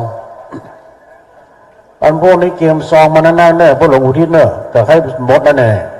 พวกนี้คนจะนักจะหลายพี่น้องตามเมืองฝางก็จะมาเวียงป่าเป้าโดยอันนี้ก็ได้ได้แล้วเขียนชื่อให้พี่เขียนชื่องานวัดเลยเนอะอยู่จังหวัดอะไรอำเภออะไรโอ้วันนี้วันพวกนี้ตานไส้ตานไหนวันนี้มนทุกพี่ทุกน้องทุกนาทุกอาเขาไปฟังไปไหนนู่นวันนี้จะมีการเฉลิมฉลองน่าจะจุดพลุนะอย่างปีนั้นนะปุถุจุดพลุเนี่ยไฟมาตกใส่บอกไฟกับไฟต่อไฟประสานงานกับโป้ต้นแตกมัวอย่างอาจารย์เชื่อว่าวันนั้นนะปุถุทุลุงซุกเอาปืนรถเครื่องไปยังตัวมามันมากูด้านกูไปพวกปุถุขนาดท่านอาจารย์ดาวเรืองในซักลายเต็มตัวยังวิ่งมีอันนี้ขอบคุณนะฮะทุกพี่พระอาจารย์วิเชียรนะฐานะวิโรนามสกุลอุตตมะเนี่ยเวียงป่าเป้าโอ้วัดป่าแดงด้วยปูตัวนอนนำ200 บาทขอบคุณทุกพี่วิเชียรนะครับด้วยฐานะวิโรนามสกุลต้นนามสกุลคาถาอุตตมะเนี่ยจากเวียงป่าเป้าวัดป่าแดง200 บาทจ้ะสาธุเนอะอนุโมทนาเนาะในสายบุญสายกุศลวันนี้อันนี้หลวงพี่จะร่วมทำบุญพ่อกำพลแม่คำปันจุมาลีเฮียตีจากปักตังเจริญได้ร่วมทำบุญไปหาพ่อหาแม่ญาติพี่น้องทุกดวงวิญญาณจำนวนแต่100 บาทเนาะสาธุแม่สมมนาคำตุ้ยการน้ำก็ไฟปักบ้านปักตังเจริญ20 บาทเนาะแล้วก็ร้านขายกรอบพระร้านขายกรอบพระจากอำเภอเถินดุจังหวัดลำปางโดยการนำของคุณอัมพรคุณรุ่งทิพย์นะคุณรุ่งนิดกันเนี่ยทำบุญค่าน้ำค่าไฟ300 บาทคืนกำไรให้แก่ทางวัดเนี่ยเพิ่มมาขายกรอบพระนะครับของคุณพี่อันนี้อาจารย์พรหมมินทร์นะอาจารย์พรหมมินทร์บุญครอบนะอันนี้ก็มาจากวัดเจริญธรรมถ้ำภู ทองนะฮะตำบลนิคมอำเภอเมืองจังหวัดลพบุรีด้วยร่วมทำบุญนะฮะจำนวนอีก120 บาทจากสาธุสัตว์พระอาจารย์วรรณกรนะวรรณกรศิริติธีรพันธ์อันนี้ก็มาจากบ้านขุนกันฮะใช่ครับจากขุนโยมจากขุนโยมไม่ห้องสอนเนอะรวมจำนวนปัจจัย150 บาทจากสาธุอันนี้ปุถุนนท์แล้วก็มีพระอาจารย์ศิวะนะฮะแล้วก็พระอาจารย์ศิวะนายตินอยพร้อมด้วยครอบครัวเนี่ยหลักบุญเขตนามสกุลของท่านจากวัดขุมตำบลขุนยวมอำเภอขุนยวมจังหวัดแม่ฮ่องสอนเมืองในหมอกทำบุญทุกอย่างในวัดอีก300 บาทจากสาธุอนุโมทนาสาธุการด้วยเนอะครูบาอาจารย์พระสงฆ์องค์สักเจ้าเอาเลยอันนี้ชุดใหญ่นะชุดสามัคคีรอบสามัคคีจากพ่อหลวงกำนัน รอแป๊บเดียวนะฮะพ่อหลวงกำนันเนี่ยเปิ้ลปูจาเหมาไปเลยนะทั้งร้าน เหมาทั้งร้านเลยนะอันนี้เป็นบุญยันยิ่งใหญ่ของชมรมกำนันผู้ใหญ่บ้านเมื่ออย่างนี้พ่อกำนันเปิ้ลเคลียร์แล้วเอาไปเลยพ่อหลวงมาลุกมา พ่อกำนันบุญทรัพย์เปิ้ลเคลียร์แล้ว อันนี้เปิ้ลปูจาขันใบสีบูชาหลวงพ่อทันใจของพ่อหลวงกำนันโชคดีมีใจสุขภาพสมบูรณ์แข็งแรงตลอดปีและตลอดไปเนอะเป็นที่พึ่งต่างบ้านต่างจองเนาะเวลามีการในงานมันบุบโหตีการในจบไปที่บ้านพ่อหลวงนะเนอะจบไปที่บ้านพ่อหลวงแต่ไปขึ้นโรงขึ้นศาลนะตั้งพ่อหลวงว่าแล้วก็เป็นแล้วเนอะจะไปเกินกว่านั้นถ้าขึ้นโรงขึ้นศาลเสี่ยงชะตังนะพ่อหลวงในเปิ้ลเคลียร์ถ้าว่าเป็นเจ้าคณะตำบลนี้ก็ไประงับอาธิก่อนเนี่ยพี่น้องชาวบ้านเนี่ยมีทุกข์มีโศกหรือว่าขายตี้กันกามอย่างกายนะง่ำตี้กันกาเนี่ยเท่ากับบุบหัวตีกันเนี่ยพ่อหลวงก็จะเคลียร์นะโดยที่พ่อหลวงตรงฉินบัดได้เข้าข้างฝ่ายใดนะให้จบไปที่ป้อนพ่อหลวงนะแล้วตอนนี้ขอนิมนต์ข้างบนเลยนะครับผมขณะนี้เวลา7:43 นาทีเลยเวลามาน้อยหนึ่งเนาะก็บ่เป็นอย่างวันนี้พระเจ้าประสงค์กำลังสวดออกอัมพานกันออกกรรมกันขณะนี้พระเดชพระคุณหลวงพ่อพกโรสุเมธธรรมเสวีเจ้าวาดวัดม่อนฤาษีปากตังสามัคคีก็เดินทางเข้าสู่อาสนะสงฆ์เรียบร้อยแล้ว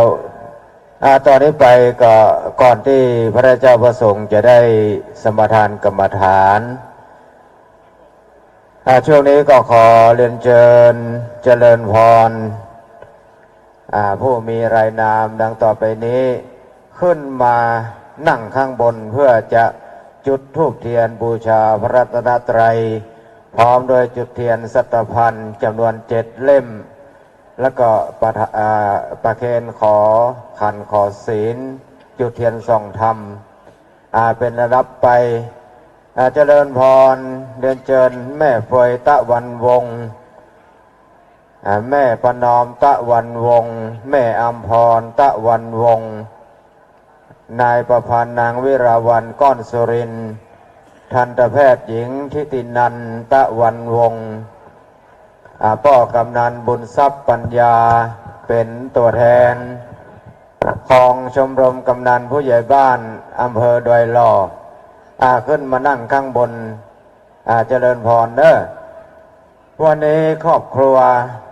ตะวันวงศ์ต้นตระกูลตะวันวงศ์เป็นเจ้าภาพใหญ่เจ้าภาพเก้าเจ้าภาพเป็นประธานเป็นเจ้าภาพเลี้ยงพระทหารวันนี้ตัวเรียนเชิญคนที่มีรายชื่อรายนามขึ้นมาตั้งบนนางอนงอุปันนันท์แม่เลี้ยงจันทาทรตันตัวเนอะขึ้นมาตั้งบนทั้งหมดถึงมวลกัน9 ท่านตัวกันเจริญพรช่วงนี้ก็ขอช่วงหนึ่ง พระเจ้าประสงค์กำลังออกกรรมในโบสถ์ก็มีเนาะช่วงนี้ก็ทางพวกอาจารย์กรรมกราบนิมนต์ท่านอาจารย์พระครูสังฆรักษ์วีระธนิสโรดำเนินการต่อไปทางด้านพวกอาจารย์กรรมขอกราบนิมนต์ครับ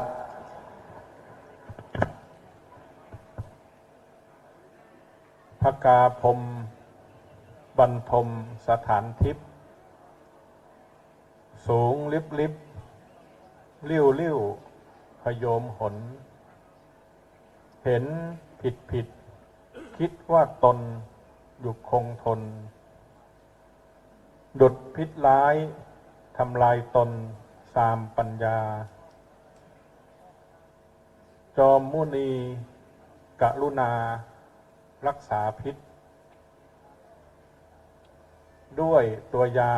อมฤตคือยานกล้าให้พรหมเห็นชั่วดีมีปีชา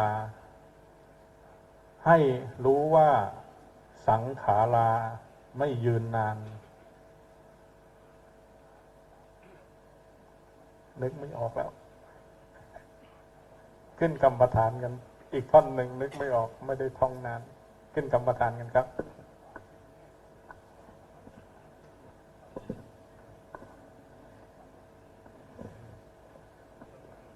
อะระหังสัมมาสัมพุทโธภะคะวา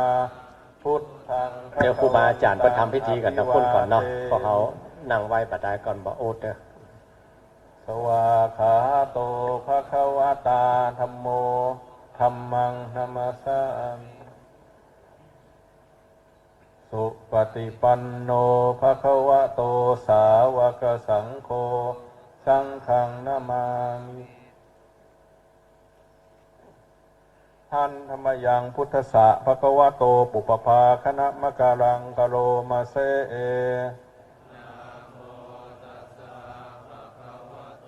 อะระหะโตสัมมาสัมพุทธัสสะนะโมตัสสะภะคะวะโตอะระหะโต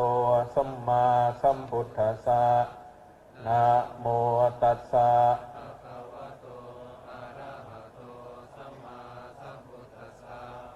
อิมาหังพันเตภะคะวาอัตตะภาวังตุมหากังปริจะชามิสัจฉิการณะถายะสมถะวิปัสสนากรรมัฏฐานังเทหิกลาบ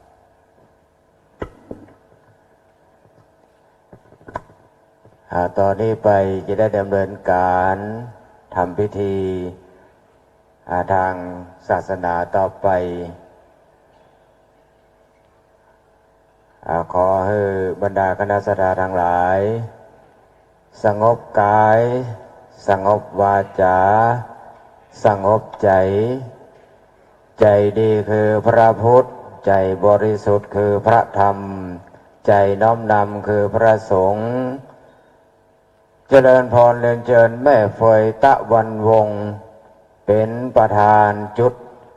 เทียนธูปบูชาพระรัตนตรัยอันนี้เป็นปีใหญ่นะฝ่ายมะยิงนะครอบครัวตะวันวงศ์นะถ้าเป็นพ่อใจกับพ่อหลวงพรชัยตะวันวงศ์เนาะ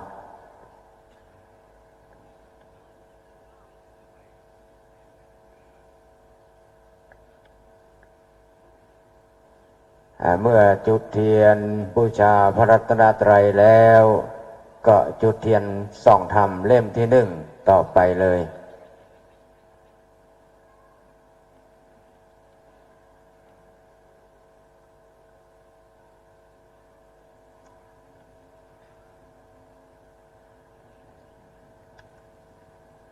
เจริญพรแม่ประนอมตะวันวงศ์จุดเทียนบูชาสัตพันธ์เล่มที่สองแม่อัมพรตะวันวงศ์จุดเทียนสัตพันธ์เล่มที่สามอ้ายประพันธ์นางวิราวัล หรือว่าพี่พันธ์เฮาก้อนสุรินทร์จุดเทียนเล่มที่ 4แล้วก็เล่มที่ 5ทันตแพทย์หญิงทิตินันตะวันวงศ์จุดเทียนสัตพันธ์เล่มที่ 6พ่อกำนันบุญทรัพย์ปัญญาประธานชมรมกำนันผู้ใหญ่บ้านอำเภอดอยหล่อเป็นตัวแทนของผู้ใหญ่บ้านในอำเภอดอยหล่อจุดเทียนสัตพันธ์เล่มที่ 7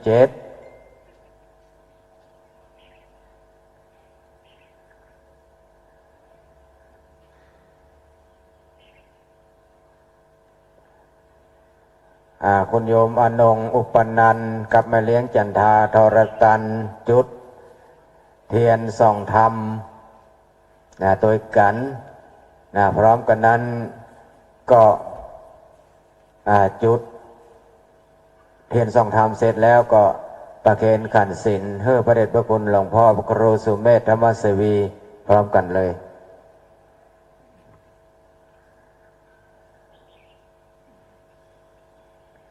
เรียนเชิญแม่เฟยตะวันวงศ์มารับของที่ระลึกดูเนาะแม่เฟยตะวันวงศ์เสร็จแล้วก็แม่ประนอมตะวันวงศ์แม่อัมพรตะวันวงศ์ไอ้ประพันธ์นางวิราวันก้อนสุรินทร์ทันตแพทย์หญิงทิตินันตะวันวงศ์รับของที่ระลึกจากพระเดชพระคุณหลวงพ่อ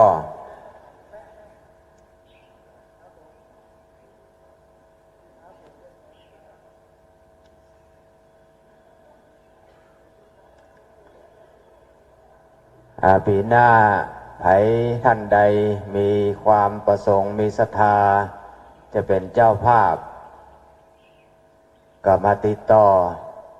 ก็นานจันนันเลิมก็ได้ที่ตมาภาพก็ได้เนอะพ่อกำนันบุญทรัพย์ปัญญาประธานชมรมกำนันผู้ใหญ่บ้านอำเภอดอยหล่อรับของที่ระลึกเป็นวัตถุมงคลจากพระเดชพระคุณหลวงพ่อเสร็จแล้วก็เดินลงไปข้างล่างเด้อไม่ฟวยอันประคองไม่ฟวยไปตัวถ้าลงมาได้ก็อุ้มลงไป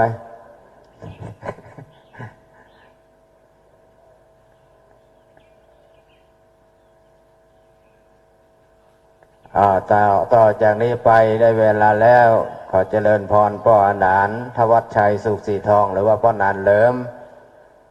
ได้ดำเนินการ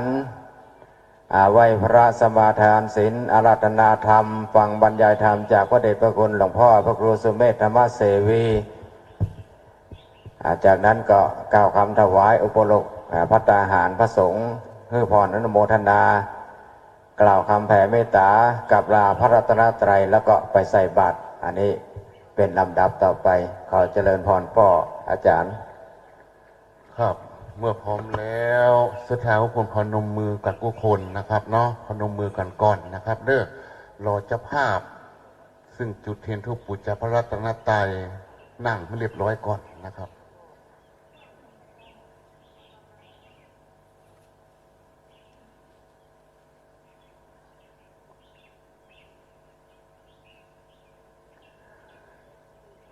ครับเมื่อพร้อมแล้วพนมมือแล้วขอเรียนเชิญนึกกราบ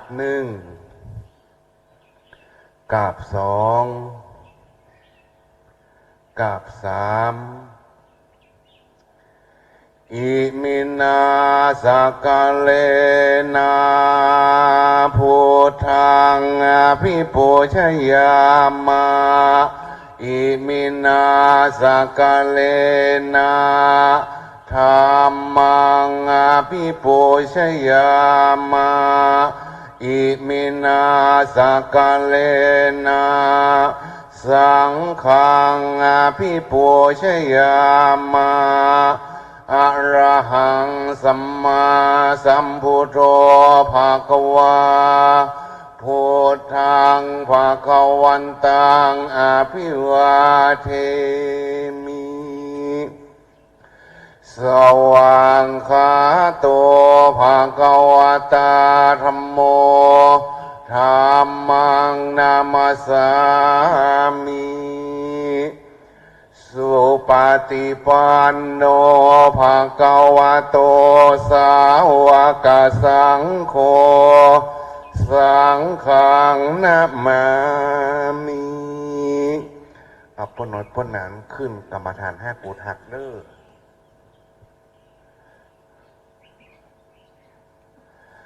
สาธุนามามิพุทธังโกนาสาการันตังนามามิธัมมังมุนีราจาเตสิกังนามามิสังฆังจาสาวกังนามามิกัมมาทานังนิปานามาโกเตสะกังอาจายโยโนพันเตอาจาคัมมายะถาปัลเลยะถามัวอากุสาเลเยมะยังพุทธาธัมมาสังฆากัมมาทานังกัมมาทานาตายากาจาลิยาสังฆาติสุปัญจอาติเตวาปัญจุปันเนวาอาวิวายาทิวาลาโหวากาเยนาวาวาจายาวามานาสาวาปมาตังวาอากาละวังวาติสวายาธาธัมมังปาติกาโรมาเตสังโนพันเตพุทธาติรัตานาปัญจกังอนุกัมปังอุปาตายะอัจจายังตุปาติคันหาตุขัมมันตุสัพพังโตสังฆามันตุโนสา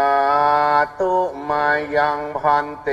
ติสารเนนะสังหาปัญจศีรานิยาจา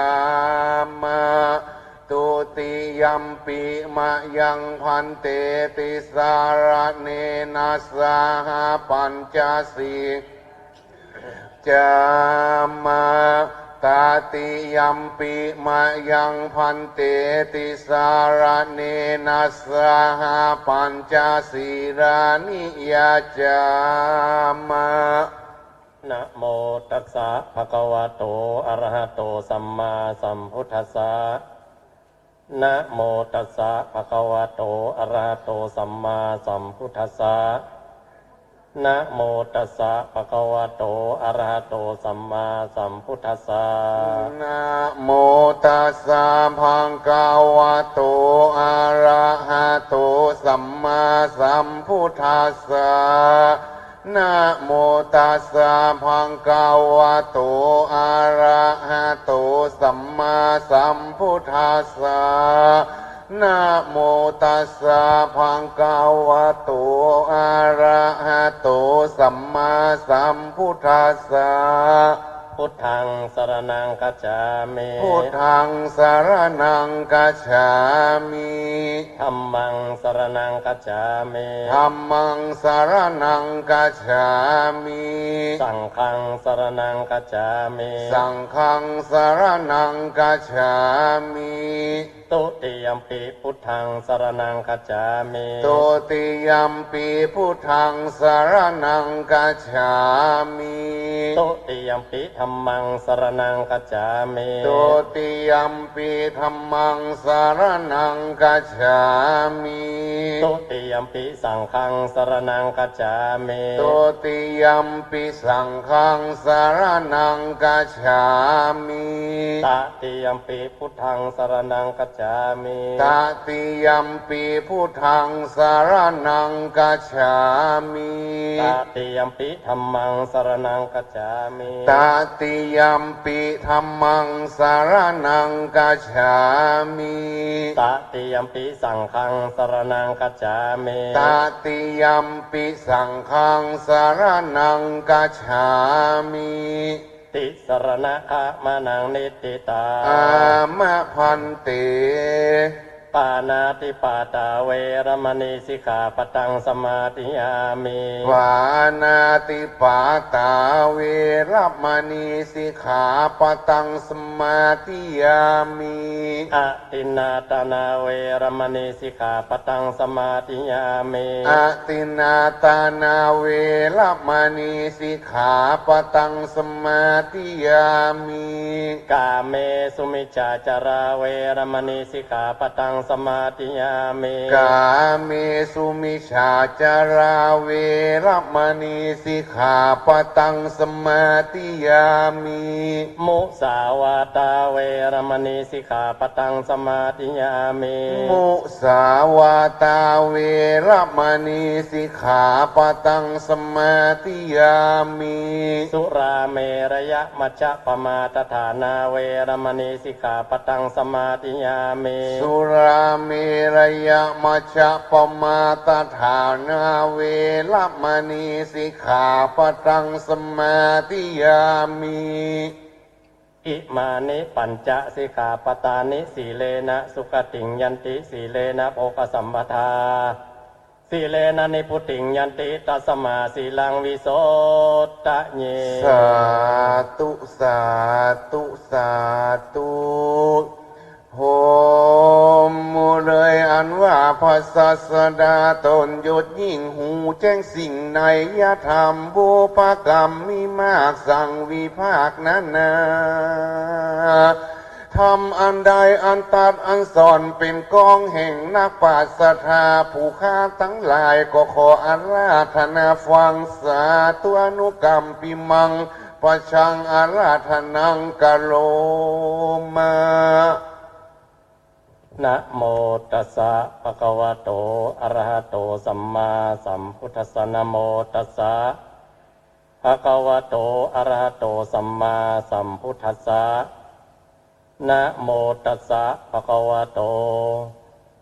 อะระหะโตสัมมาสัมพุทธัสสะสมนานันจะทัสสนังเอตัมมังคาลมุตตมันติขอกราบคารวะครูบาอาจารย์ทุกรูปที่มาช่วยงานในครั้งนี้ขอความเจริญในธรรมจงมีแต่พระลูกกรรมผู้มาได้มาพึ่งวัดปฏิบัติธรรมเจริญพรลูกเนนเจริญพรคณะสัทธาญาติโยมทุกๆคนเอามือลงเนาะ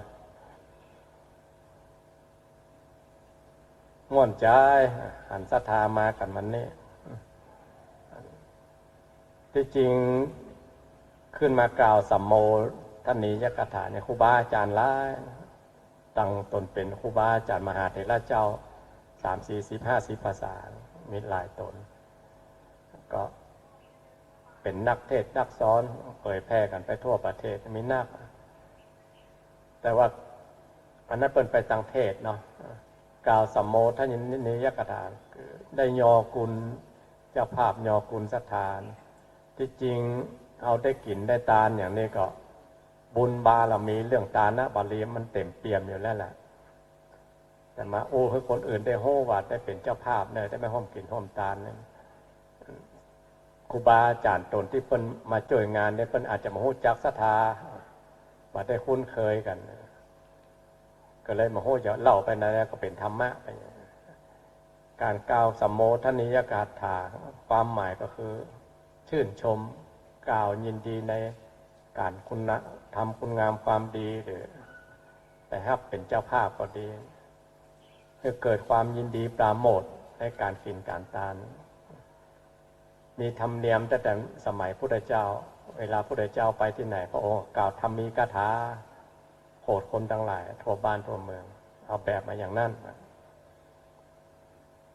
อย่างพวกเขาทั้งหลายมากันนอนเนี่ยได้มาหาครูบาอาจารย์เรื่องห้ามเป็นร้อยตนเนี่ยภาพนี่จะเกิดขึ้นนี่เนาะถ้าครูบาอาจารย์ส่วนมากก็เป็นพระธุดงค์พ่อที่ว่าเพื่อจะมาชำระศีลของตัวเองคือบริสุทธิ์เข้าป่าเข้าดงนี่มันจะเกิดความอาถรรพ์หรอกอยู่วัดอยู่วาบางทีศีลไม่อย่าบกพร่องไปห้องดังพ้อยไปพ้องก่อสร้างหันก่อสร้างนี่ด้วยการเพื่องานวัด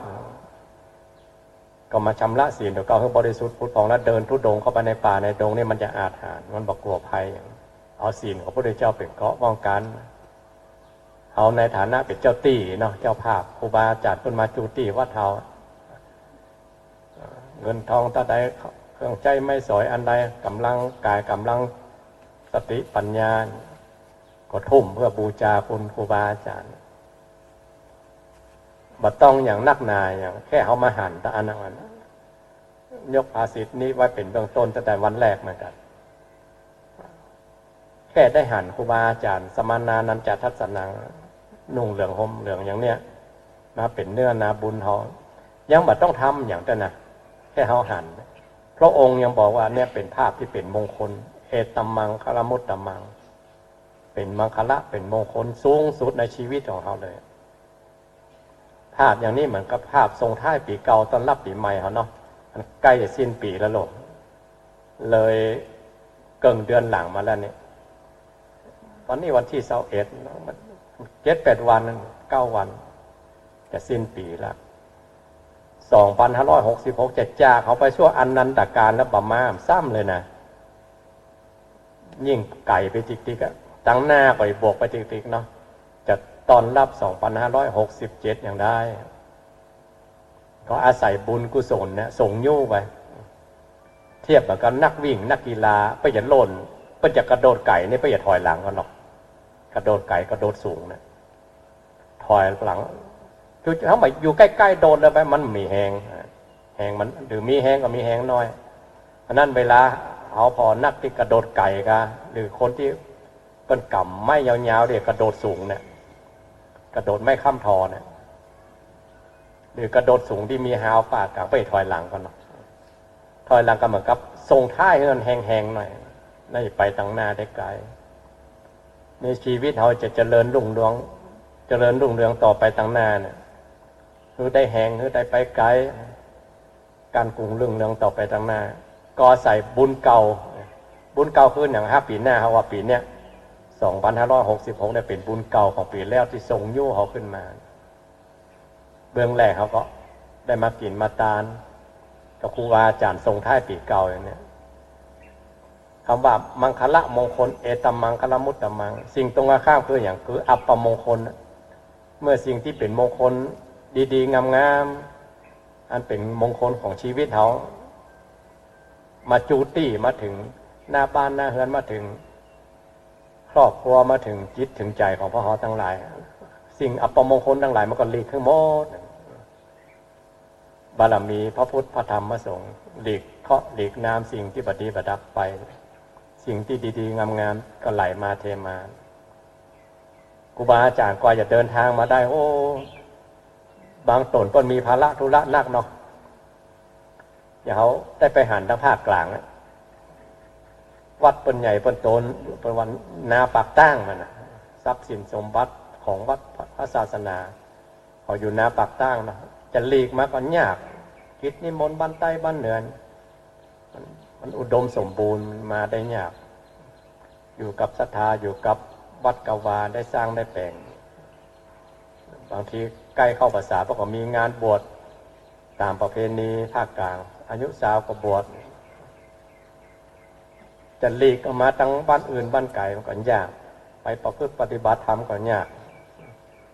คนอุตส่าห์มาถึงบ้านเฮานะมาถึงวัดวาอารามเฮามาปฏิบัติ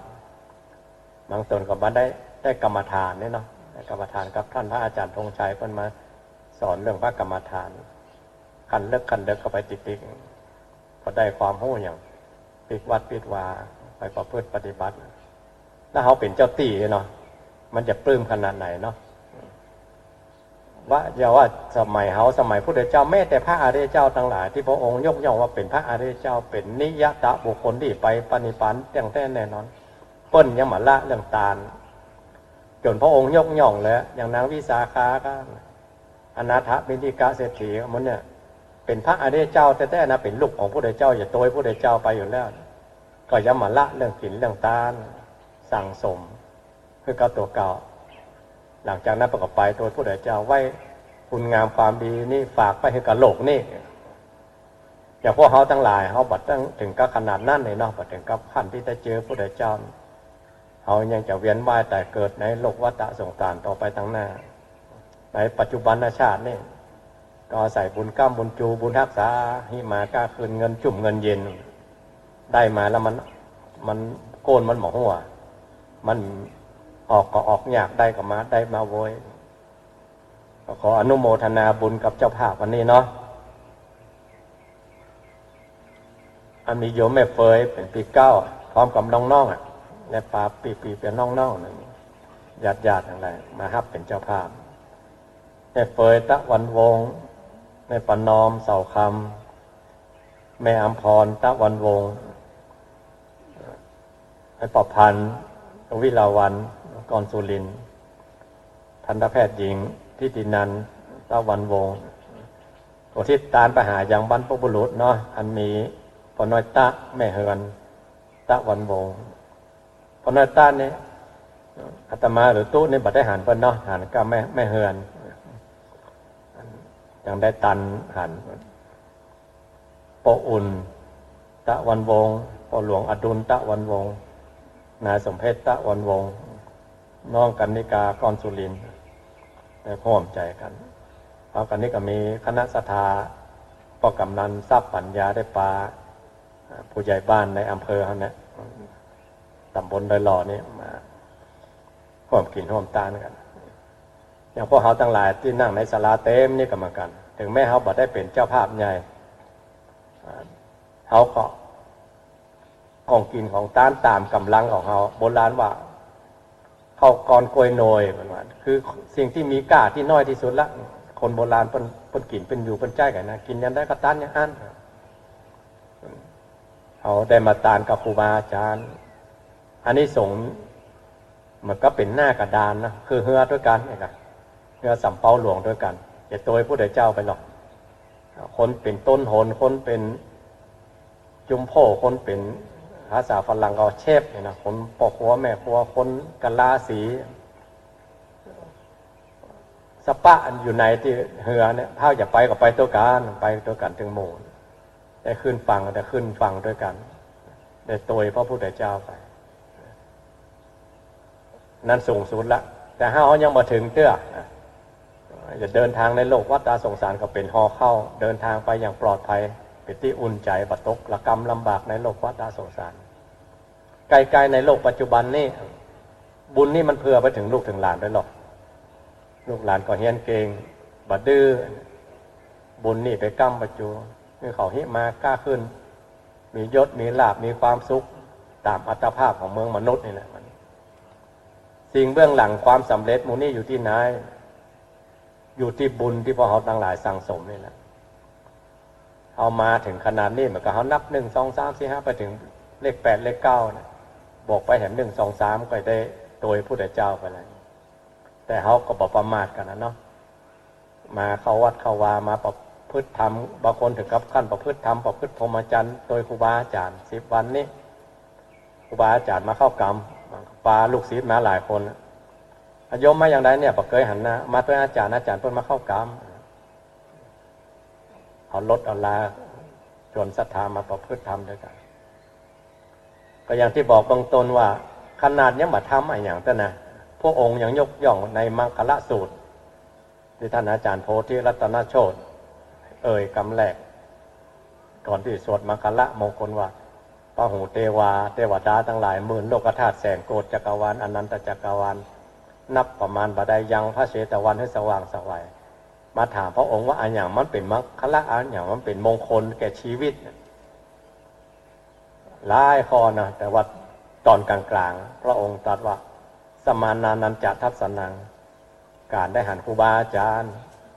ภาษาปักใต้ภาษากลางว่าจับชายพระเหลืองประมาณจับชายพระเหลืองวันเวลาลูกหลานยิ่งลูกหลานตัวเก่าได้บวชพ่อแม่จับชายพระเหลืองครูบาอาจารย์อาตมาเหมือนกันอยู่นี่มาเมินนะอยู่ศรัทธาเมินคนเฒ่าบางคนว่าตู้จะไปเอวหันเอวนี่เมินแล้วไปเนอะถ้าแม่ตายจุงแม่เข้าไปเที่ยวกันโอ้โหมันวานนั่นนะก็ได้จุงก็ได้เนาะหลายลายเหมือนกันนะอยู่ด้วยกันมาเมินไปก็เขานุ่งเหลืองห่มเหลืองเนาะถึงแม่เขาเป็นพระอริยเจ้าเป็นอย่างแต่ว่าเขาก็ เป็นสมมุติสงฆ์อยู่ในพระศาสนานี่อาศัยบารมีพระคุณแก้วสามอาการเป็นที่จังที่เปิ่งที่ระลึกอยู่ในพระเหลืองนี่สถาหันพระเหลืองก็อยากจะว่าก็ใช้พระเหลืองตู้หลวงเข้าไปเหี่ยวเพิ่นเนอะครั้งสุดท้ายของแม่ที่จริงเพิ่นใส่บาตรญาติโป๊กกันมาโอ้ตั้งแต่เขาหนุ่มๆแล้วเนาะอายุสาวป่ายมาอยู่นี่ตระกูลตะวันวงนี่เหมือนกันใส่บาตรญาติโป๊กกันมาโบราณว่าตั้งแต่ไม่อุ้ยเฮือนมาละไปถึงบนรอใส่แล้วหรอกเพิ่นจ่าเพิ่นอีแม่มันพนั้นแล้วลูกหลานก็สืบหีดห้อยของเดินตามรอยเท้าพ่อรอยเท้าแม่โบราณว่าโยมวิลาวันป่าปีๆน้องๆอย่างวัดเฮามีกฐินรวมทุกปีเนาะก็ป่าปีๆน้องๆตั้งโรงทานเต้าใดบ่อันขอให้เข้าวัดมาให้ได้ต้องหิวปิกบ้านขอให้มาเถอะบอกว่าทำปีเดียวลายปีมันแล้วป่าปีป่าน้องป่าญาติผู้รักผู้ใหญ่อย่างมาวัดเฮาไม่ได้เป็นเจ้าภาพแม้แต่มีกิจกรรมอย่างเนี้ยคือเข้ากรรมหลวงนี่ก็ป่าปีน้องๆมาเจอกันครับเป็นเจ้าภาพด้วยกันถึงผักกูลนี่แหละตะวันวงบุญอย่างเนี้ยอย่างที่บอกตรงๆหาได้ยากเอามาทำมาแค่หันมาได้เอามาอุปถัมภ์อีกมันยิ่งขึ้นมาก่อนนี้อีกการนะครับคณะสัตยาทั้งหลายเวลาครูบาอาจารย์ให้พรเนี่ยจะเน้นทุกวันหรือจะปูทุกวันพระหูลีลิกตายะหนังว่าทุกวันย้ำแล้วย้ำเล่าว่าคณะสัตยาทั้งหลายขอภาพอย่างนี้ไว้เนอะหรือเสียงครูบาอาจารย์เข้าหูมาจำภาพจำเสียงอย่างนี้ไว้อันนี้แหละเสียงที่เป็นมังคละเป็นมงคลเขาจะไปแอวทะเลแอวภูเขากินลมชมวิวแอวพอสุดปีสุดแรงนะหรือไปแอวต่างประเทศแอวต่างถิ่นต่างภาพอย่างนั้นก็จะเป็นมงคลมกสนุกลื่นเริงไปตามโลกมงม่นมงงานแต่จะเป็นอริยทรัพย์จริงๆที่เอาติดตัวเขาเป็นฟ้าเถยยังจริงๆก็คือภาพอย่างนี้นะภาพบุญเวลาไหว้พระมาเจ้ามาแรงก่อนนอนก็ไหว้พระกันขอคุณแก้วสามอาการเป็นที่ตั้งที่เพิ่งก็นึกถึงบุญพระเหลืองของครูบาอาจารย์ว่าเขาได้กินได้ทานกับเพื่อนเนอร์ได้อุปถัมภ์ค้ำจูในกิจกรรมเข้ากรรมวัดเขานี่นะเขาได้เป็นส่วนหนึ่งไม่ใช่เป็นฟันเฟืองนะฟันเฟืองนี่เวลาฟันเฟืองมันยุดตัวมันยุดมูหรอกเขาเป็นเหมือนกับเส้นเชือกเส้นหนึ่งอ่ะเส้นเชือกมันจะขาดจะพุดไปเส้นมันก็ยังจักกันได้อยู่มันไม่ใช่ว่าแต่มันอ่อนกำลังลงไปแต่เขามันเป็นเส้นเชือกเส้นหนึ่งทำให้เชือกนี่บริบูรณ์สมบูรณ์ครบเกี่ยวมันเนี่ยเจอกันดึงงานนี้จนสำเร็จจนถึงวันเนี้ยครูบาอาจารย์ไปได้เข้าบทสวดคนละสวดกันวันนี้วันค่ำละสวดกำต้นนะวันพุธกับบริสุทธิ์พุทธพองก็ได้ศีลของครูบาอาจารย์เขาก็มากินมาตานกันเนอะวันพุธนะอันนี้ส่งใหญ่บุญใหญ่วันพุธคนที่เป็นเจ้าภาพแล้วก็ตามมาเป็นเจ้าภาพก็ตามเพราะเป็นส่วนหนึ่งของกิจกรรมในครั้งนี้บุญสำเร็จล่วงไปได้ดีๆสำหรับปี2566ปีนี้ปรารถนาเอาเลยเขาไปเชื่อหวังลอยๆเลยสถานเนอเขาทำเหตุด้วยดีได้เอามากินมาตานย่อนเข้าลงในปาดปั๊บแค่เนี้ยยังบุญใหญ่อันนี้สงใหญ่นับมาได้ประมาณมาได้นับภาษาอย่างเขาได้เป็นเจ้าภาพได้ปูจาคุณครูบาอาจารย์ที่ได้มาประพฤติปฏิบัติ10 วัน 10 คืนนั้นยังเหลือขยมอยู่นะเหลือขยมอยู่ให้บอกตุลุงยองทุกวันนะตุลุงเอิญสถานเนอะครูบาอาจารย์พ้นฉันนั่นนะเป็นขยมบัดใจเป็นนี่เป็นศีลบัดใจคืดบัดใจใจนะท่านพระครูโพธิรัตนโชติพ้นอุปโลกแล้วนะเป็นส่วนครูบาอาจารย์ก็รับไปแล้วครับขยมก็รับไปแล้วอุบาสกอุบาสิกาทั้งหลายก็เป็นของเขาแล้วเป็นส่วนอย่างนี้สงฆ์พระกษาทุกสั้นเป็นมังคละเป็นมงคลทั้งนึกถึงว่าวันก่อนโน่นปีก่อนนะไปเอาทะเบียนรถเนาะแล้วก็ ท่านนายกก็คือไปพักที่เทศบาลดอยสุเทพแล้วหมู่หน้าหมู่เจ้าหมู่นายพ่อหมู่พนักงานเนี่ยพ่อเนี่ยหลายคนหมู่คนหนุ่มคนกำได้นะขอเอาอาหารมาถวายเต็มโต๊ะนะคือเขาฉันเขาก็ฉันน้อยเดียวเนาะมันเป็นอาหารมันเป็นที่มันของเป็นมุกเป็นมันเนี่ยเพราะมันล้ำสำหรับละอ่อนเลยครับเขาก็ฉันน้อยเดียวแต่เขาก็เสกปฏิสังขายโยไว้นั่นนะตามกรรมผู้ใดเจ้าคนบอกไว้ให้พิจารณาพอฉันเสร็จเขาก็นึกว่าเขาหมู่นี้เขาละอ่อนเขาไปขยมกว่าห้างกลัวเขาลังเกียจกันแล้วกินขี้ซากทุกเจ้าเองนะพอสัพพีจิโยอย่างเรียบร้อยมาไปขยมตุลุงเนอะลูกลุบลับกินจนเสี่ยงหมดอาหารตุลุงนี่ล้ำแหละละอ่อนแต่เนาะเคยกินขี้ซากตุลุงก็สักว่าสั้นล้ำอาหารตุลุงเสกแล้วอันนี้เหมือนกันครูบาอาจารย์เสกทุกวันเนาะเสกพระเจ้าก็เสกปฏิสังขายโยยถาปัจจยังแมลงก็เสกอัจฉมยาอับกรรมของพระเจ้าอธิษฐานบิณฑปาโตหรอกพอเฮานั่งได้โบราณมากินข้าวก้นบาทอะไรกันแล้วกันเนาะก็เป็นมังคละเป็นมงคลเป็นขยมมันเ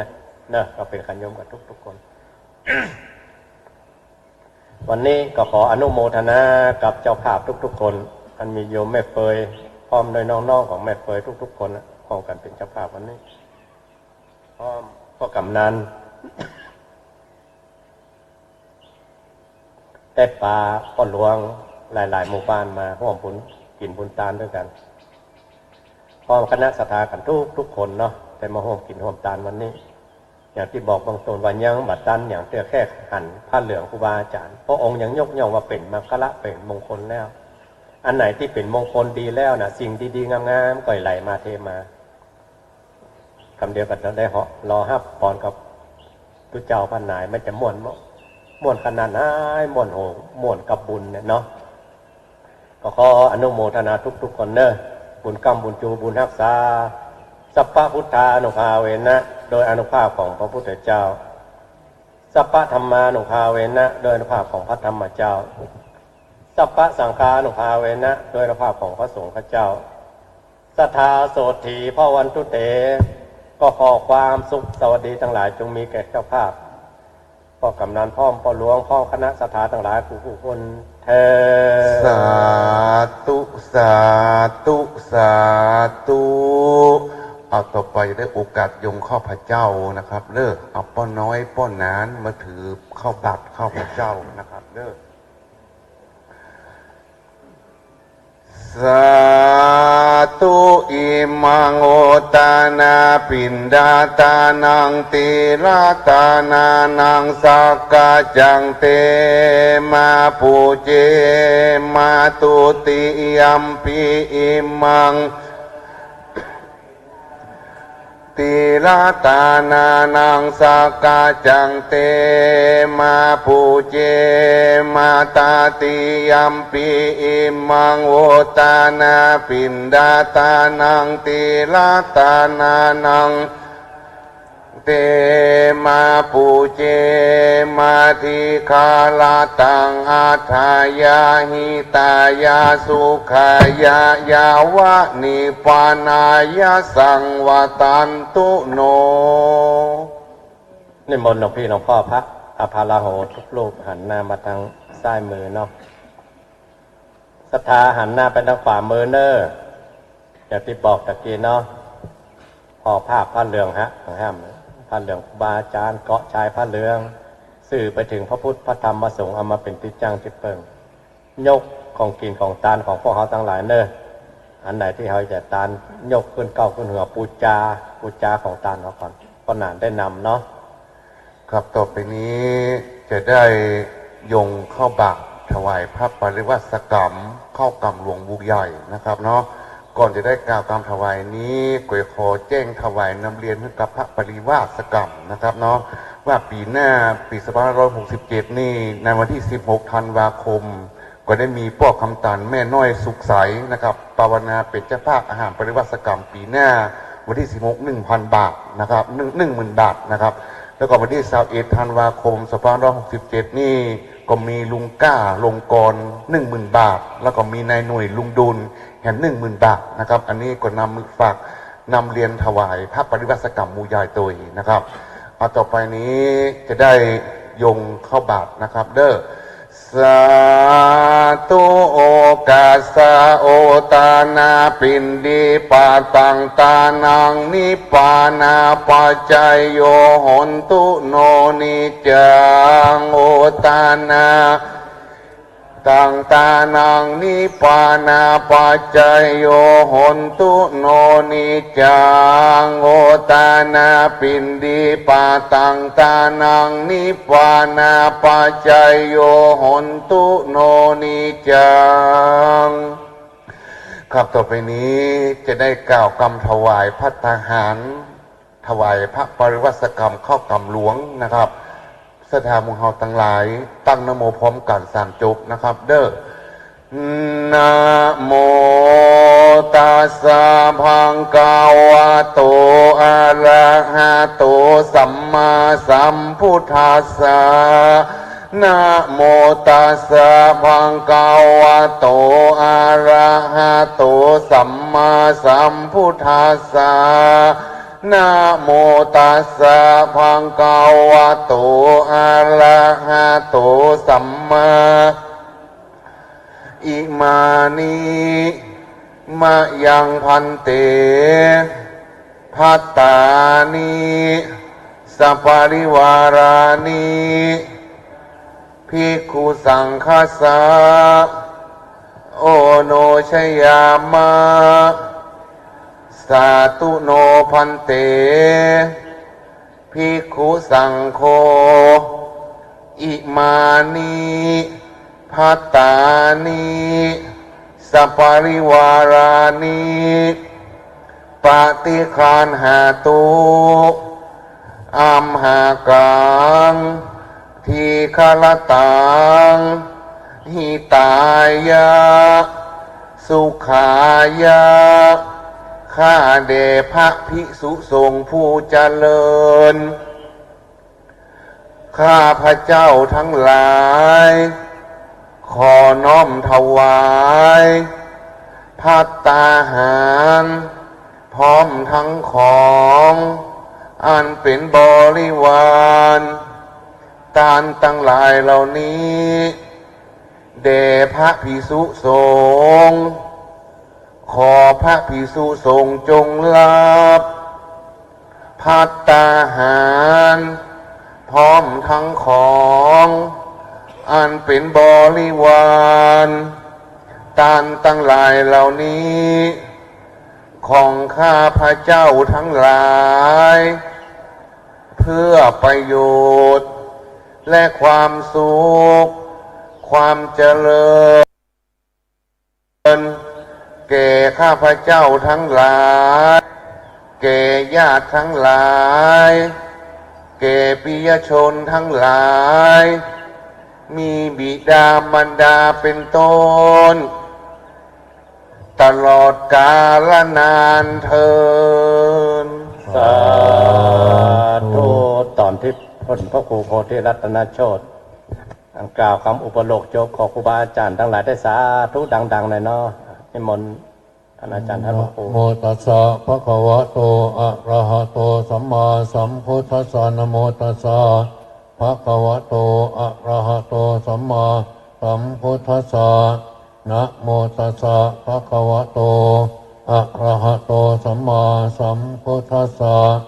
ยะเกปันเตสังโฆทานตุขอพระสงฆ์ทั้งปวงจงฟังคำข้าพเจ้าบัดนี้เจ้าภาพคุณแม่เฟยตะวันวงศ์แม่ประนอมตะวันวงศ์แม่อัมพรตะวันวงศ์นายประพันธ์นางวิลาวันก้อนจุลินทร์ทันตแพทย์หญิงธิตินันตะวันวงศ์และคณะศรัทธาวัดม่อนฤาษีได้น้อมนำมาซึ่งภัตตาหารมาถวายเป็นสังฆทานแก่พระภิกษุสงฆ์เพื่อจะได้อุทิศการณาผลไปให้แก่ญาติทั้งหลายผู้วายชนไปแล้วมีบิดามารดาเป็นต้นตลอดถึงญาติทั้งหลายที่ไม่ได้เอ่ยนามมาก็ดีขอจงได้มารับมาอนุโมทนากุศลผลทาน ที่บรรดาเจ้าภาพลูกหลานและญาติมิตรได้ทำบุญอุทิศไปให้เมื่อได้รับอนุโมทนาแล้วหากยังตกทุกข์อยู่ขอให้พ้นไปจากทุกข์เมื่อได้รับความสุขแล้วขอให้รับความสุขยิ่งขึ้นไปอันว่าสังฆทานนี้มีอานิสงส์อันยิ่งใหญ่สมเด็จพระพุทธองค์ไม่ได้จำเพาะเจาะจงมาเป็นของภิกษุรูปหนึ่งรูปใดก็หาไม่ได้มีพระบรมพุทธานุญาตตรัสให้แบ่งกันฉันตามบรรดาที่มาถึงฉะนั้นบัดนี้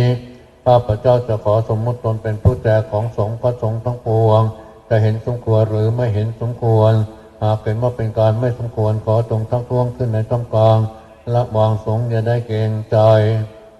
ถ้าเห็นว่าเป็นการสมควรรับใช้ขอจงเป็นผู้ที่นิ่งอยู่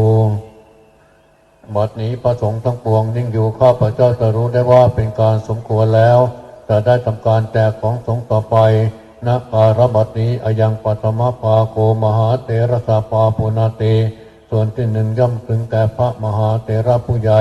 ผู้เป็นปกตตาจารย์อวเสสาภาคาอัมมากังปาปุนันติอวเสสาภาคาวเสสานังปีกูนังสัมมเนรานังอุปาสกาอุปาสิกานังครหัตนังยตาสุขังปะริพุนจันโตส่วนที่เหลือจากพระมหาเถระผู้ใหญ่ผู้เป็นปกตาจารย์ย่อมถึงแก่พระปกตาจารย์ทั้งหลายส่วนที่เหลือจากพระปกตาจารย์ย่อมถึงแก่พระอัมพาระหบุคคลส่วนที่เหลือจากพระอภาระหะย่อมถึงแก่สามเณรส่วนที่เหลือจากพระภิกษุสามเณรทั้งหลายย่อมถึงแก่อุบาสกอุบาสิกาและคือหัดญาติโยมด้วยกันทุกท่านทุกคนเถิดสาธุศรัทธาฟังเสียงเด้อจะเขาจะแปลออกบอกแปลเอาก็เสียงอันเป็นมรรคละมงคลออกจากปากครูบาอาจารย์เป็นกรรมของพระพุทธเจ้าที่อาราธนามาน้อมบุญกุศลตอนนี้หยาดหน้าหมายตาเลยนะตั้งดิ่งลงไปเลยปรารถนาอย่างว่าไปเถอะตามสำนวนโวหารเขาไปใจหวังลอยๆนะเขาทำเหตุโดยดีแล้วเนอะขอเสียงสดๆจากครูบาอาจารย์เนาะยะถาวะเรวหาปุราปริปุเรนติสากรังเอวะเมวะอิโตทินังเปตานังอุปกปปติอิจิตังปฏิตังตุมหังคิปะเมวะสมิจจตุสเพปุเรนตุสังกปะจันโทปนรโสยถามณิโชติรโสยถาเววัจจันโตสัพพะโรโค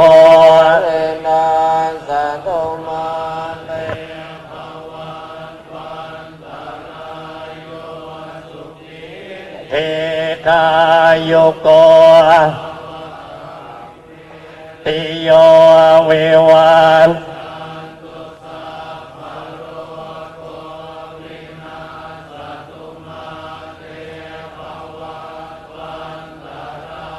โยสุขิเทกายโยโกภาวะสัพเพติโย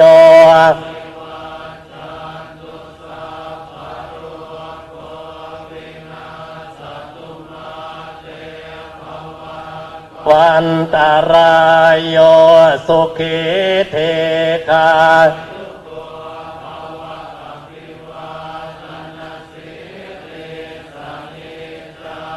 วุตตา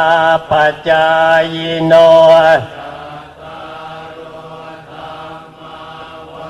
ตันติอายุวันโนสุขังสัพพพุทธานุภาเวนะสัพพธรรมานุ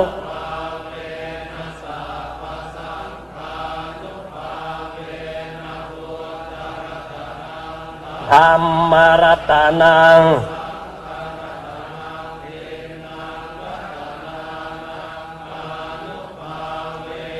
นาจตุราสีติสหัสสะธรรม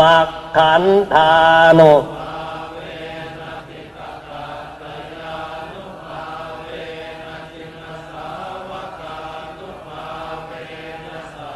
เอเตโรกาสัพเพเตพยาสัพเพเต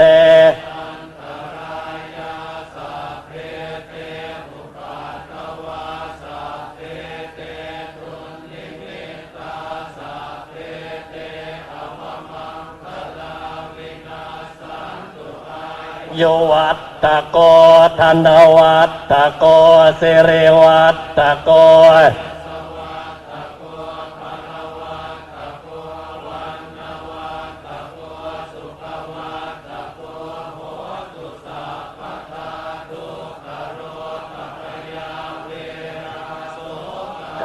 สัตตุจุปัตตวาอเนกาอันตรายาปิวินัสสันตุจเต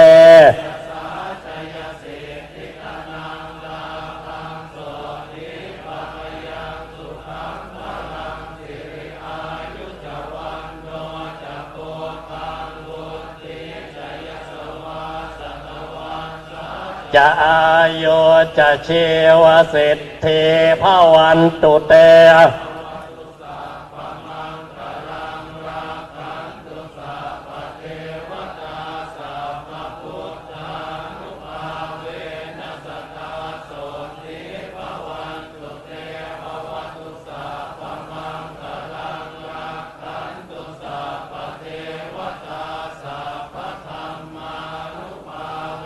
นะสัทธาโสธิภวันตุเต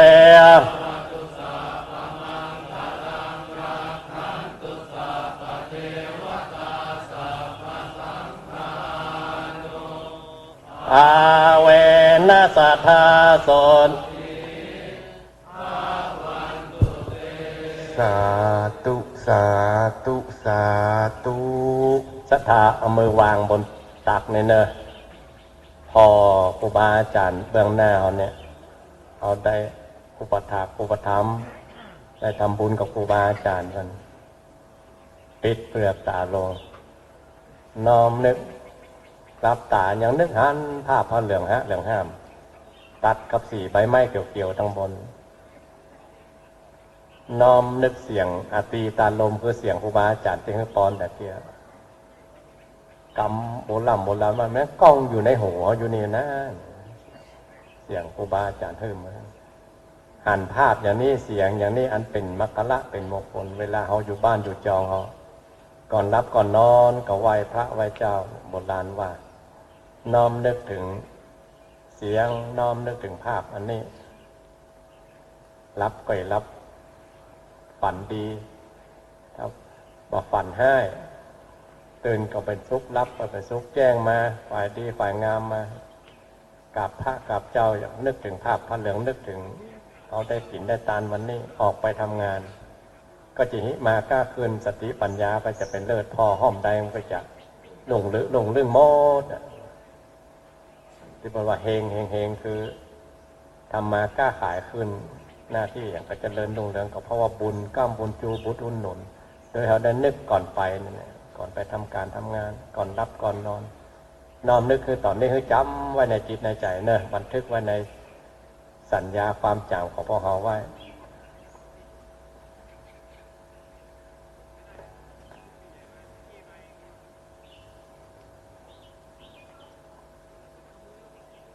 พนมมือขึ้นเนอะกล่าวคำอธิษฐานตอนหน้าครูบาอาจารย์เนี่ยเนาะหลวงพ่อเพิ่นสอนมาพวกเขาทั้งหลายก็นึกได้หลวงพ่อจำเนียนว่าคืออธิษฐานอาสวะขยานตัวเล็กตัวน้อยที่เขายังบ่ถึงแต่จะกำกับไว้เพราะเขาได้กินได้ทานอย่างนั่งนักกับครูบาอาจารย์หลายๆแบบนี้มันจะหิมากล้าขึ้นมันจะโรยกันพอมันหิมากล้าขึ้นมีทรัพย์สมบัติแล้วมันจะหลงเนี่ยหลงในโลกแห่งกรรมมาคุณหลงโลกเพราะนั้นถ้าเอามีตัวนี้กำกับแล้วมันจะบรรลงได้กินได้ทานหิมาก็คืนมาก็อย่าคึกก็กินก็ทานนึกก็อย่าทำบุญนึกก็อย่าสงเคราะห์จิตอาสาจะเกิดจะเป็นบุญบารมีของเขาต่อไปตั้งหน้ายิ่งขึ้นไปอธิษฐานเนอะ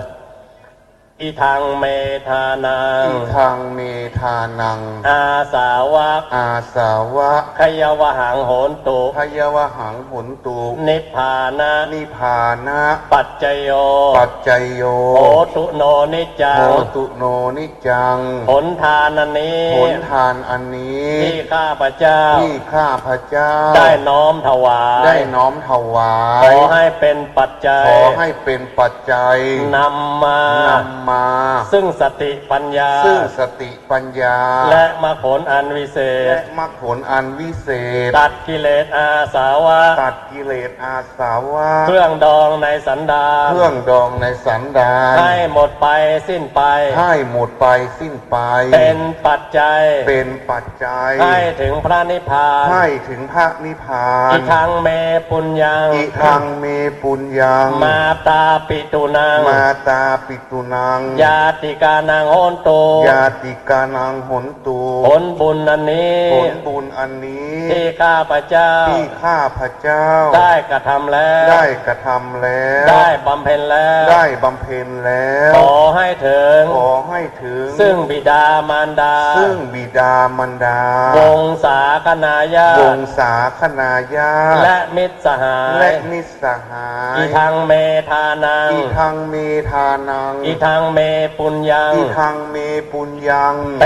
ตานัง เปตานัง สัพเพสัง สัพเพสัง เทวตานัง เทวตานัง สัพเพสัง สัพเพสัง สัตตานัง สัตตานัง ชีวิตตังโหนตุ ชีวิตตังหนตู ผลบุญอันนี้ ผลบุญอันนี้ ผลทานอันนี้ ผลทานอันนี้ ที่ข้าพเจ้า ที่ข้าพระเจ้า ได้น้อมถวาย ได้น้อมถวาย ได้กระทำแล้ว ได้กระทำแล้ว ได้บำเพ็ญแล้ว ได้บำเพ็ญแล้ว ขอให้ถึง ขอให้ถึง ซึ่งเปรตอสุรกาย ซึ่งเปรตอสุรกาย เทวดาทั้งหลาย เทวดาทั้งหลาย สรรพสัตว์ทั้งหลาย สรรพสัตว์ทั้งหลาย ที่มีชีวิต ที่มีชีวิต ทุกตนนั่นเถิด ทุกตนนั้นเถิด น้อมนึกบุญเขาเป็นเหมือนกับน้ำตกใหญ่ๆใหญ่ที่สุดในโลกอะน้ำตกแม่ยะแม่กลาง น้ำตกวชิรทานที่น้ำตกใหญ่ๆกับน้ำยาดใหม่ตานเขาเป็นบุญอันใหญ่ เป็นน้ำตกเทมาจากเขาเทโครมไปยังสรรพสัตว์ทั้งหลายทุกตัวทุกตน มาอนุโมทนาบุญกับพวกเขาทั้งหลายให้ได้ครับ บุญกุศลกับท่วนหน้ากันโมกายกรรมสาม กายกรรมสาม วจีกรรมสี่ วจีกรรมสี่ มโนกรรมสาม โนกรรมสาม กรรมดีอันใด กรรมดีอันใด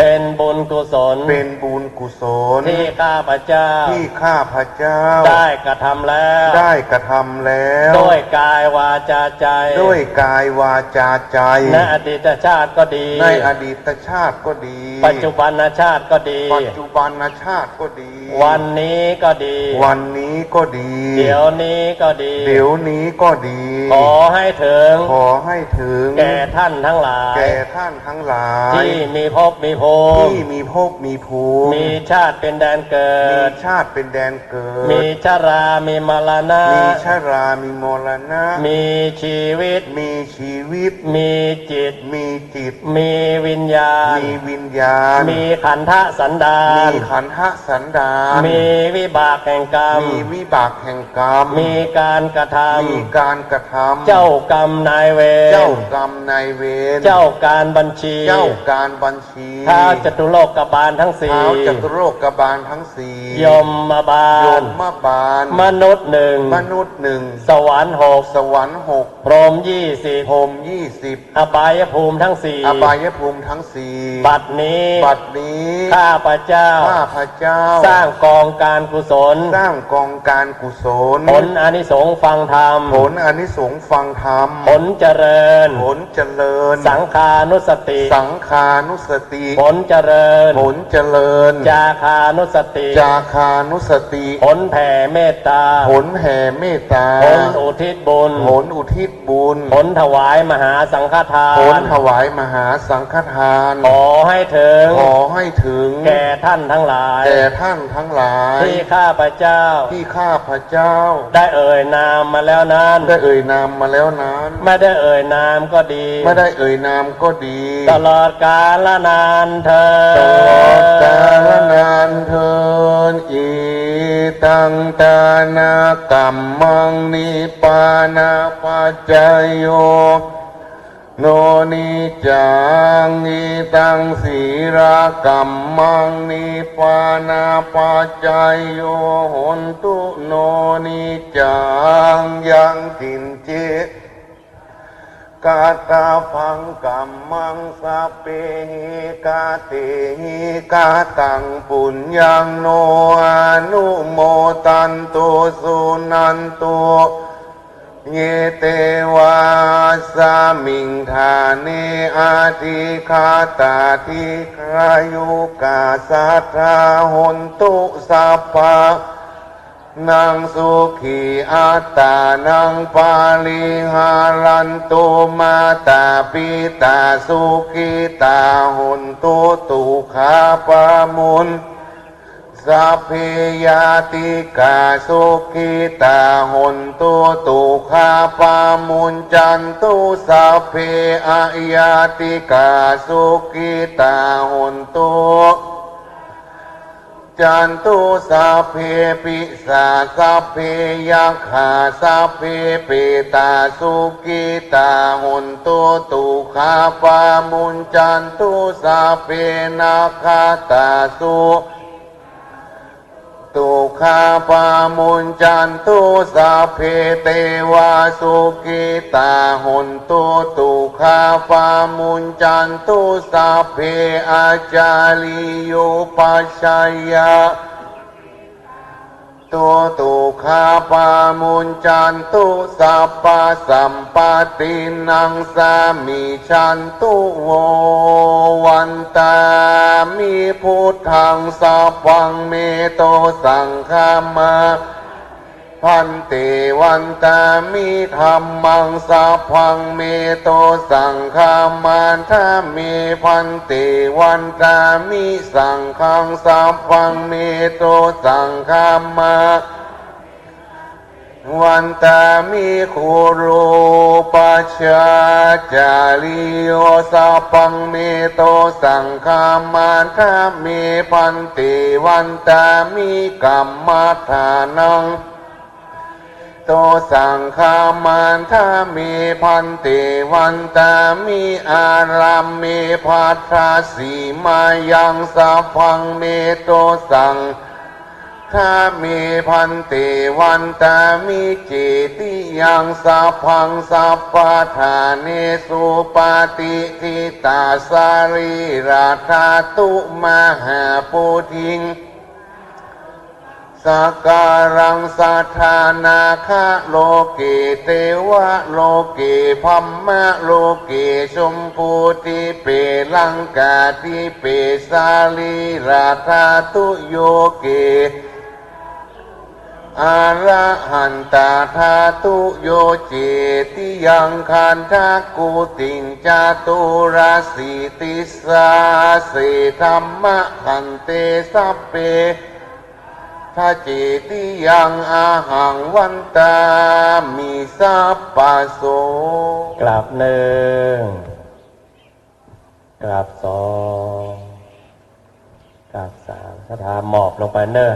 นึกถึงว่าตีนพ่อตีนแม่ตีนครูบาอาจารย์อยู่เบื้องหน้าเอาหมอบลงไปสังขารร่างกายถึงโมดถึงมนพ่อแม่ขึ้นมาปอมหูทั้งหลายครูบาอาจารย์เพิ่นขึ้นมาพระเจ้าเอาสักอย่างกราบหมอบลงไปนึกถึงคุณพ่อคุณแม่คุณครูบาอาจารย์เนอะสาธุวันตามิพันเตสัพพังอาปาระทังคัมมัทธาเมพันเตมยากาตังปุญสามินาอนุโมทิตปังสามินากตังปุญญังทาตพังสาธุสาธุอนุโมตามิอะระหังสัมมาสัมพุทโธภะคะวาพุทธังภะคะวันตังอภิวาเทมิสวากขาโตภะคะวะตาธัมโมธัมมังนามัสสามิสุปฏิปันโนภะคะวะโตสาวกสังโฆสังฆังนะมามิคณะศรัทธาออกไปเตรียมใส่ข้าวบาตรเดี๋ยวขอนิมนต์หลวงพ่อออกจ้าหน่อยเนอะแต่ว่า ทุกวันมาโยมพ้นว่าหลวงพ่อออกเวยแล้วไปคณะศรัทธาบางคนบางท่านเดินจ้าคนเฒ่าคนแก่เนาะยังประทานไปถึงเก้าอี้ถึงโต๊ะด้วยหลวงพ่อออกมาแล้วประทานใส่ด้วยก็มีออกจานหน่อยเนาะตอนใส่บาตรก็สุขโขโหมิสุขโขโหมิข้าวของข้าพเจ้าขาวดังดอกบัวยกขึ้นเหนือหัวขอถวายพระพุทธขอบูชาพระธรรมตักบาตรพระสงฆ์จิตใจจำนงตรงต่อพระนิพพานขอให้ถึงเวียงแก้วขอให้แคล้วแต่บ่วงมารขอให้ถึงพระนิพพานในอนาคตการเบื้องหน้าโน้นเทินบัดนี้ก็ขอประกาศอนุโมทนาเจ้าภาพปีหน้าปี2567จะได้หลวงพ่อก็จะเป็นได้จันทร์แล้วเนอะประเดี๋ยวนี้เจ้าภาพเกือบเต็มละเกือบเต็มหมดละฮะตั้งแต่วันแรกเป็นต้นไปปีหน้า12 ธันวาคมท่านอาจารย์พระครูอภิวัฒนาวิกรมผู้อำนวยการสถานีวิทยุคลื่นสีขาเพื่อชาวประชาท่านอาจารย์มหาสมชาติชาตปัญโยพร้อมคณะสัทธาคลื่นสีขาว 40,000 บาทแม่อัมพรหล่อทาน 10,000 บาทวันที่13คุณธนาคุณฉัตรทองนวานุเคราะห์ 20,000 บาทอันนี้ยังขาดถึง 20,000 บาทได้วันที่13วันที่14คุณนิวัฒน์คุณดารุณีวิสเกต 40,000 บาทวันที่15คุณโยมจันทาทรตันนายโอ๊ตนางบัวเงินใจชุ่มใจแม่บุญที่เรือนแก้วนายอินหวันนางบัวตองปัญญาชัยนางสุกัญญาแก้วสุยะรวมกัน 30,000 บาทด้วยกันวันที่16นายสมานนางวัชรพรบุษยาเป็นจำนวนเงิน 10,000 บาทพ่อลายแม่ผินใจวงแก้วแม่แก้วสุริมณีโต 1,000 บาทพ่อกำตันแม่น้อยสุขใส 10,000 บาทรวมกระมดกันเป็น 30,000 บาทก็ยังแหมดึงเจ้าภาพประมาณ 10,000 บาทเนอะวันที่17แม่อามภัยกองราชแม่คือดัสเกต 20,000 บาทนายชยุทธนางสาวพจนากรวิสูพี่ภูสิทธิกุลร้านทวีชัยอรัยยนต์ 20,000 บาทรวมเป็นแล้ว 40,000 บาทวันที่17วันที่18พ่อสีเทาแม่สายวังใหม่ 10,000 บาทพ่อครูยุทธศักดิ์แม่อัมพันธ์เรามาสุภาพันธ์ 10,000 บาทนายเจริญนางขันคำพิมสาร 10,000 บาทนางสาวพิษณีวังใหม่ 10,000 บาทรวมกันเป็น 40,000 บาทวันที่19พ่อครูทองอินแม่อัมพรพรหมจันใจพร้อมด้วยลูกหลาน 10,000 บาทนางสาวลำจวนปูจาน 10,000 บาทนายนครนางทองพูนวงศาอิน 10,000 บาทสอบต.เพ็ญแสนสุข 5,000ร้อยเอกถนอม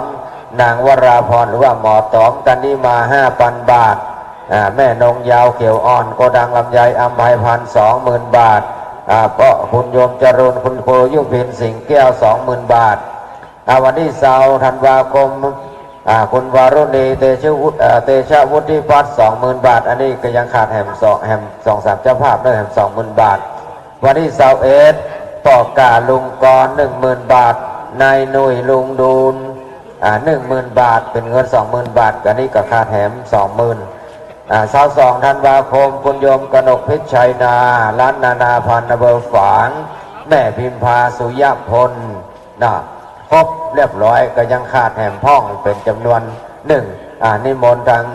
พวกอาจารย์กรรมพระอาจารย์กรรมสักน้อยก็นิมนต์ตั้งเรียบร้อยแล้วก็ต่อตู้ลุงยองต่อครับกับนิมนต์ครับ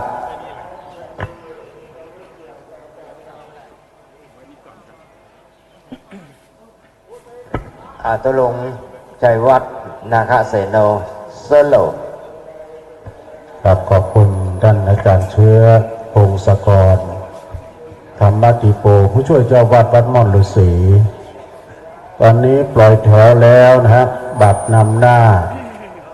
ในเมตตาบารมีธรรมหลวงพ่อพระครูสุเมธธรรมเสวีได้ครับ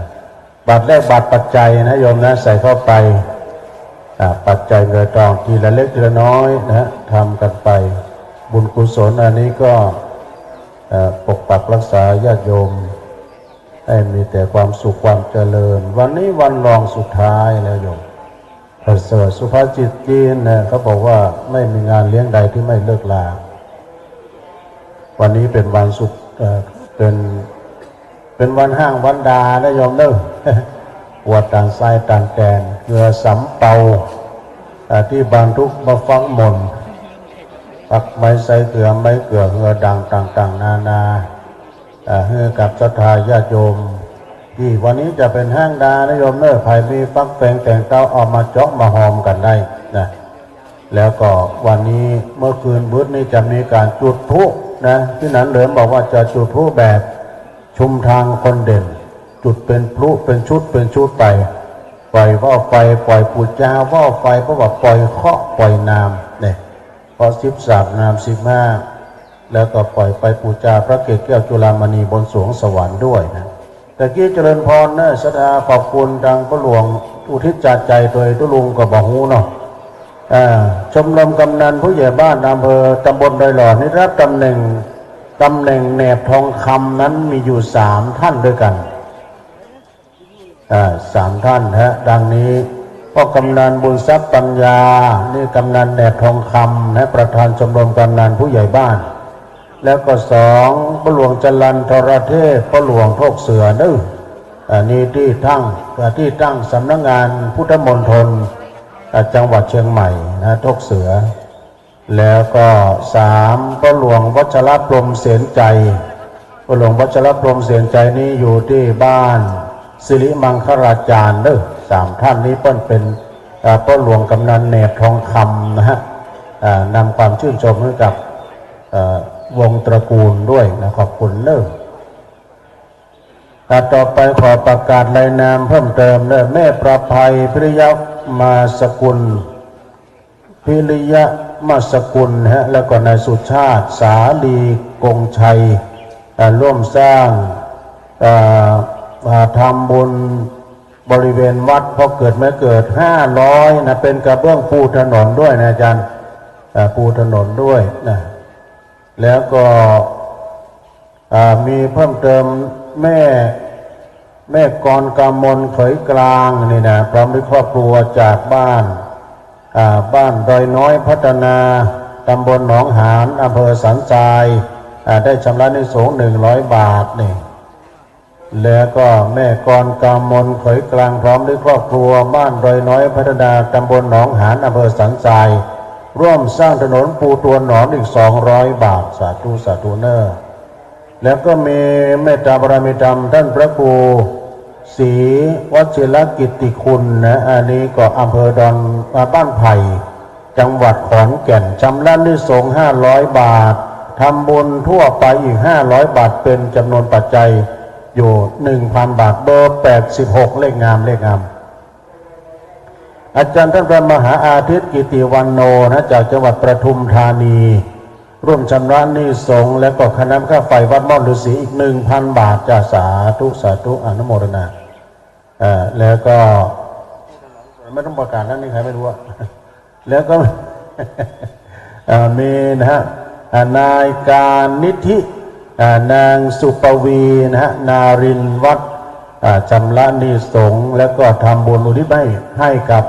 ดวงวิญญาณของพ่อวงเดี๋ยวจดชื่อก่อนครับอาจารย์ครับ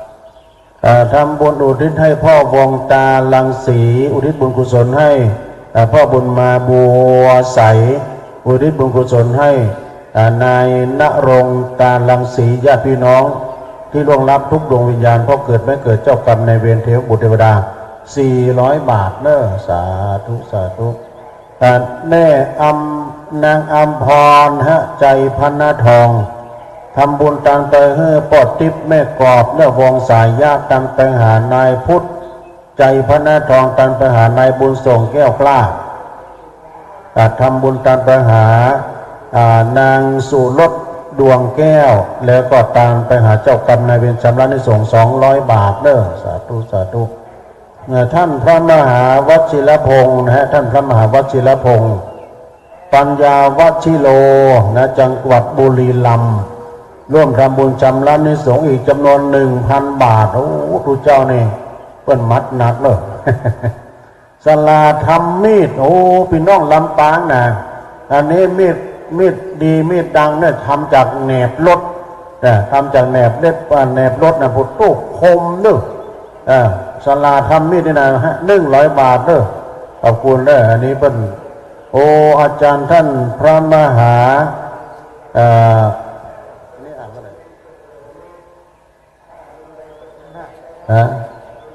พระมหารัชตะนี่นะเนาะพระมหารัชตะเขมมัสละโนนะนี่ก็วัดมนจินดารามจังหวัดปทุมธานีนะฮะค่าน้ำค่าไฟอีก500 บาทสาธุสาธุอนุโมทนานะครับเนาะนางศรีนวลหมีคณะบ้านไล่บวกบงชำระหนี้สงฆ์เป็นจำนวนปัจจัยอีก100 บาทจากสาธุนะแล้วก็มีนางประภาพรกาบวังอุทิศบุญกุศลตามไปหาพ่ออุ้ยคำแม่บัวผาอินตยศแล้วก็นายบุญช่วยอินตยศ100 บาทต่อจากนั้นก็มีนางประภาพรกาบวังเปิดกดตังซ้ายตามแทนเจ้ากรรมในเวรจำละนี้ส่ง100 บาทขอบคุณท่านพระอาจารย์จำนงสิริมังคโลปูตัวหนอนอีก100 บาทจ้ะสาธุเนอะแล้วก็ชำระหนี้สงฆ์พระอาจารย์ศักดิ์ชัยนะฮะธรรมชโยนะฮะวัดห้วยสิงห์อำเภอแม่เสรียงจังหวัดแม่ฮ่องสอนร่วมทำบุญจำนวนอีก200 บาทสาธุสาธุแม่4,000ชนะเดชเนอะทำบุญตามหาเจ้ากรรมในเวร100 บาทแล้วก็มีนะอันนี้ก่อนนางอาภาพรตามไว้ภายภาคหน้าแก้วสุริแก้วยานุลักษ์นี่ก็มาจากอันนี้พี่น้องกองงามเนอะพี่น้องกองงามอมทำบุญมาแถมเนาะกองงามปุณตังแม่แรงบุญนะนางสิริจันทร์พลแสนชำระหนี้สงฆ์100 บาทแล้วก็มีเพิ่มเติมทำบุญ1 ตารางเมตรสร้างถนนนางสิริจันทร์พลแสนและก็โรงงานน้ำดื่มดงทองอันนี้เปิ้นจากโรงงานน้ำดื่มดงทองนะอุทิศบุญกุศลไปหาพ่อวิเชียรแซ่ฟงแล้วก็แม่ฟาร์มต้องนี่นะแซ่ฟงแถม200 บาทเนาะบอดตอบแต่นั้นก็มีแม่ศิริญญานะฮะสมญาณะบ้านไร่บกบงชำระหนี้ส่งจำนวนปัจจัยแต่500 บาทแล้วก็มีเดชานิวันตินี่ลำพังโชเฟอร์สารดีคนขับรถของท่านพระอาจารย์พระมหาสมชาติชาตปัญโยนี่ปูตัวนอน100 บาทขอบคุณไอ้เดชา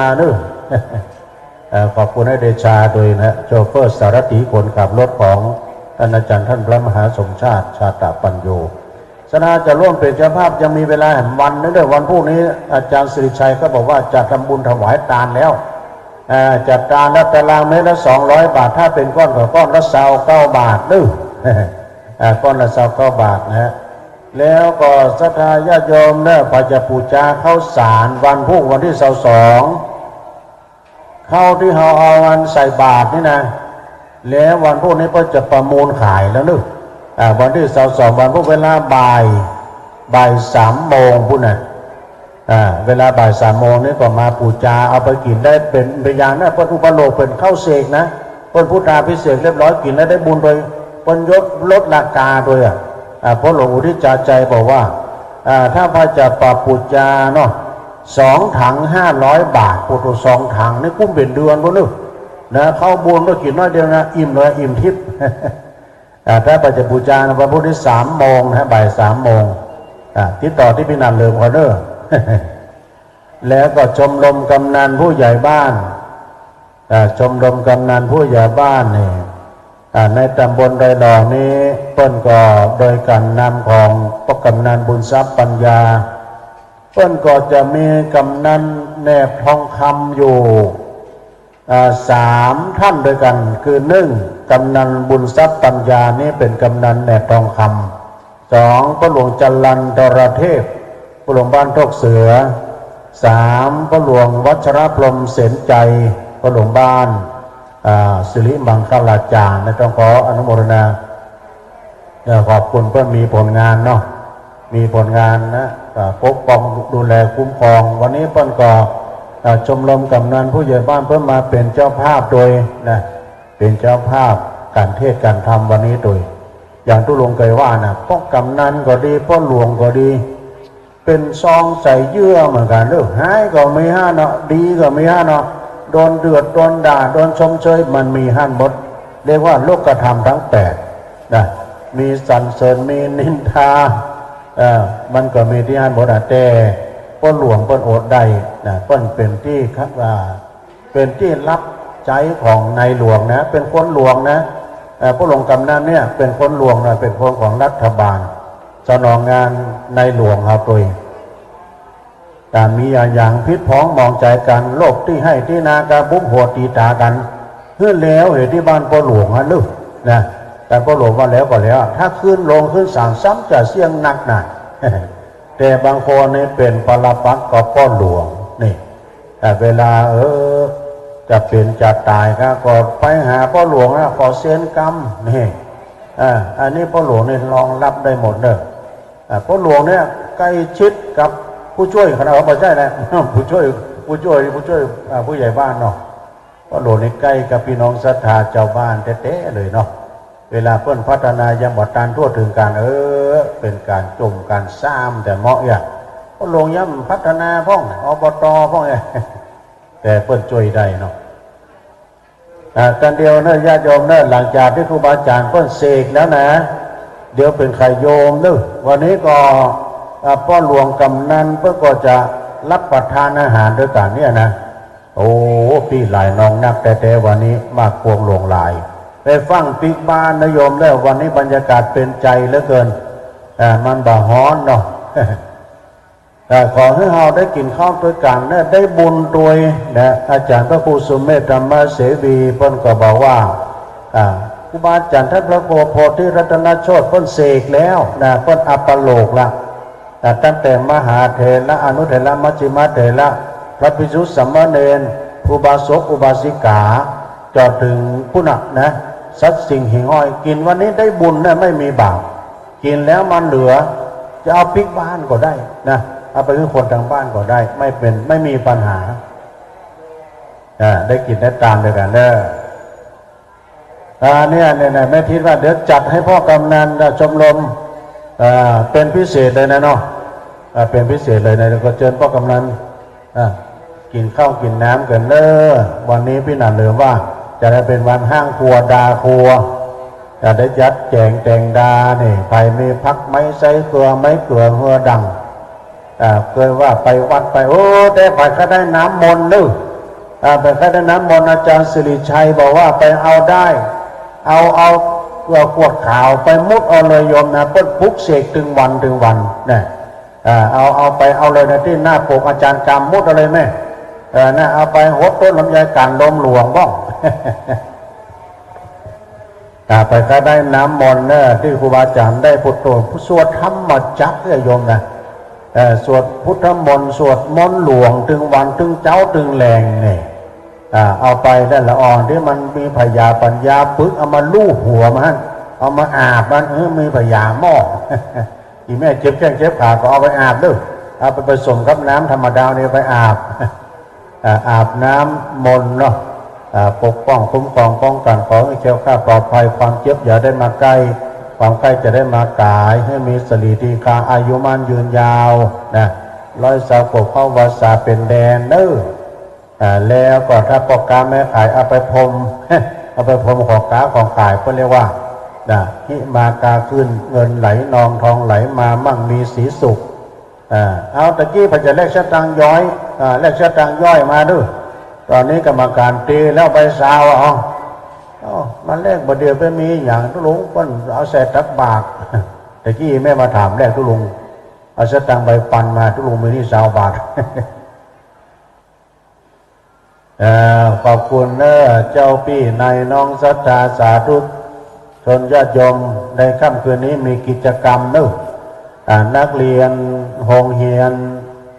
บ้านวังคำป้อมก็ดี2 แคววิทยาคมเพิ่นมีกิจกรรมเพิ่นจะมีการมีกิจกรรมบนเวทีนะจะ จะมีดนตรีพื้นเมืองโดยนอกจากนั้นเราก็จะมีปล่อยพลุจุดพลุดาวกระจายนะ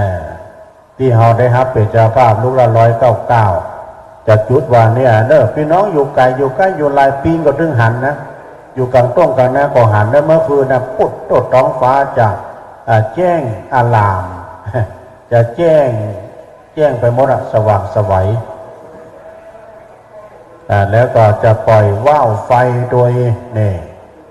ปล่อยว่าวไฟปล่อยเคราะห์ปล่อยน้ำปล่อยเคราะห์13น้ำ15สัพพะทุกข์โศกโรคภัย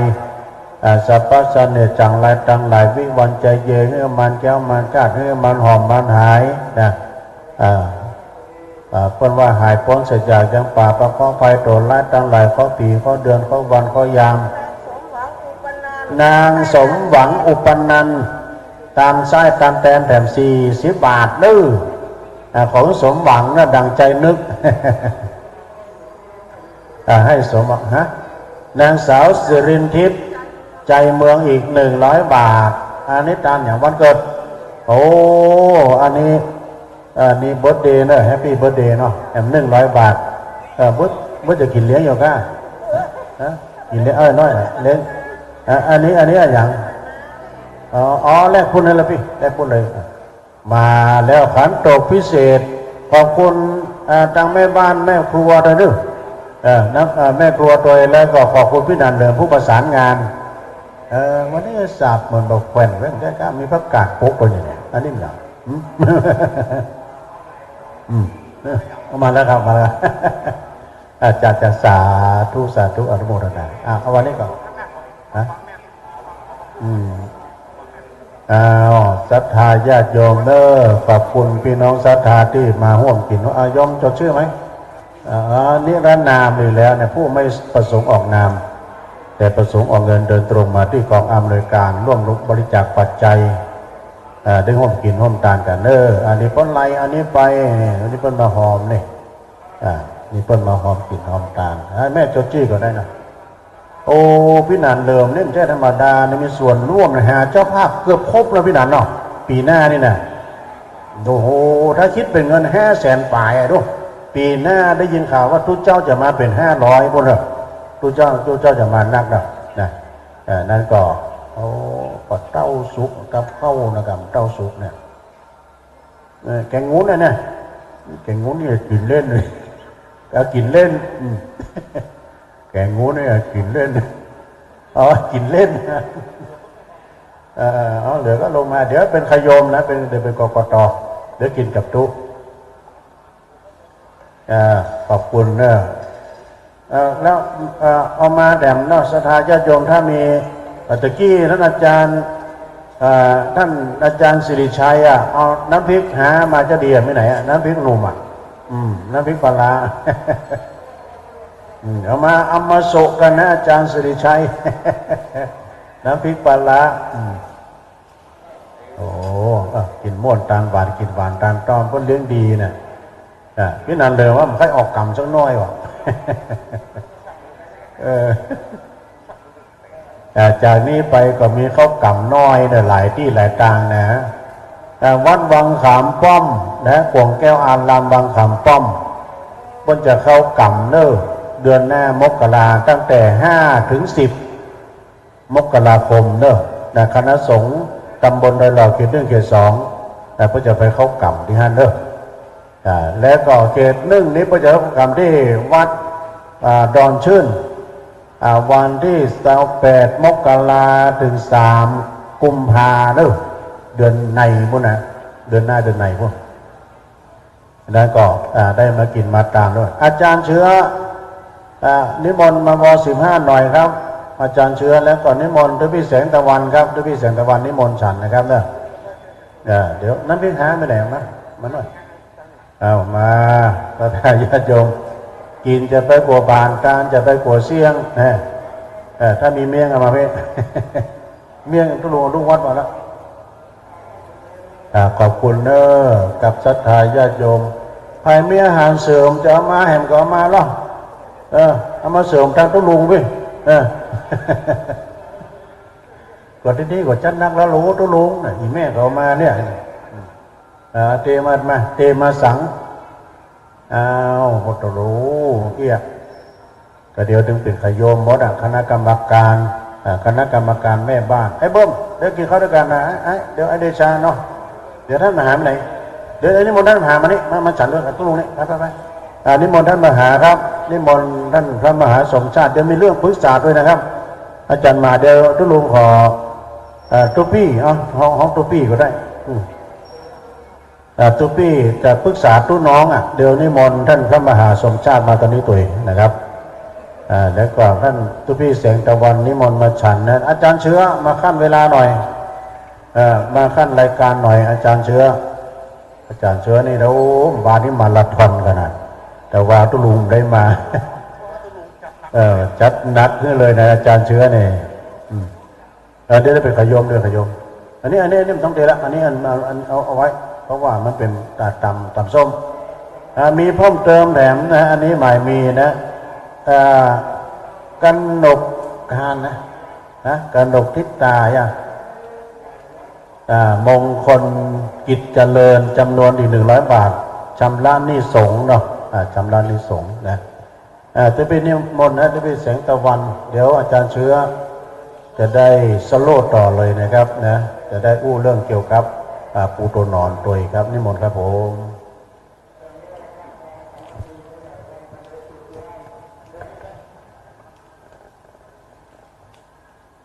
ขอถวายความเคารพครูบาอาจารย์ทุกรูปทุกตนพอดีแต่ว่า2-3 วันที่ผ่านมาก็มีพระคุณเจ้าท่านอาจารย์อาธิรนันท์อาทิตธรรมโมต้นเป็นประธานเป็นต้นบุญในการทำถนนหลังพระเจ้าทันใจข้างนี้ทางเดินลงไปเป็นต้นเงินอยู่ 19,000 บาทเสร็จแล้วก็พระคุณเจ้าที่เข้ากำร่วมจุดร่วมกันจึงพร้อมด้วยคณะศรัทธารวมจตุปัจจัยได้ประมาณ 40,000 กว่าบาทก็เป็นที่เสร็จเรียบร้อยไปแล้วก็มันยังมีถนนที่จะทำขึ้นที่พระเจ้าใหญ่หน้าวัดพระพุทธคิรีศรีเมตตาประธานพรเนี่ยพุทธคิรีเมตตาประธานพรให้ประมาณ150 ตารางเมตรด้วยกันตอนนี้กับพระเจ้าประสงค์พร้อมด้วยคณะศรัทธาก็รวบรวมกันตะกี้น้องปณิสลาร่วมทำบุญมา 10,000 บาทแล้วไอ้ศูนย์แหม 5,000 บาทเนอะไอ้ศูนย์ใจพระนาทองนะ5,000 บาทอิบไปแล้วนะ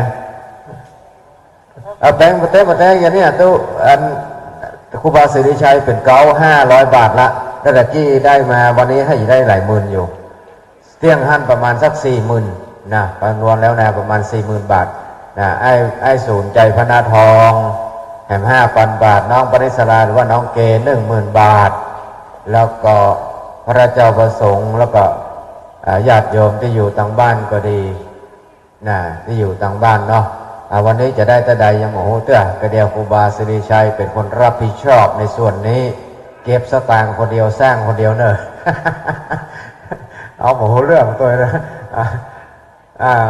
ที่ข้างหลังเนี่ยมันเสี่ยงประมาณ 48,000 48,000 บาทเนาะจะเสี่ยงจตุปัจจัยในส่วนนี้ประมาณ 48,000 บาทเฉพาะตัวนอนเสี่ยงประมาณ 45,000 45,000 กับ227 บาทก็ตัวนอนนะแล้วก็ได้เงินประมาณ 48,000 ปลายน้อยเนี่ยแล้วก็มารวมทรายแห่ง4 ลำละ 1,700 บาทรวมแล้วนะโน่1,700มันก็ตกแล้วล่ะ1,700มันก็ 4,000 ปลายเกือบ 50,000เหมือนกันเด้อเกือบ 50,000 บาทมันต้องเสี่ยงไปประมาณนั้น ก็เป็นเป็นที่เสร็จเรียบร้อยดีตั้งหลังนี้แต่ส่วนข้างหน้าที่ต่างจะเดินขึ้นไปสู่หลวงพ่อพระพุทธคีรีศรีประธานพรเนี่ยแห่งประมาณ150 เมตรก็จะได้ลงมือทำแล้วผู้มีความประสงค์ที่จะเป็นเก้าเป็นประธานก็คือน้องปณิสรานามสกุลเนี่ยชัยสวัสดิ์ก่อนนะชัยสวัสดิ์10,000 บาทไอ้ศูนย์ใจพนาทองนี่พ่อเพิ่นอยู่นี่ พ่อเพิ่นประกาศชื่อพ่อมาสักหน่อยเลยไอ้ศูนย์ใจพนาทอง5,000 บาทแล้วก็ตะกี้ร่วมด้วยช่วยกันวันนี้จะได้สักกี่หมื่นกับโฮเนาะแล้วก็คณะศรัทธาผู้ฟังที่อยู่ตามบ้านเด้อถ้าโอนในเข้าบัญชีของพระเดชพระคุณหลวงพ่อพระครูสุเมธธรรมเสวีหมายเลขบัญชีหมายเลขบัญชีเดียวกันเด้อซ่อหาก่อนเนาะหมายเลขบัญชีจดไว้เด้อ5261134-285ธนาคารกรุงไทยในนามของพระนิวัฒน์สุเมธโสอันนี้เป็นส่วนของสร้างถนนนะสร้างถนนสร้างปู่ตัวนอนเนอะส่วนที่จะเป็นเจ้าภาพน้ำปานะก็ดีอยากจะเป็นเจ้าภาพถวายพระทหารก็ดีก็ต้องไปเห็นส่วนเนอะเมื่อโอนเรียบร้อยแล้วก็โทรมาแจ้งมาแจ้งได้ว่าแม่ทำไปตาอันแม่ทำไปตานี้ตะวากับแม่พันนอมบ้านสารปีบ้านเดี๋ยวผมนึกก่อนตะกี้บ้านสีโพธารามสารปีโอนมา300พ่องคน200-300คนตารางเมตร2ตารางเมตรตารางเมตรละ200 บาทพร้อมทรายนะความจริงแล้วตัวนอนเนี่ยมัน190เอาตีรวมกับทรายตัวเนาะส่วนจะเอาเป็นตัวเป็นก้อนกับก้อนละ29 บาท1 ตารางเมตรมันจะใช้ตัวหนอน28 ก้อน28 ก้อนถ้าจะเป็นเจ้าภาพเป็นอันก็อันละ29 บาทคนตารางเมตรกับตารางเมตร200 บาทก็แล้วกันเนาะรวมแล้วที่นั่นแหละคนละตารางเมตร2 ตารางเมตรแล้วก็เมื่อโอนเข้าบัญชีหมายเลข526-134-285ธนาคารกรุงไทยในนามของพระนิวัฒน์สุเมธโสหรือว่าหลวงพ่อพระครูสุเมธธรรมเสวีแล้วก็แจ้งโทรมาบอกได้อาตมาภาพก็จะได้โจทย์อะไรหมายเอาชื่อไว้แล้วก็ประกาศเนอะนายหมายเลข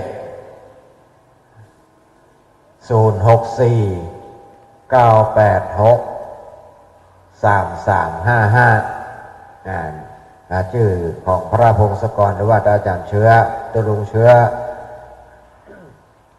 แจ้งมาได้ถ้าโทรปฏิก็โทรติ๊กเด้อบางทีมันก็ชัดไฟพ้องบางทีก็ลืมแต่ว่าก็หายไปเพิ่งก็ตอนโทรศัพท์เนี่ยแมลงมากับปิ๊กมาแห่งกรรมหายตั้งแต่11 โมงแล้วปิ๊กมาถึง4 โมงก็จะได้โทรศัพท์เอาเข้ามาแหมแล้วละเอาเข้านึ่งเข้าเจ้าเอาข้าวเจ้าสวยข้าวเจ้าสวยมีอยู่ก่อนแถวนั้นมีก่อนแม่บ้านเด้อตอนนี้ตู้เจ้าพระสงฆ์เจ้าหน้าที่อาจารย์มหาสมชาติอาจารย์ตะวันอาจารย์ตุลงยองอาจารย์สิริชัยเพิ่นนั่งฉันนี่พอดีข้าวมันหมดอันพ่อเฒ่า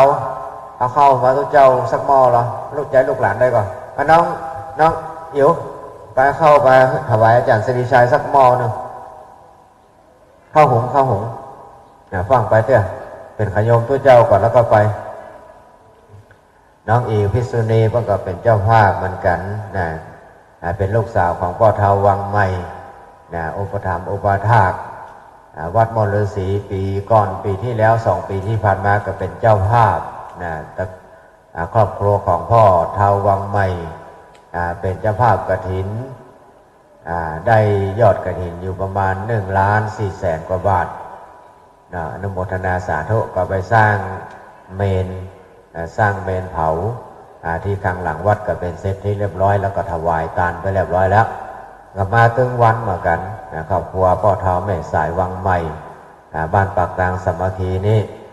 แล้วก็คณะศรัทธาทั้งหลายก็ผู้คนเนาะครอบครัวชัยสวัสดิ์ก็ดีครอบครัวตะวันวงศ์วันนี้ก็เป็นเจ้าภาพทั้งวันรวมกันถึงพี่ถึงน้องตระกูลตะวันวงศ์ว่าอันเตอะเนาะรวมเงินเป็น 40,000 บาทแล้วก็มาทำบุญถึงวันสถานมอฤาษีนี่มาถึงวันเปลี่ยนกันมา3 หมู่บ้านละ 4 วันดอกบรรยากาศนะบรรยากาศหมู่บ้านละ 4 วัน12 วันเพราะว่าเข้าเวรทำงานวัดเนี่ยตั้งแต่วันที่วันที่10เป็นต้นมารวมกันแล้วเป็น12 วันด้วยกันที่มายาการแล้วก็บัจจัยว่าญาติเนอะตั้งแต่ออกพรรษามาแล้วโอ้งานมันติดกันสถาวัดมอฤาษีงานบุญนี่ช่วยกันกลุ่มลมลาเอากันแตะเมื่อเขามีความสามัคคีอย่างนี้การงานเขาถึงล่วงไปถึงบัดนี้ได้เป็น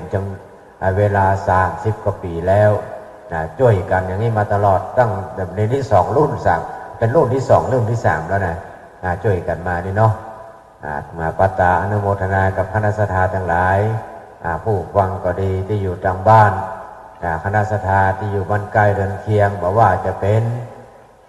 อำเภอฝางก็ดีอำเภอดอยสะเก็ดอำเภอสันทรายมากู้อำเภอในจังหวัดเชียงใหม่เนอะตะวายพี่น้องแม่แจ่มก็มานะแล้วก็พี่น้องหลับปูนบ้านห้องหลับปูนป่าซางมาตั้งดอยสะเก็ดพวกก็มีตั้งลำปางท่านการนำของท่านอาจารย์มหาสมชาติชาตาปัญโยวัดบรรพตสถิตบรรพตสถิตที่ลำปางปีหน้าก็เป็นเจ้าภาพแถมร่วมกันกับวิทยุขึ้นสีขาวเพื่อชาวประชาเฮาเนี่ยโดยการนำของต่างเชียงใหม่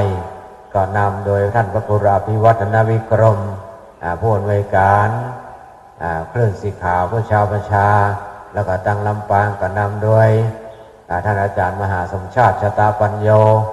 วัดบรรพตสถิตก็กลุ่มลุมลาคณะศรัทธาตั้งลำปางมากันแล้วก็ตั้งเชียงไฮ้ก็นำโดยหลวงพ่อพระครูปฏิภาณธรรมทินตุลุงดอยเฮาที่รู้จักมักคุ้นกันรู้จักเคารพนับถือที่เป็นที่เคารพของพระเจ้าประสงค์ครูบาอาจารย์ที่ออกวิทยุด้วยกันเนี่ยเป็นอย่างสูงท่านครูบาตุลุงดอยเพิ่นเป็นตุเจ้าตนเมตตาตนปฏิบัติดีปฏิบัติชอบเป็นเก้าเป็นเงาเป็นกำลังใจเป็นที่พึ่งที่ปาของลูกศิษย์ลูกหาเป็นที่พึ่งปาของคณะครูบาอาจารย์ที่ออกวิทยุเพิ่มสีขาวเพื่อชาวประชาเขาเนี่ยหลายตนด้วยกันพระเจ้าประสงค์ครูบาอาจารย์ที่ออกวิทยุที่ออกวิทยุที่เป็นนักจัดรายการวิทยุเอาธรรมะมาฝากคณะศรัทธาผู้ฟังมาได้ไปวัดไปวานอนอยู่ทางบ้านออกตั้งแต่ตี 3ถึงตี 3นั้นก็แล้วก็ขอขอบคุณทุกๆสถานีที่ลิงก์สัญญาณออกคลื่นวิทยุในช่วงเจ้าตึงวันทุกวันเพราะว่าออกตึงวันเลยตั้งแต่ตี 3จนถึง 5-6 โมงแมลงก็พัดเปลี่ยนกันออกรายการวิทยุเอาคนละชั่วโมง2 ชั่วโมงบางตนบางองค์ก็2 ชั่วโมงห้องอย่างนี้เป็นต้นเฮาเนี่ยเอาธรรมะไปสู่ที่บ้านที่จองก็ต้องเดินทางมาฟังเทศน์ฟังธรรมที่บ้านกับที่วัดนอนฟังอยู่ที่บ้านบางคนบางท่านก็เป็นผู้ป่วยติดเตียงก็มีเป็นคนเฒ่าคนแก่ไปวัดไปวาก็ยากไปวัดไปวาก็ยากเปิดฟังวิทยุคลื่นธรรมะของครูบาอาจารย์ต่างๆ ฟังจุตนจุองค์เป็นไว้นะฟังจุตนจุองค์ละมันก็ครูบาอาจารย์หลายรูปหลายตนการแสดงธรรมะการโอ้ธรรมะก็ไปคนละแบบคนละอย่างแต่ว่าธรรมะก็บอกออกจากแนวจากพระไตรปิฎกจากคำสั่งสอนขององค์สมเด็จพระสัมมาสัมพุทธเจ้าต้องเอาตำราพระไตรปิฎกเป็นที่จังที่เพิ่งนอกนั้นแต่ว่ากับสไตล์การโอ้หรือวิธีการโอ้วิธีการนำเสนอก็ไปคนละอย่างละอย่างมันก็คือมันจะได้อรรถรสหลายอย่างเกิดกันบางคนก็เสียงม่วนบางเสียงก็เตะทำกำเมืองโอ้เสียงคนป่วยอาตมานี่ฟังแล้วม่วนบางคนบางท่านฟังไปตัวรับไปตัวอย่างเนาะแต่ว่าที่เสียงม่วนนี่ก็มีอยู่2-3 รูปเนาะเสียงก็เป็นโคสัพปมาณิกาก็ว่ามีพรสวรรค์ในเรื่องเสียงอาจารย์พระครูอภิวัฒนวิกรมกาลองตัวลุงยองเฮานิกาพระครูสมุชัยวัฒน์นาคเสโนเฮานี่แฟนคลับคนนักเลยโอ้ไปทางใดถามก็อันตัวลุงชัยวัฒน์คนอื่นตึ้งถามถึงเขาต้องมาถามแล้วตัวลุงเชื่อต้นไหนนะเขามาถามหาสักเตื้อไม่ได้กับอาจารย์มหาสมชาติกับมันตัวลุงยองนั่นแหละมีคนรู้จักนักเลยแฟนคลับเนาะมาหรือยังเข้ามาหรือยังน้องอิ๋วมาแล้วเนาะมาแล้วโอเคเนาะสาธุเจริญพรตัวเจ้าตอนนี้ก็ฉันข้าวฉันภัตตาหารเมื่อเจ้านี่ก็ออกไปชุดหนึ่งประมาณ24 รูป24 รูปตัวกันออกอภารกรรมยกตัวยกตนขึ้นเป็นหมู่เข้าหมู่ส่งแล้วเสมอเดินด้วยส่งแล้วเรียกเข้าหมู่พระองค์ว่าอันเรือประมาณสักประมาณ200 รูป200 ตนกำเดียวสักกำเนาะสัก9 โมงครึ่งนี่พวกก็จะตีระฆังมาฮ้องเข้าโบสถ์กันแล้วเนอะไปอยู่2 โบสถ์ด้วยกันโบสถ์วัดดอยหล่อ100 รูปแล้ววัดมอลสี100 รูปพุ่นเนอะสวดกันวันค่ำเนอะพุ่น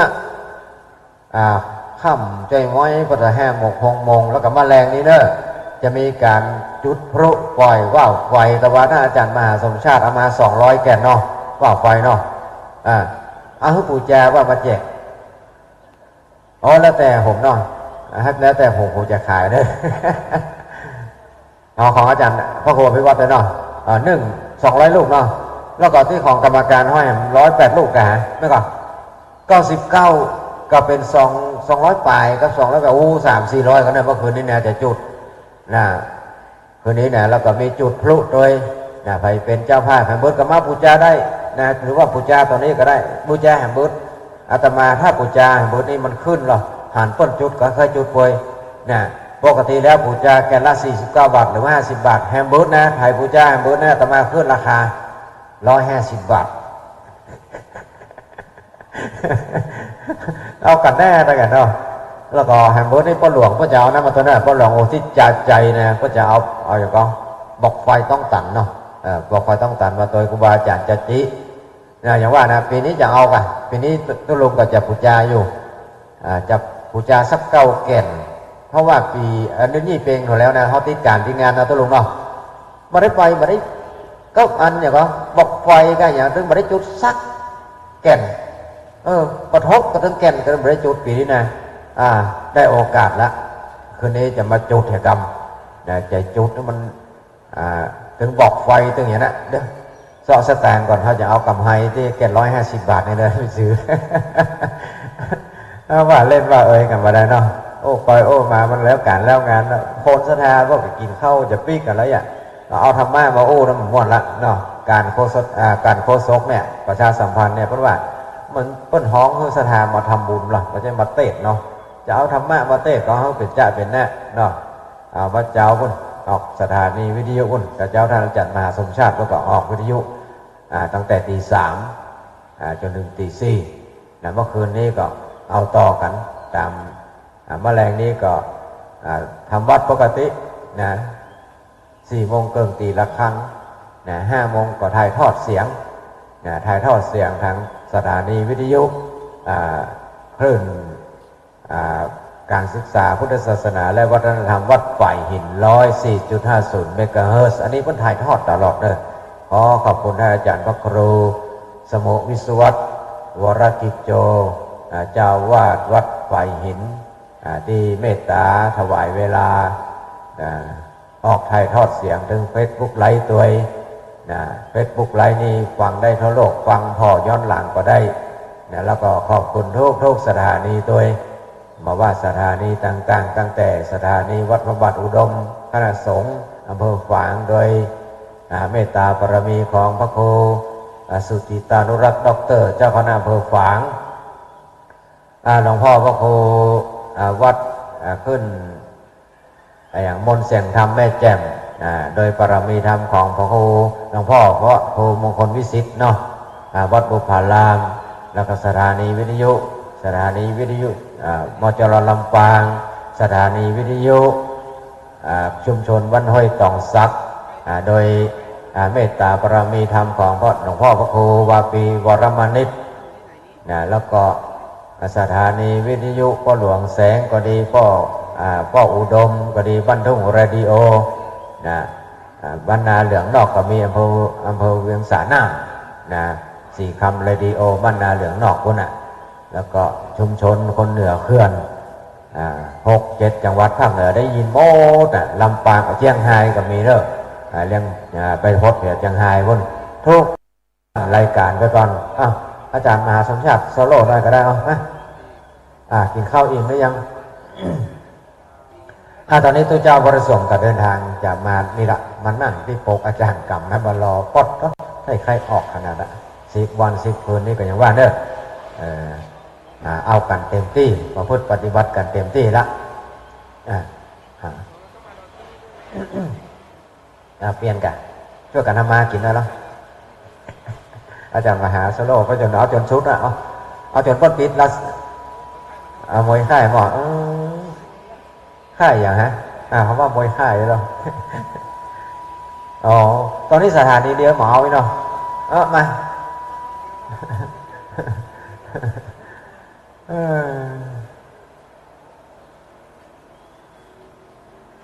เดี๋ยวตัวลุงท่านอาจารย์สริชัยสริชโยเนี่ยวันนี้เพิ่นก็เป็นประธานจะเป็นผู้รับผิดชอบก่อสร้างถนนเนี่ยมอบหมายอาจารย์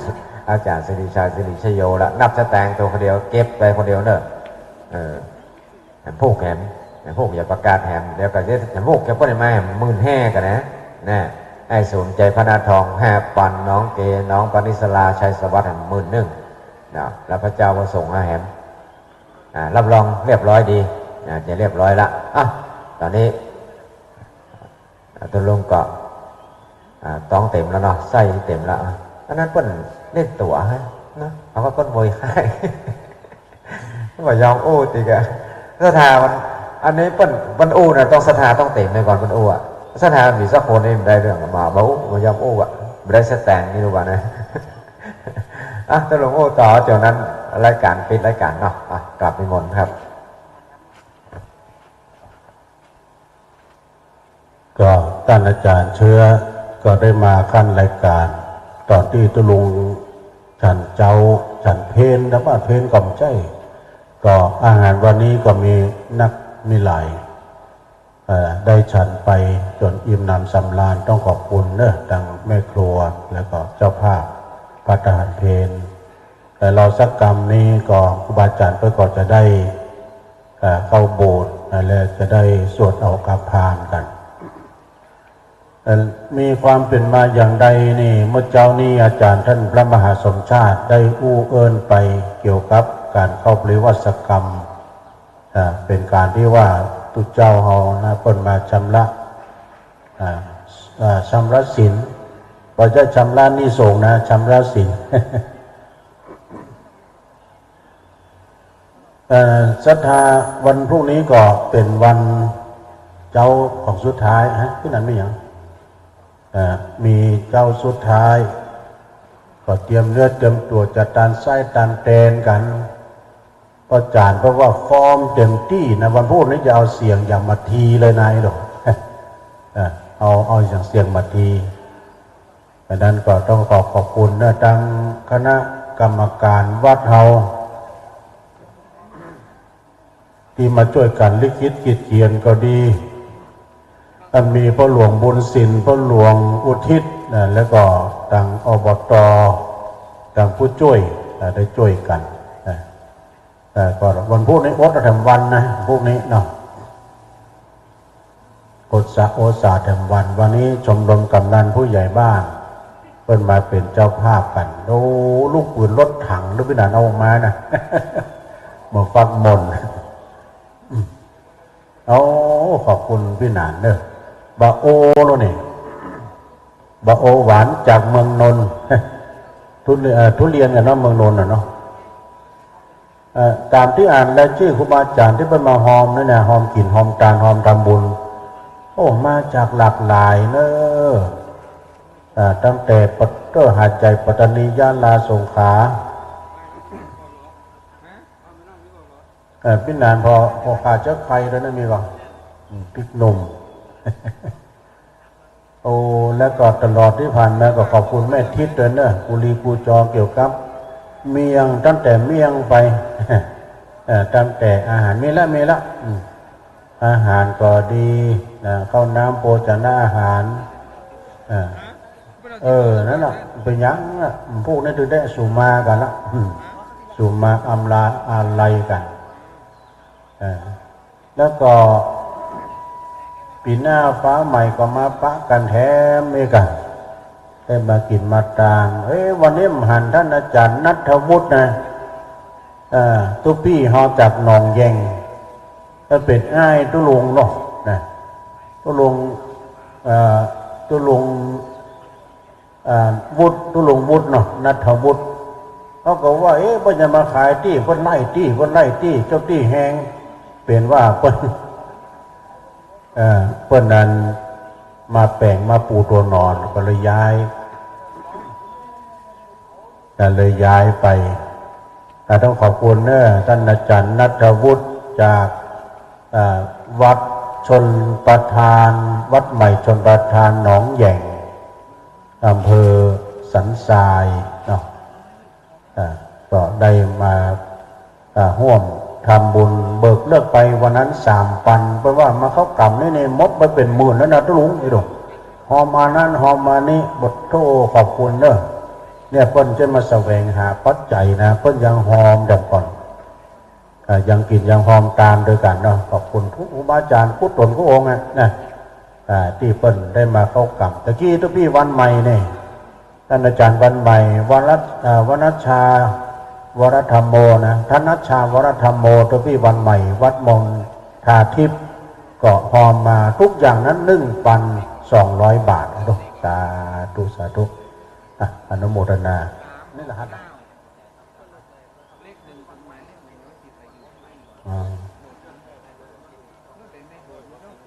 ปีหน้าเนาะ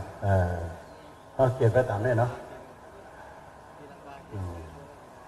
แล้วเอาเขียนตัวนี้ด้วยนะตัวฝรั่งนี่เขียนหรอเขียนตัวในคอมมาเนาะใส่เสื้อนั่นแหละแล้วขอบคุณนะต้องขอบคุณทางท่านพระอาจารย์ท่านพระมหาสมชาติชาตาปัญโยเลยนะอันนี้ตู้น้องตู้ลุงถวายของดีเนาะอันเป็นนั้นเป็นที่ใจในแพะในป่านะแต่ว่ากระถาก็ไม่ใช่ก็กระถา ขอบคุณแล้วก็ท่านพระอาจารย์ตุพี่แสงตะวันตุยนะครับมาบอกรหัสเข้ารหัสออกตุยนะก็ขอบคุณมาได้โอกาสที่นี้ตุยแต่กระเดียวก็ตั้งปกอาจารย์กรรมพวกนี้ก็เดียวเนาะตอนนี้ทางพี่นันเหลืองก็ยังไม่พร้อมเดี๋ยวก่อนใจเย็นแม่ทิศเดี๋ยวมากินข้าวเด้อเรียบร้อยแล้วเนาะเอาเต็มที่วันนี้ต้นลำกับอาหารลำแท้ๆเพราะว่าอาจารย์ท่านพระอาจารย์สิริชัยได้มาร่วมรับประทานอาหารกับตุลุงฉันเจ้ากับตุลุง